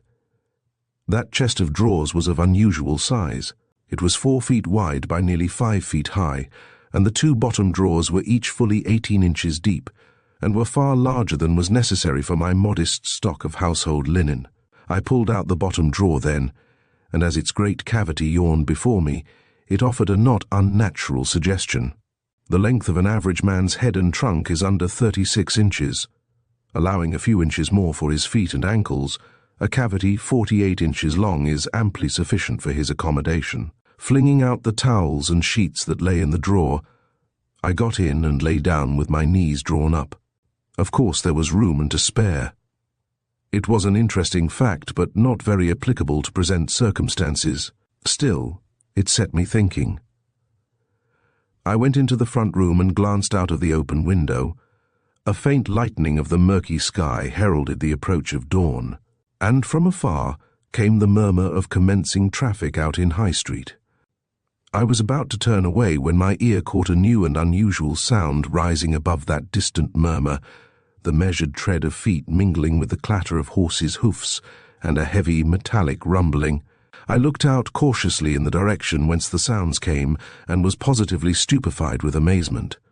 At the end of the street I saw, by the light of the lamps, a company of soldiers appearing round the corner and taking up a position across the road. I watched breathlessly. Soon, at a sign from the officer, the men spread mats on the muddy ground and lay down on them, and then appeared a train of horses dragging a field piece or quick-firing gun, which was halted behind the infantry and unlimbered. A minute later, the black shapes of a number of soldiers appeared on the skyline as they crept along the parapets of the opposite houses where, save for their heads and the barrels of their rifles, they presently disappeared. It seemed that I had misjudged the police in the matter of caution. It almost seemed that my labours had been useless, for surely these portentous preparations indicated some masterpiece of strategy. What an anticlimax it would be when the defenders of the fort were found to be dead, but what a still greater anticlimax if they were not there at all. At this moment a police sergeant strolled down the middle of the road, and observing me, motioned to me with his hand to get inside out of harm's way. I obeyed with grim amusement, thinking of that absurd anticlimax, and somehow this idea began to connect itself with those two bottom drawers. But the casks were the difficulty. The cooper from whom I had obtained them sometimes kept me waiting nearly a week before supplying them, for I was only a small customer, and that would never do even at this time of year. Besides, the police would make a rigid search. Not that that would have mattered if I could have made proper arrangements for the concealment and removal of the specimens, but unfortunately I could not. The specimens would have to go, to be borne out ingloriously in the face of the besieging force, limp and passive, like a couple of those very helpless guys that are wont to be produced by what Mrs. Kosminski would call der chiltrens. There would be a certain grim appropriateness in the incident, for this was the 5th of November. The generation of new ideas is chiefly a matter of association. The ideas guys, Mrs. Kosminski, and the 5th of November unconsciously formed themselves into a group from which in an instant there was evolved a new and startling train of thought. At first it seemed wild enough, but when the two bottom drawers joined in the synthetic process, a complete and consistent scheme began to appear. A flush of pleasurable excitement swept over me, and as I raced upstairs, fresh details added themselves and fresh difficulties were propounded and disposed of. I slid open the panels, stepped through, and holding my breath, strode across the poisoned room with only one quick glance at the two still forms on the mattress. Removing the barricading chair, I unlocked and unbolted the door and passed out, closing it after me. Mrs. Kosminski's room was at the back, a dreadful nest of dirt and squalor, piled almost to the ceiling with unclassifiable rubbish. The air was so stifling that I was tempted to raise the heavily curtained window a couple of inches, and thereby got a useful idea when, by peeping over the curtain, I saw the flat leads of a projecting lower story. The merchandise piled on all sides, and even under the bed, included very second-hand wearing apparel, sheets, blankets, crockery, and toys. Among them were the fireworks, the masks and other appliances for commemorating the never-to-be-forgotten gunpowder treason, and a couple of large balls of a dark-coloured cord sometimes used by costers for securing their loads. That gave me an idea too, as did the frowsily smart female garments. I appropriated 4 of the largest masks and a quantity of oakum for wigs, some coloured paper streamers and hat frills. 2 huge and disreputable dresses Mrs. Kosminski's own, I suspected, the skirts of which I crammed with straw from a hamper, 2 large-sized and ragged suits of clothes, a woman's straw hat, 4 pairs of men's gloves, and the biggest top hat that I could find. These I put apart in a heap with one of the balls of cord. From the other ball I cut off some 8 fathoms of cord, and poking it out through the opening of the window, let it drop on the leads beneath. Then I conveyed my spoil in 1 or 2 journeys across the murderer's room, passed it through the opening, and closed the panel after me. Prudence suggested that I should dispose of these things first, and accordingly I stowed 2 masks, 2 pairs of gloves, 1 suit of clothes and 1 dress in the large chest of drawers. The rest I carried down to the backyard, where already was a quantity of lumber belonging to a neighbouring greengrocer. Returning upstairs, I called in at the bedroom to transfer the scanty contents of the 2 large drawers into the upper ones, and then proceeded once more to the second-floor front. Time was passing, and the glimmer of the grey dawn was beginning to struggle in faintly through the dirty windows. As I drew back the slide, I became aware of a sound which, soft as it was, rang the knell of my newly formed hopes. I had closed the door of the murderer's room and locked it, but had not shot the bolt. Now I could distinctly hear someone fumbling gently at the keyhole, apparently with a picklock. It was most infuriating. At the very last moment, when success was within my grasp, I was to be foiled and all my neatly laid plans defeated. And to make it 1,000 times worse, I had not even taken the precaution to examine the dead miscreant's hair. With an angry and foolish exclamation, I reached through the opening and drew the cupboard doors to, leaving only a small gap. Then I shut myself in my own cupboard, to exclude the dim light, and closing the panel to within an inch, waited on events with my hand on the knob, ready to shut it at a moment's notice. The great strategic move was about to begin, and I was curious to see what it would be. The bolt of the lock shot back, the door creaked softly. There was a pause, and then a voice whispered, "Why, they seem to be asleep. Keep them covered, Smith, and shoot if they move." Soft footsteps advanced across the room. Someone gave a choking cough, and then a brassy voice fairly shouted, "Why, man, they're dead, my lord. What a let-off."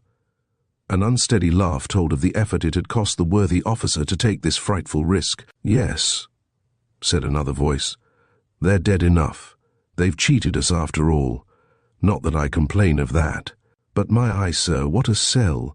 Think of all those Tommies and that machine gun. Ha ha! Oh, Lord, I suppose the beggars poisoned themselves when they saw the game was up." He laughed again, and the laugh ended in a fit of coughing. "Not they, Sergeant," said the other. "It was that coke stove that gave them their ticket. Can't you smell it? And by Jove, it will give us our ticket if we don't clear out. We'll just run down and report and send for a couple of stretchers." "Hadn't I better wait here, sir, while you're gone?" asked the sergeant. "Lord, no, man. What for? We shall want 3 stretchers if you do. Come along, Pooh, leave the door open." I listened incredulously to their retreating footsteps. It seemed hardly possible that they should be so devoid of caution. And yet, why not? The men were dead, and dead men are not addicted to sudden disappearances. But this case was going to be an exception. I had given the specimens up for lost when I heard the police enter, but now... I opened the slide, sprang through the opening, and strode over to the mattress. One after the other, I picked up the prostrate ruffians, carried them across, and bundled them through the aperture. Then I came through myself, shut the cupboard doors, closed both panels carefully, shut up my own cupboard, and carried the specimens down to my bedroom. With their knees drawn up, they packed quite easily in the large drawers. I shut them in, locked the drawers, pocketed the key, washed my hands, and went down to the parlour, where I rapidly laid the breakfast table. At any moment now, the police might come to inspect, and whenever they came, they would find me ready. I did not waste time on breakfast. That could wait. Meanwhile, I fell to work with the materials in the yard.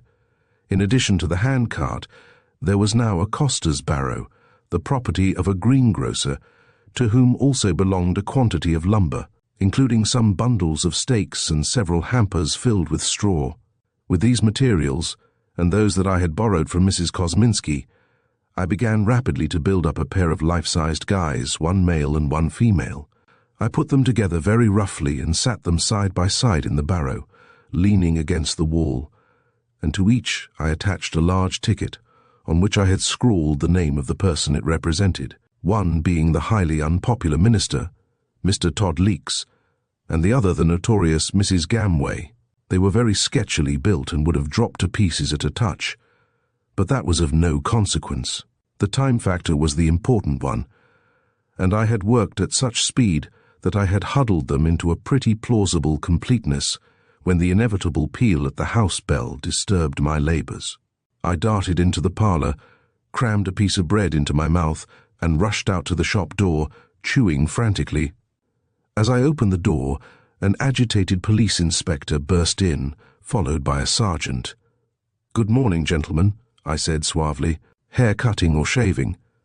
I shall not record the inspector's reply. I was really shocked. I had no idea that responsible officials use such language. In effect, they wished to look over the premises. Of course, I gave instant permission and followed them in their tour of inspection on the pretext of showing them over the house. The inspector was in a very bad temper, and the sergeant was obviously depressed. They conversed in low tones as they stumped up the stairs, and I heard the sergeant say something about an awful suck-in. "Oh, don't talk of it," snapped the inspector. "It's enough to make a cat sick. But what beats me is how those devils could have stuck the air of that room. It would have settled my hash in 5 minutes. "Yes," agreed the sergeant, "and how they could have let themselves down from that window without being spotted.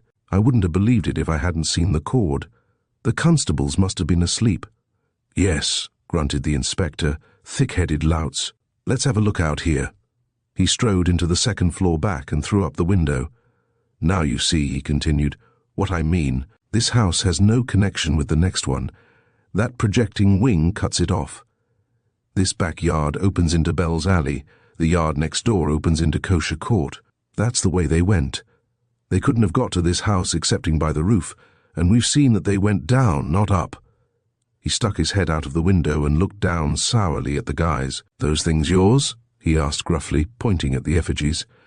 "No," I answered. "I think one of Piper's men is getting them ready to take round."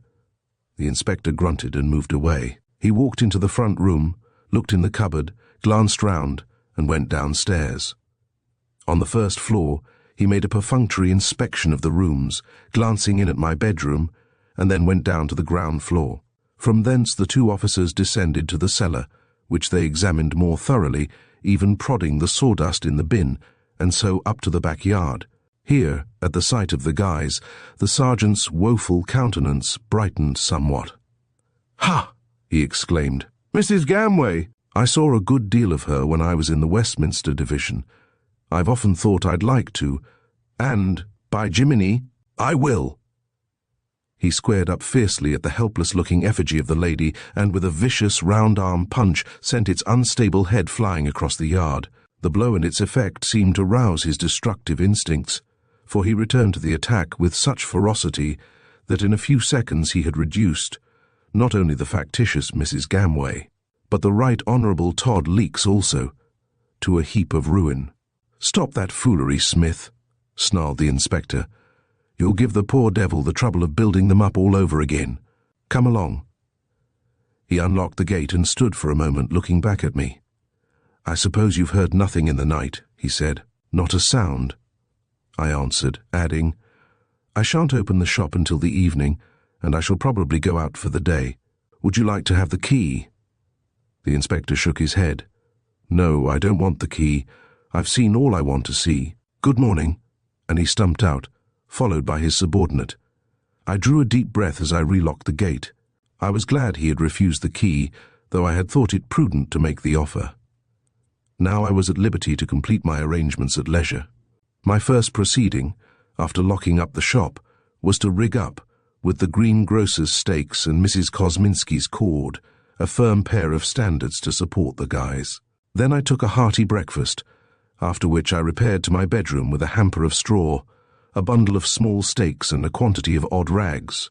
The process of converting the specimens into quite convincing guys was not difficult. Tying up the heads in large pieces of rag, I fastened the big masks to the fronts of the globular bundles and covered in the remainder with masses of oakum to form appropriate wigs.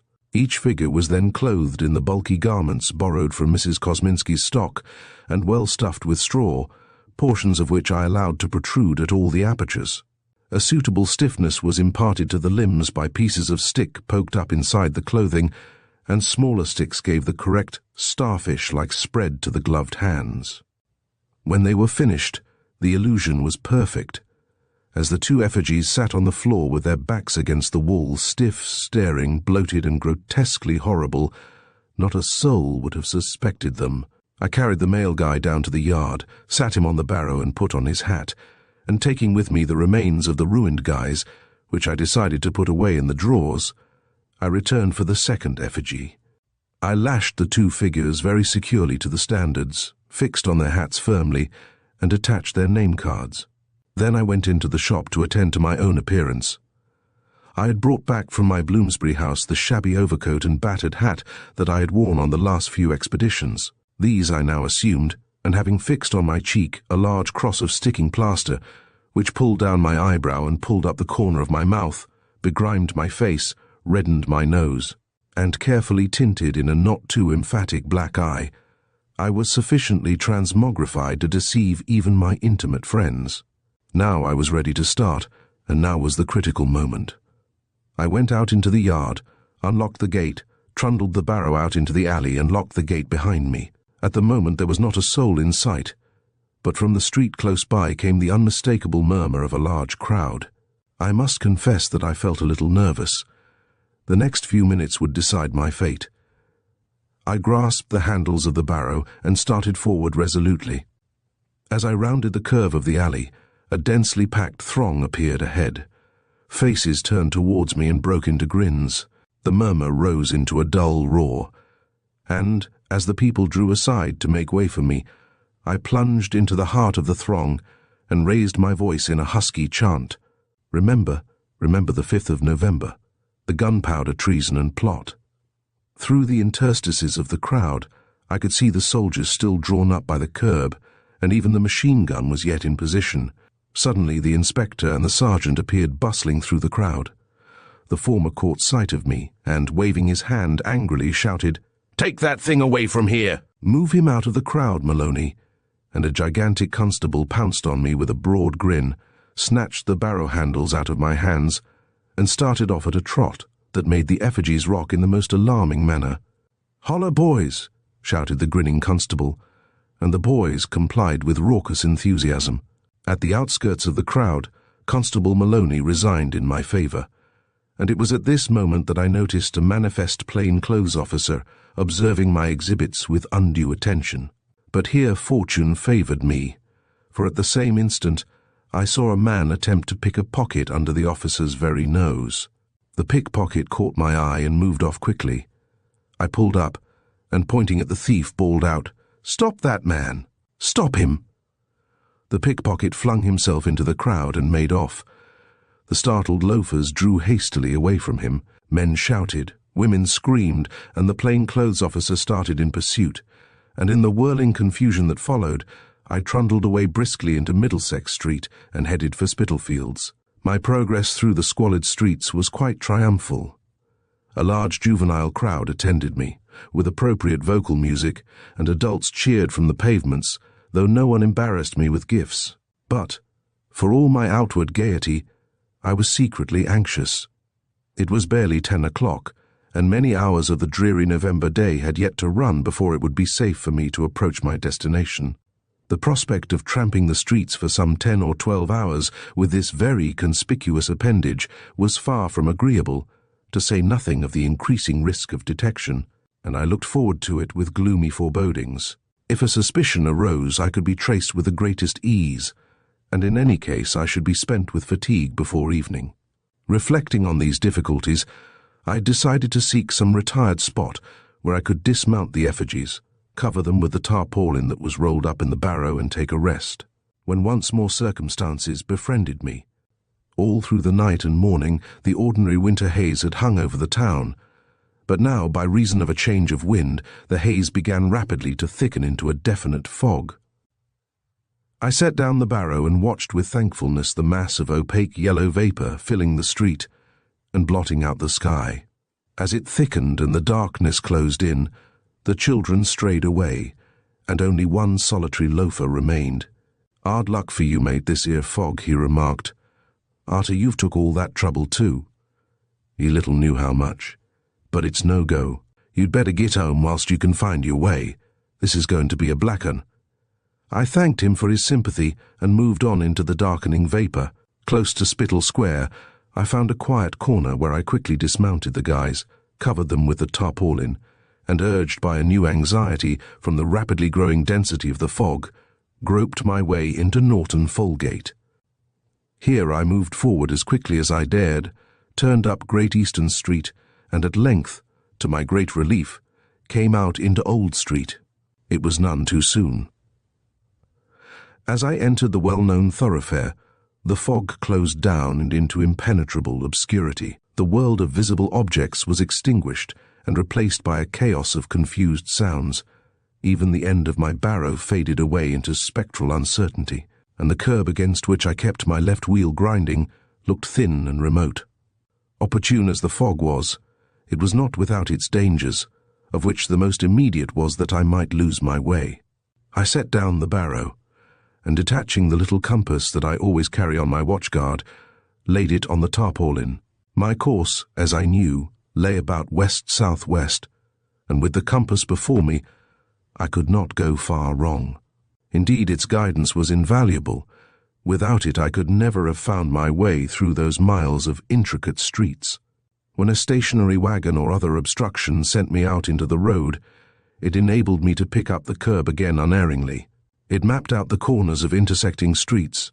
It piloted me over the wide crossings of the City Road and Aldersgate Street, and kept me happily confident of my direction as I groped my way like a fog-bound ship on an invisible sea.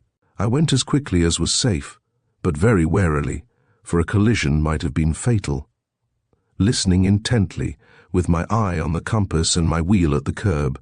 I pushed on through the yellow void, until a shadowy post at a street corner revealed itself by its parish initials as that at the intersection of Red Lion Street and Theobald's Row. I was nearly home.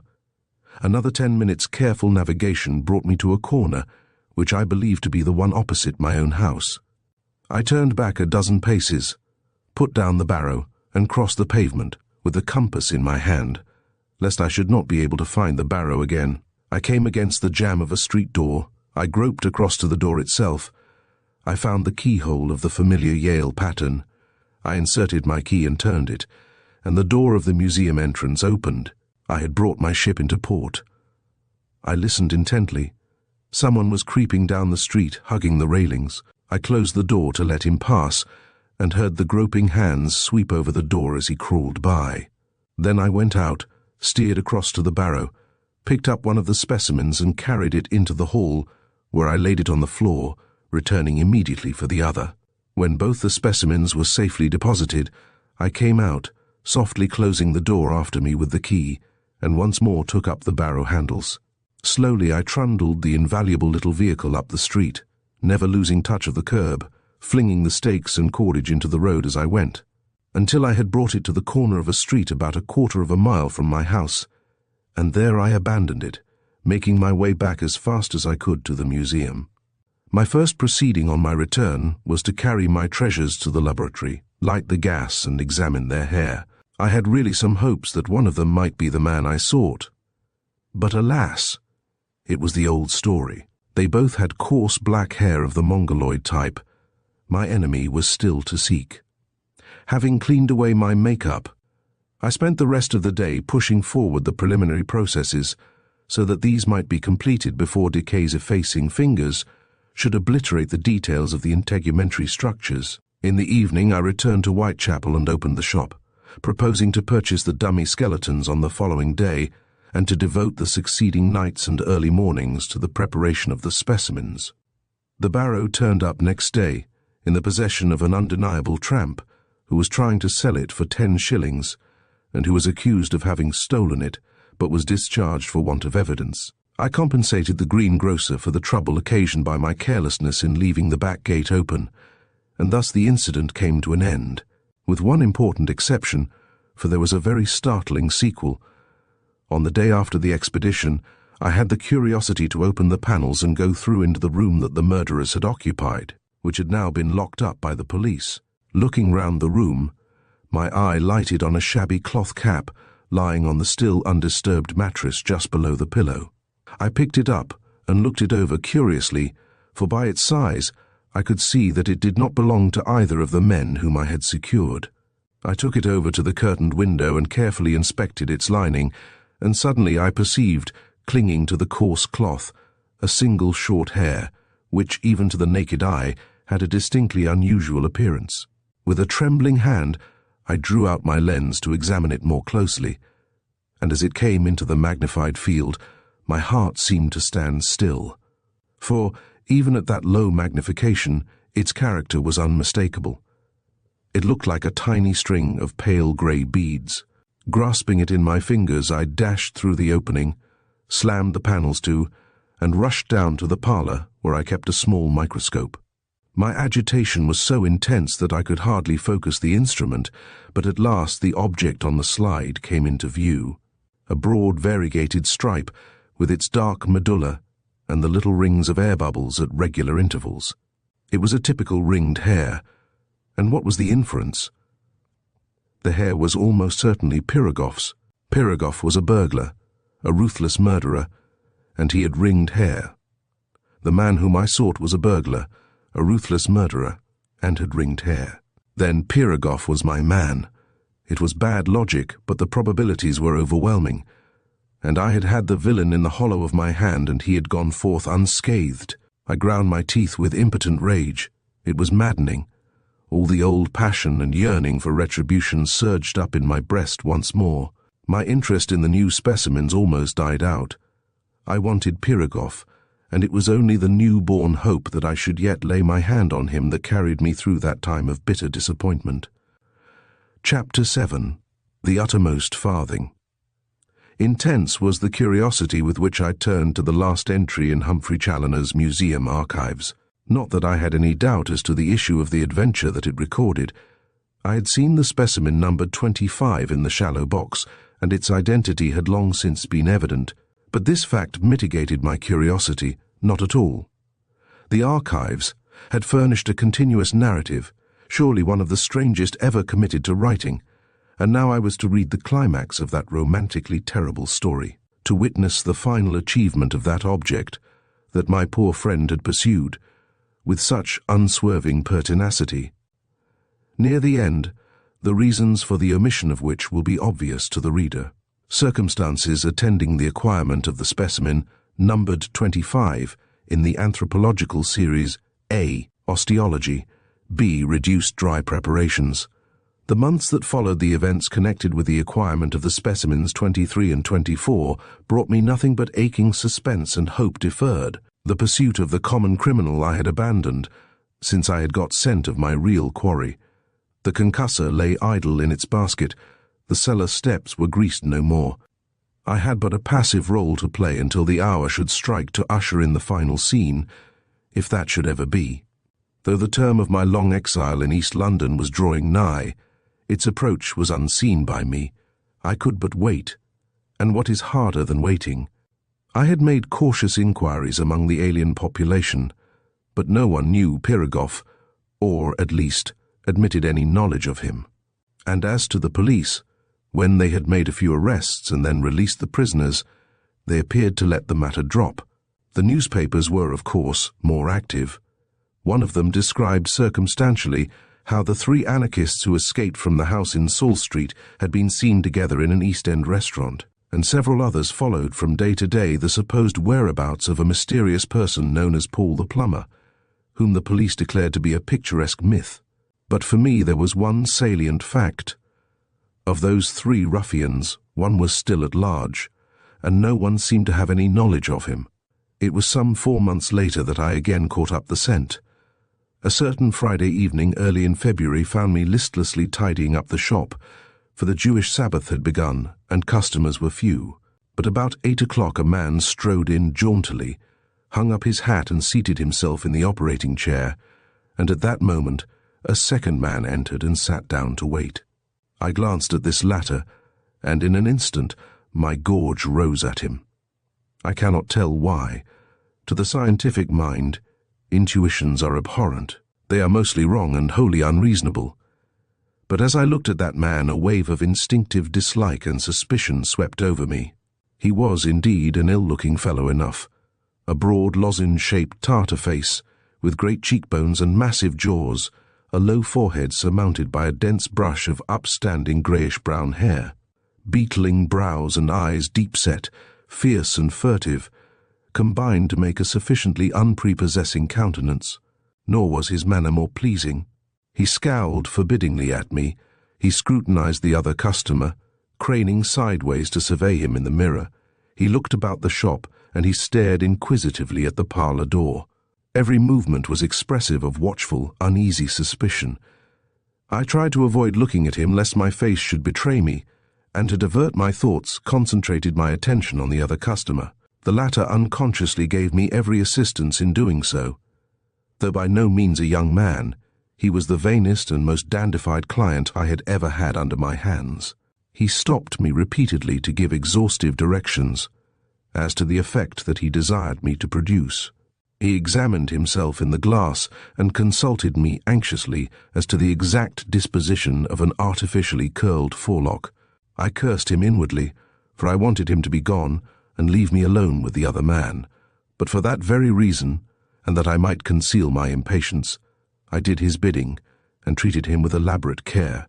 But now and again my glance would stray to the other man, and as I caught his fierce, suspicious eye, like the eye of a hunted animal, I would look away quickly lest he should read what was in my mind.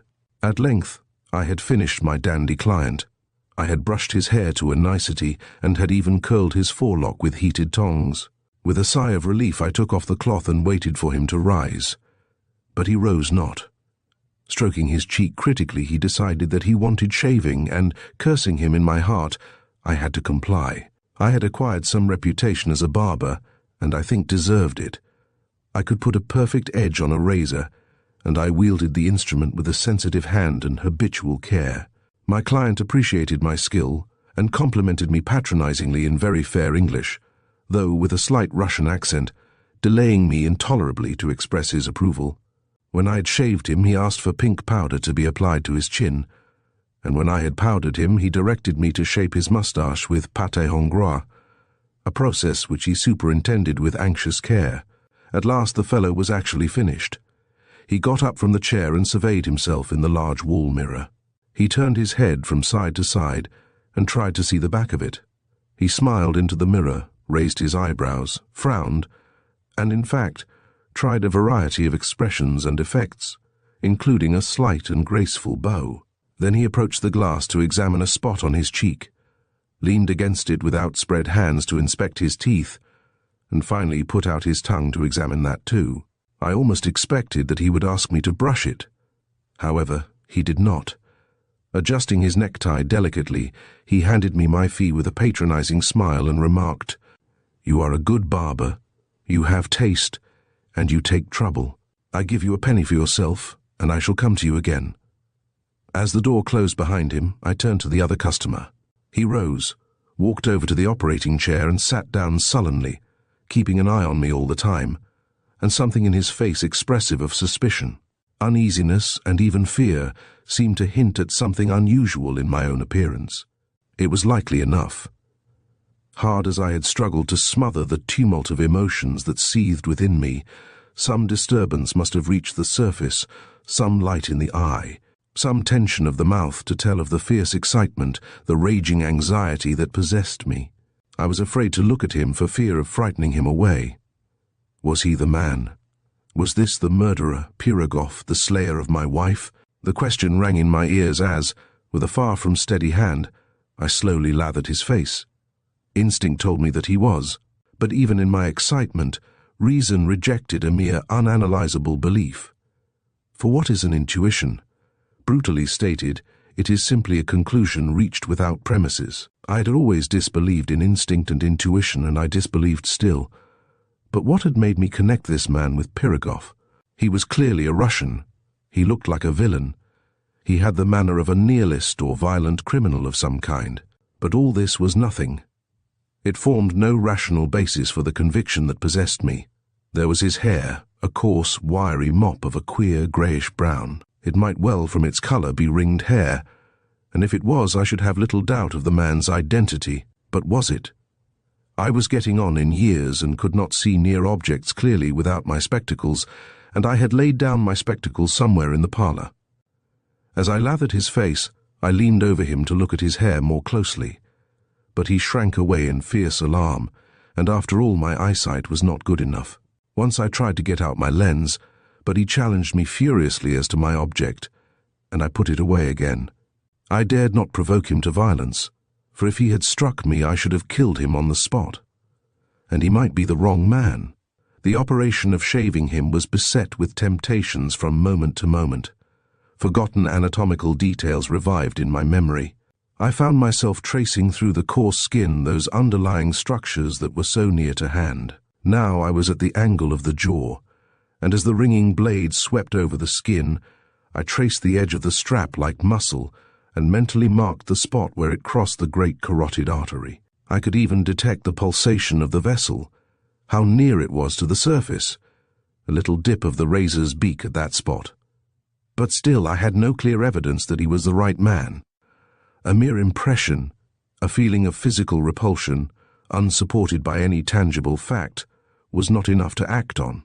One moment, a savage impatience for retribution, urged me to take the chance, to fell him with a blow and fling him down into the cellar. The next, my reason stepped in and bade me hold my hand and wait for proof. And all the time he watched me like a cat, and kept his hands thrust into the hip pockets of his coat. Again and again these mental oscillations occurred. Now I was simply and savagely homicidal, and now I was rational, almost judicial. Now the vital necessity was to prevent his escape, and yet, again, I shrank from the dreadful risk of killing an innocent man. What the issue might have been, I cannot say. But suddenly the door opened, a burly carter entered and sat down, and the opportunity was gone. The Russian waited for no lengthy inspection in the glass like his predecessor. As soon as he was finished, he sprang from the chair, slapped down his coppers in payment, and darted out of the shop, only too glad to take himself off in safety. There must have been something very sinister in my appearance. The carter seated himself in the chair, and I fell to work on him mechanically, but my thoughts were with the man who was gone. What a fiasco it had been, after waiting all these years. I had met a man whom I suspected to be the very wretch I sought. I had actually been alone with him, and I had let him go. The futility of it. Before my eyes, the grinning tenants of the great wall case rose in reproach. The little impassive faces in those shallow boxes seemed to look at me and ask why they had been killed. I had let the man go, and he would certainly never come to my shop again. True, I should know him again, but what better chance should I ever have of identifying him? And then again came the unanswerable question, was he really the man after all? So my thoughts fluttered to and fro. Constant, only, was a feeling of profound dejection, a sense of unutterable, irretrievable failure. The carter, a regular customer, rose and looked askance at me as he rubbed his face with the towel. He remarked that I seemed to be feeling a bit dull tonight, paid his fee, and with a civil good evening, took his departure.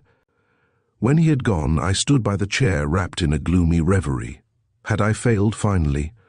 Was my long quest at an end with my object unachieved? It almost seemed so. I raised my eyes and they fell on my reflection in the large mirror, and suddenly it was borne in on me that I was an old man.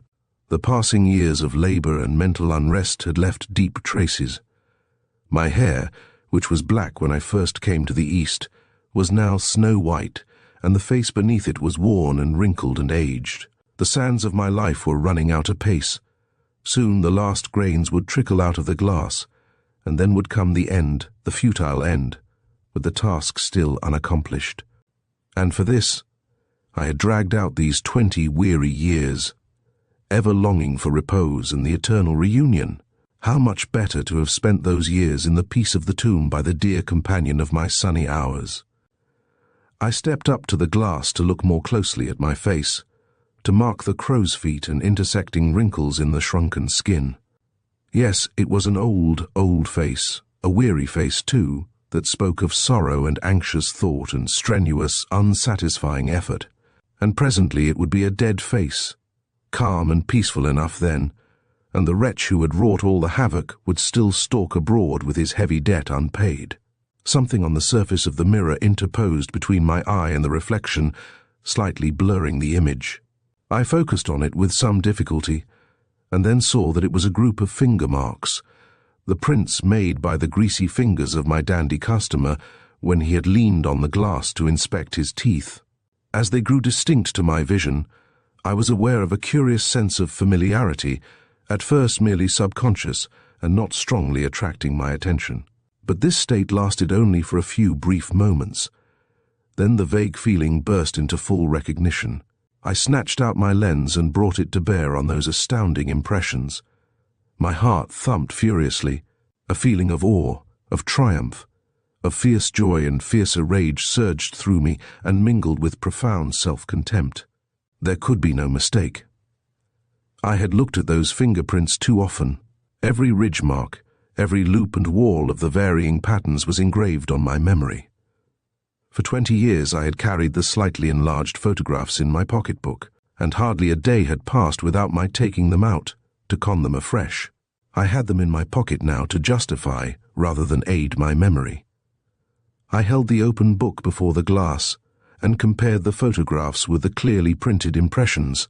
There were 7 fingerprints on the mirror, 4 on the right hand and 3 on the left, and all were identical with the corresponding prints in the photographs. No doubt was possible, but if it had been, I darted across to the chair. The floor was still littered with the cuttings from that villain's head. In my idiotic preoccupation with the other man, I had let that wretch depart without a glance at his hair. I grabbed up a tuft from the floor and gazed at it. Even to the unaided eye it had an unusual quality when looked at closely, a soft, shimmering appearance like that of some delicate textile. but I gave it only a single glance. Then, rushing through to the parlor, I spread a few hairs on a glass slip and placed it on the stage of the microscope. A single glance clenched the matter. As I put my eye to the instrument there, straying across the circular field were the broad grey stripes, each with its dark line of medulla obscured at intervals by rings of tiny bubbles. The demonstration was conclusive. This was the very man. Humanly speaking, no error or fallacy was possible. I stood up and laughed grimly. So much for instinct. For what fools call intuition and wise men recognize for mere slipshod reasoning. I could understand my precious intuition now, could analyze it into its trumpery constituents. It was the old story. Unconsciously I had built up the image of a particular kind of man, and when such a man appeared, I had recognized him at a glance. The villainous Tartar face. I had looked for it. The fierce, furtive, hunted manner, the restless suspicion, the mop of greyish-brown hair. I had expected them all, and there they were. My man would have those peculiarities, and here was a man who had them. He, therefore, was the man I sought. Oh, good old undistributed middle term. How many intuitions have been born of you? My triumph was short-lived. A moment's reflection sobered me. True, I had found my murderer, but I had lost him again. That bird of ill omen was still a bird in the bush, in the tangled bush of criminal London. He had said that he would come to me again, and I hoped that he would. But who could say? Other eyes than mine were probably looking for him. I suppose I am by nature an optimist, otherwise I should not have continued the pursuit all these years. Hence, having mastered the passing disappointment, I settled myself patiently to wait in the hope of my victim's ultimate reappearance. Not entirely passively, however, for, after the shop was shut, I went abroad nightly to frequent the foreign restaurants and other less reputable places of the East End in the hopes of meeting him and jogging his memory. The active employment kept my mind occupied and made the time of waiting seem less long, but it had no further result. I never met the man, and as the weeks passed without bringing him to my net, I had the uncomfortable feeling that his hair must have grown and been trimmed by someone else. Unless, indeed, he had fallen into the clutches of the law. Meanwhile, I quietly made my preparations, which involved 1 or 2 visits to a ship chandler's, and laid down a scheme of action. It would be a delicate business. The villain was some 15 years younger than I, a sturdy ruffian and desperate as I had seen. My own strength and activity had been failing for some time now. Obviously, I could not meet him on equal terms. Moreover, I must not allow him to injure me. That was a point of honor. This was to be no trial by wager of battle. It was to be an execution. Any retaliation by him would destroy the formal, punitive character which was the essence of the transaction. The weeks sped by. They lengthened into months, and still my visitor made no appearance. My anxiety grew. There were times when I looked at my white hair and doubted, when I almost despaired. But those times passed and my spirits revived. On the whole, I was hopeful and waited patiently, and in the end, my hopes were justified and my patience rewarded.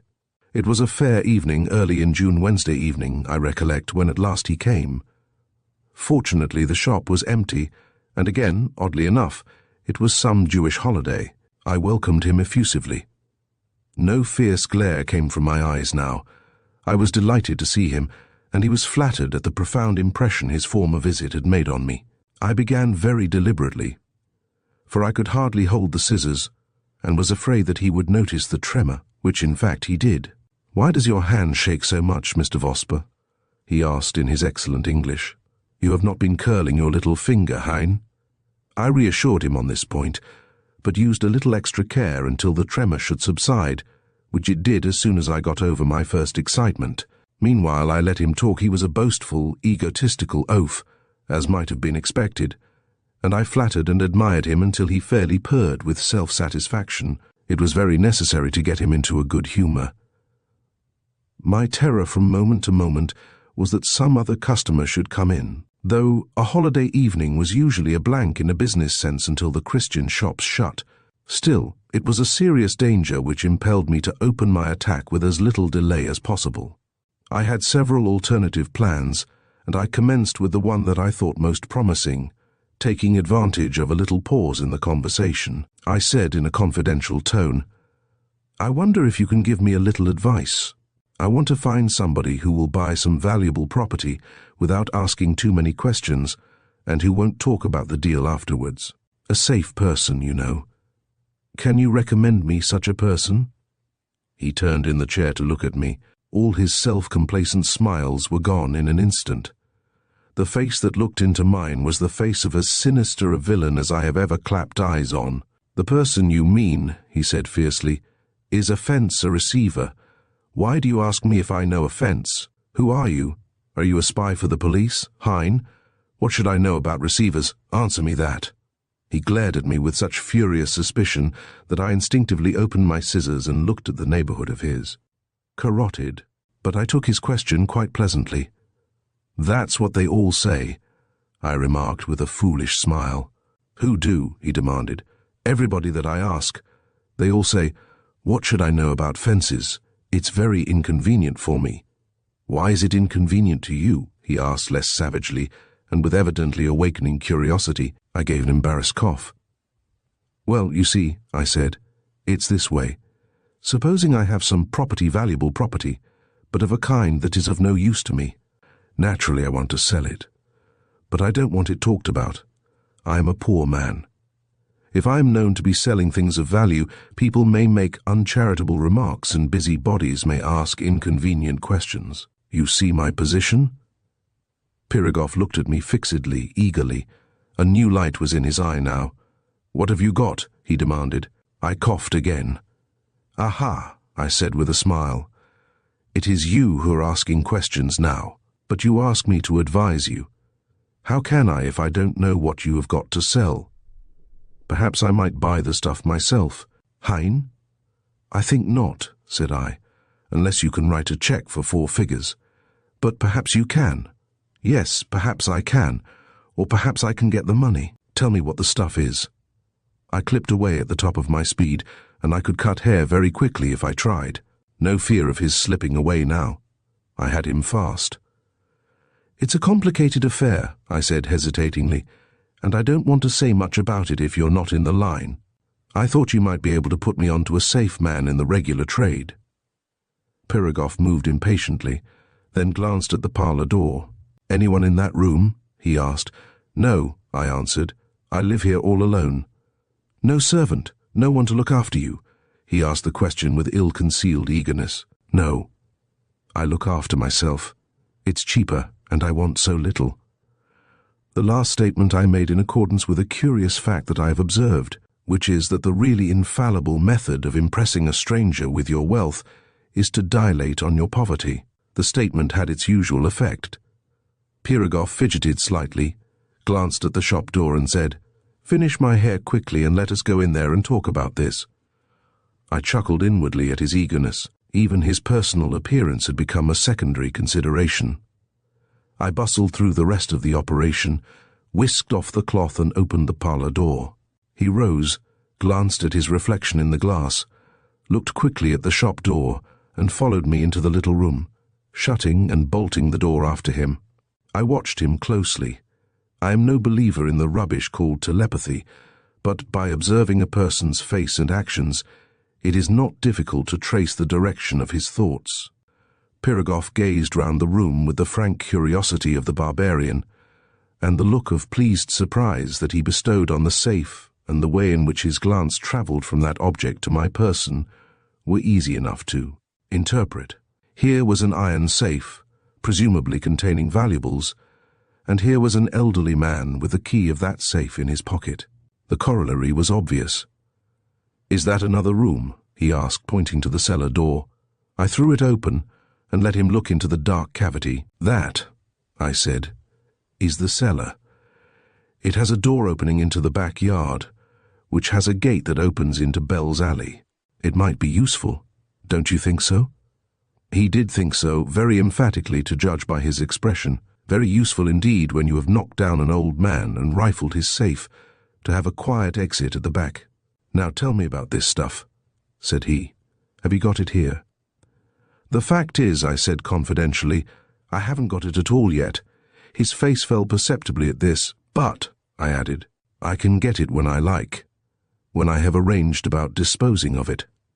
"But you've got a safe to keep it in," he protested. "Yes, but I don't want to have it here. Besides, that safe won't hold it all if I take over the whole lot." Piragoff's eyes fairly bulged with greed and excitement. "What sort of stuff is it?" "Silver." "There is some silver," I said superciliously. "A good deal, in fact, but that's hardly worthwhile. You see, this stuff is a collection. It belongs, at present, to one of those fools who collect jewelry and church plate, monstrances, jeweled chalices and things of that kind." Piragoff licked his lips. "Aha," said he, "I am that sort of fool myself." He laughed uneasily, being evidently sorry he had spoken, and continued, "And you can get all this when you want it, Hein? But where is it now?" I smiled slyly. "It is in a sort of private museum, but where that museum is I'm not going to say, or perhaps I may find it empty when I call." Piragoff looked at me earnestly. He had evidently written me down an abject fool, and no wonder, and was considering how to manage me. "But this place, this museum, it must be a strong place. How are you going to get in? Will you ring the bell?" "I shall let myself in with a latchkey," I said jauntily. "Have you got the latchkey?" "Yes, and I have tried it. I had it from a friend who lives there." Piragoff laughed outright. "And she gave you the latchkey, Hein?" "Ha ha, but you are a wicked old man. And it is strange, too." He glanced from me to his reflection in the little mirror over the safe, and his expression said as plainly as words, "Now, if she had given it to me, one could understand it. But," he continued, "when you are inside, the stuff will be locked up. You are skillful, perhaps. You can open a safe, for instance. You have tried." "No, I've never actually tried, but it's easy enough. I've often opened packing cases, and I don't think there is an iron safe. They are wooden cabinets. It will be quite easy." "Bah! Packing cases!" exclaimed Piragoff. He grasped my coat sleeve excitedly. "I tell you, my friend, it is not easy. It is very difficult. I tell you this. I, who know, I am not in the line myself, but I have a friend who does these things, and he has shown me. I have some skill, though I practice only for sport, you understand. It is very difficult. You shall let yourself in, you shall find the stuff locked up, you shall try to open the cabinet, and you shall only make a great noise. Then you shall come away empty, like a fool, and the police shall set a watch on the house. The chance is gone, and you have nothing." I scratched my head like the fool that he thought me. "That would be rather awkward," I admitted. "Awkward?" he exclaimed. "It would be wicked. The chance of a lifetime gone. Now, if you take with you a friend who has skill, Hein—" "Ah," I said craftily, "but this is my little nest egg. If I take a friend, I shall have to share. But there is enough for two. If your safe will not hold it, there is more than you can carry. Besides, your friend shall not be greedy. If he takes a third or, say, a quarter, how much is the stuff worth?" "The collection is said to be worth £100,000. "100,000!" gasped Piragoff. He was almost foaming at the mouth. "100,000! That would be 25 for me, for your friend, and 75 for you. It is impossible for one man. You could not carry it. My friend," again he grasped my sleeve persuasively, "I will come with you. I am very skillful. I am strong. I am brave. You shall be safe with me. I will be your comrade, and you shall give a quarter, or even less if you like." He could afford to make easy terms under the circumstances. I reflected a while and at length said, "Perhaps you are right. Some of the things are large and gold is heavy. We should leave the silver. It would take two to carry it all. Yes, you shall come with me and bring the necessary tools. When shall we do it? Any night will do for me." He reflected with an air of slight embarrassment, and then asked, "Do you open your shop on Sunday?" The question took a load off my mind. I had been speculating on what plan of action he would adopt. Now I knew, and his plan would suit me to a nicety. "No," I said, "I never open on Sunday." "Then," said he, "we will do the job on Saturday night or Sunday morning. That will give us a quiet day to break up the stuff." Yes, that will be a good arrangement. Will you come here on Saturday night and start with me? No, no, he replied. That would never do. We must not be seen together. Give me a rendezvous. We will meet near the place. Quite so. It would never do for us to be seen together in Whitechapel, where we were both known. The fact might be mentioned at the inquest. It would be most inconvenient for Piragoff. And look you, he continued, wear a top hat and good clothes. If you have an evening suit, put it on, and bring a new Gladstone bag with some clothes in it. Where will you meet me? I mentioned Upper Bedford Place and suggested 12:30, to which he agreed, and after sending me out to see that the coast was clear, he took his leave, twisting his waxed moustache as he went out. I was, on the whole, very well pleased with the arrangement. Particularly pleased was I with Piragoff's transparent plan for disposing of me, for, now that it really came to action, I found myself shying somewhat at the office of executioner, though I meant to do my duty all the same. But the fact that this man was already arranging coolly to murder me made my task less unpalatable. The British sporting instinct is incurable. Piragoff's scheme was perfectly simple. We should go together to the house. We should bring away the spoil I carrying half-convey it to my premises in Saul Street early on Sunday morning. Then we should break up the stuff, and when our labours were concluded, and I was of no further use, he would knock me on the head. The quiet back gate would enable him to carry away the booty in instalments to his lodgings. Then he would lock the gate and vanish. In a few days the police would break into my house and find my body, and Mr. Piragoff, in his hotel at, say, Amsterdam, would read an account of the inquest. It was delightfully simple and effective, but it failed to take into account the player on the opposite side of the board. The interval between Wednesday and Saturday was a time of anxious thought and considerable excitement. I went out every night and had the pleasure of discovering that I was honoured by the attendance, at a little distance, of Mr. Piragoff. One evening only I eluded him and watched him drive off furiously in a hansom in pursuit of another hansom which was supposed to contain me. On that night I visited the museum. Not that I had anything special to do. My very complete and even elaborate arrangements had been made some time before, and I now had only to look them over and see that they were in going. Order, to test, for instance, the brass handle that was connected with the electric main, and see that the well-oiled blocks of a couple of purchase tackles ran smoothly and silently. Everything was in working trim, even to the concussor, stowed out of sight, but within easy reach in its narrow basket. Saturday night arrived in due course. I shut up the shop at 9, put on evening clothes, took the newly purchased Gladstone and hailed a hansom.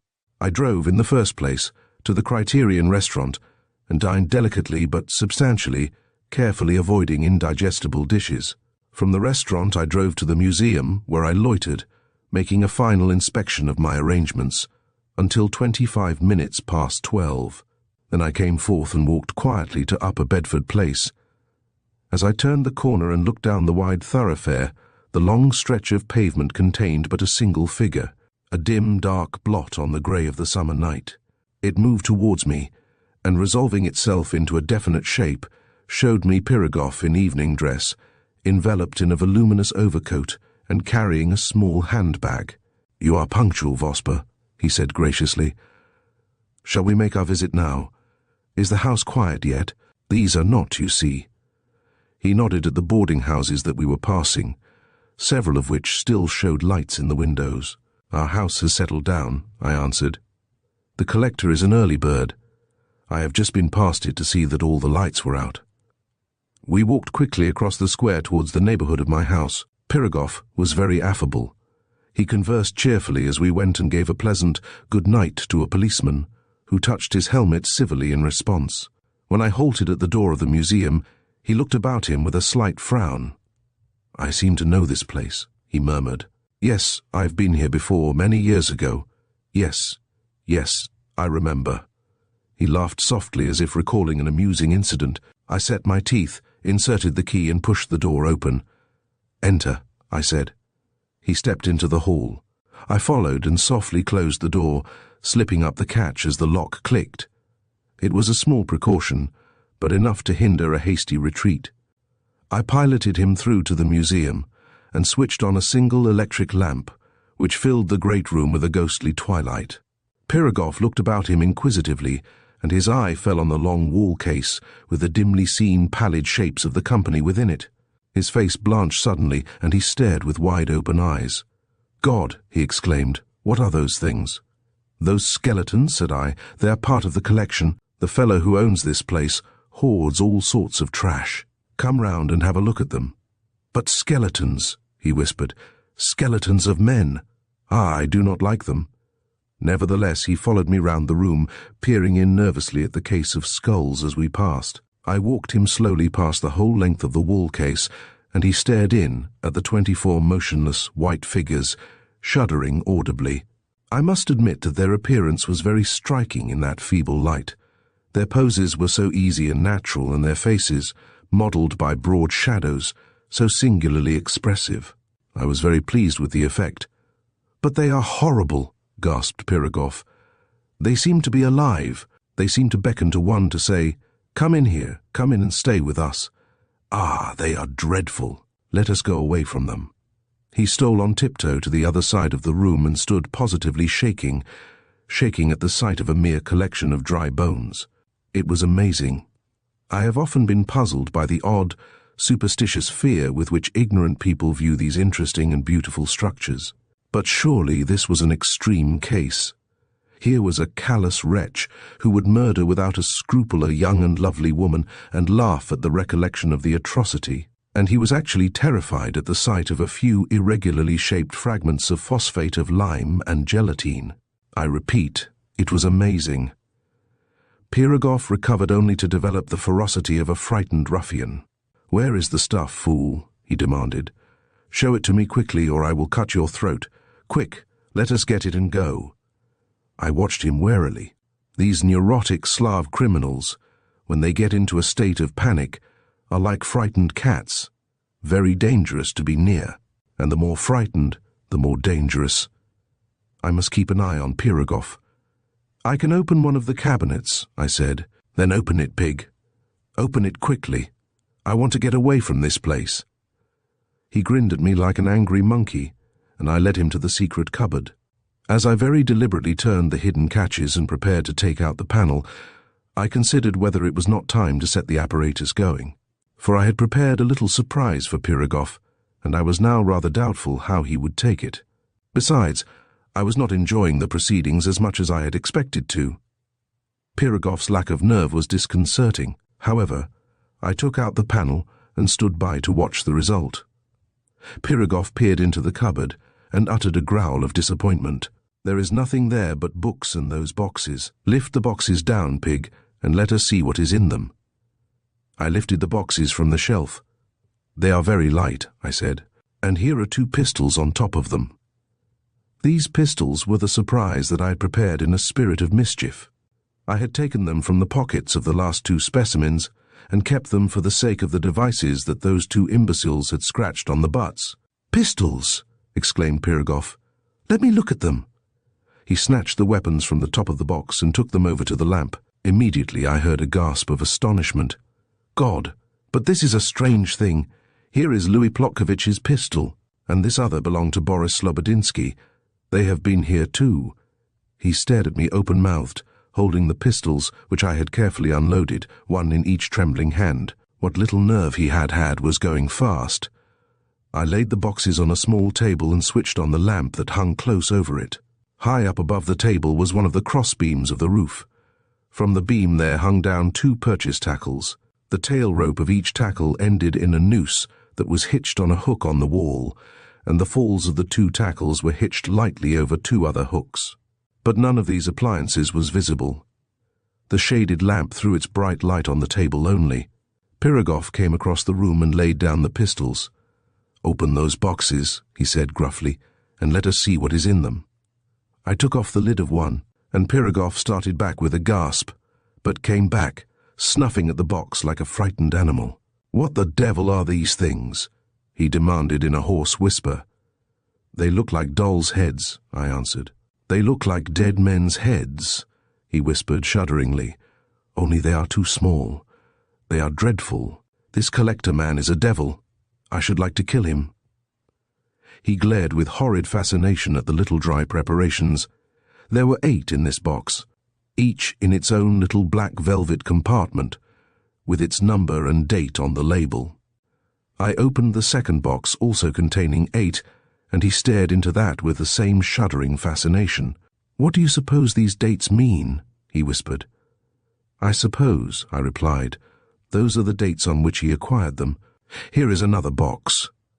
This, the last one, was intended to hold 9 heads, but it contained only 8 at present. There was an empty compartment of red velvet in the middle, on either side of which were the heads of the last 2 specimens, 23 and 24. I took off the lid and stood back to see what would happen. Pirogov stared into the box without speaking for 2 or 3 seconds. Suddenly he uttered a shriek. "It is Boris and Louis Plotkovich." His figure stiffened.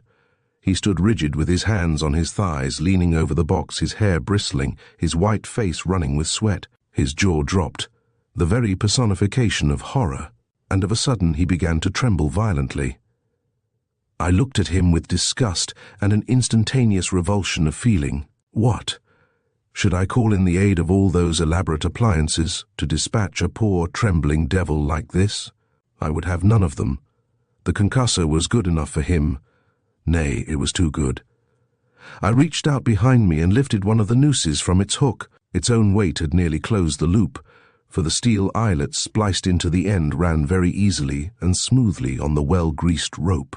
I opened the loop wide, and leaning towards Pirogov from behind, quietly dropped it over his shoulders, pulling it tight as it fell to the level of his elbows.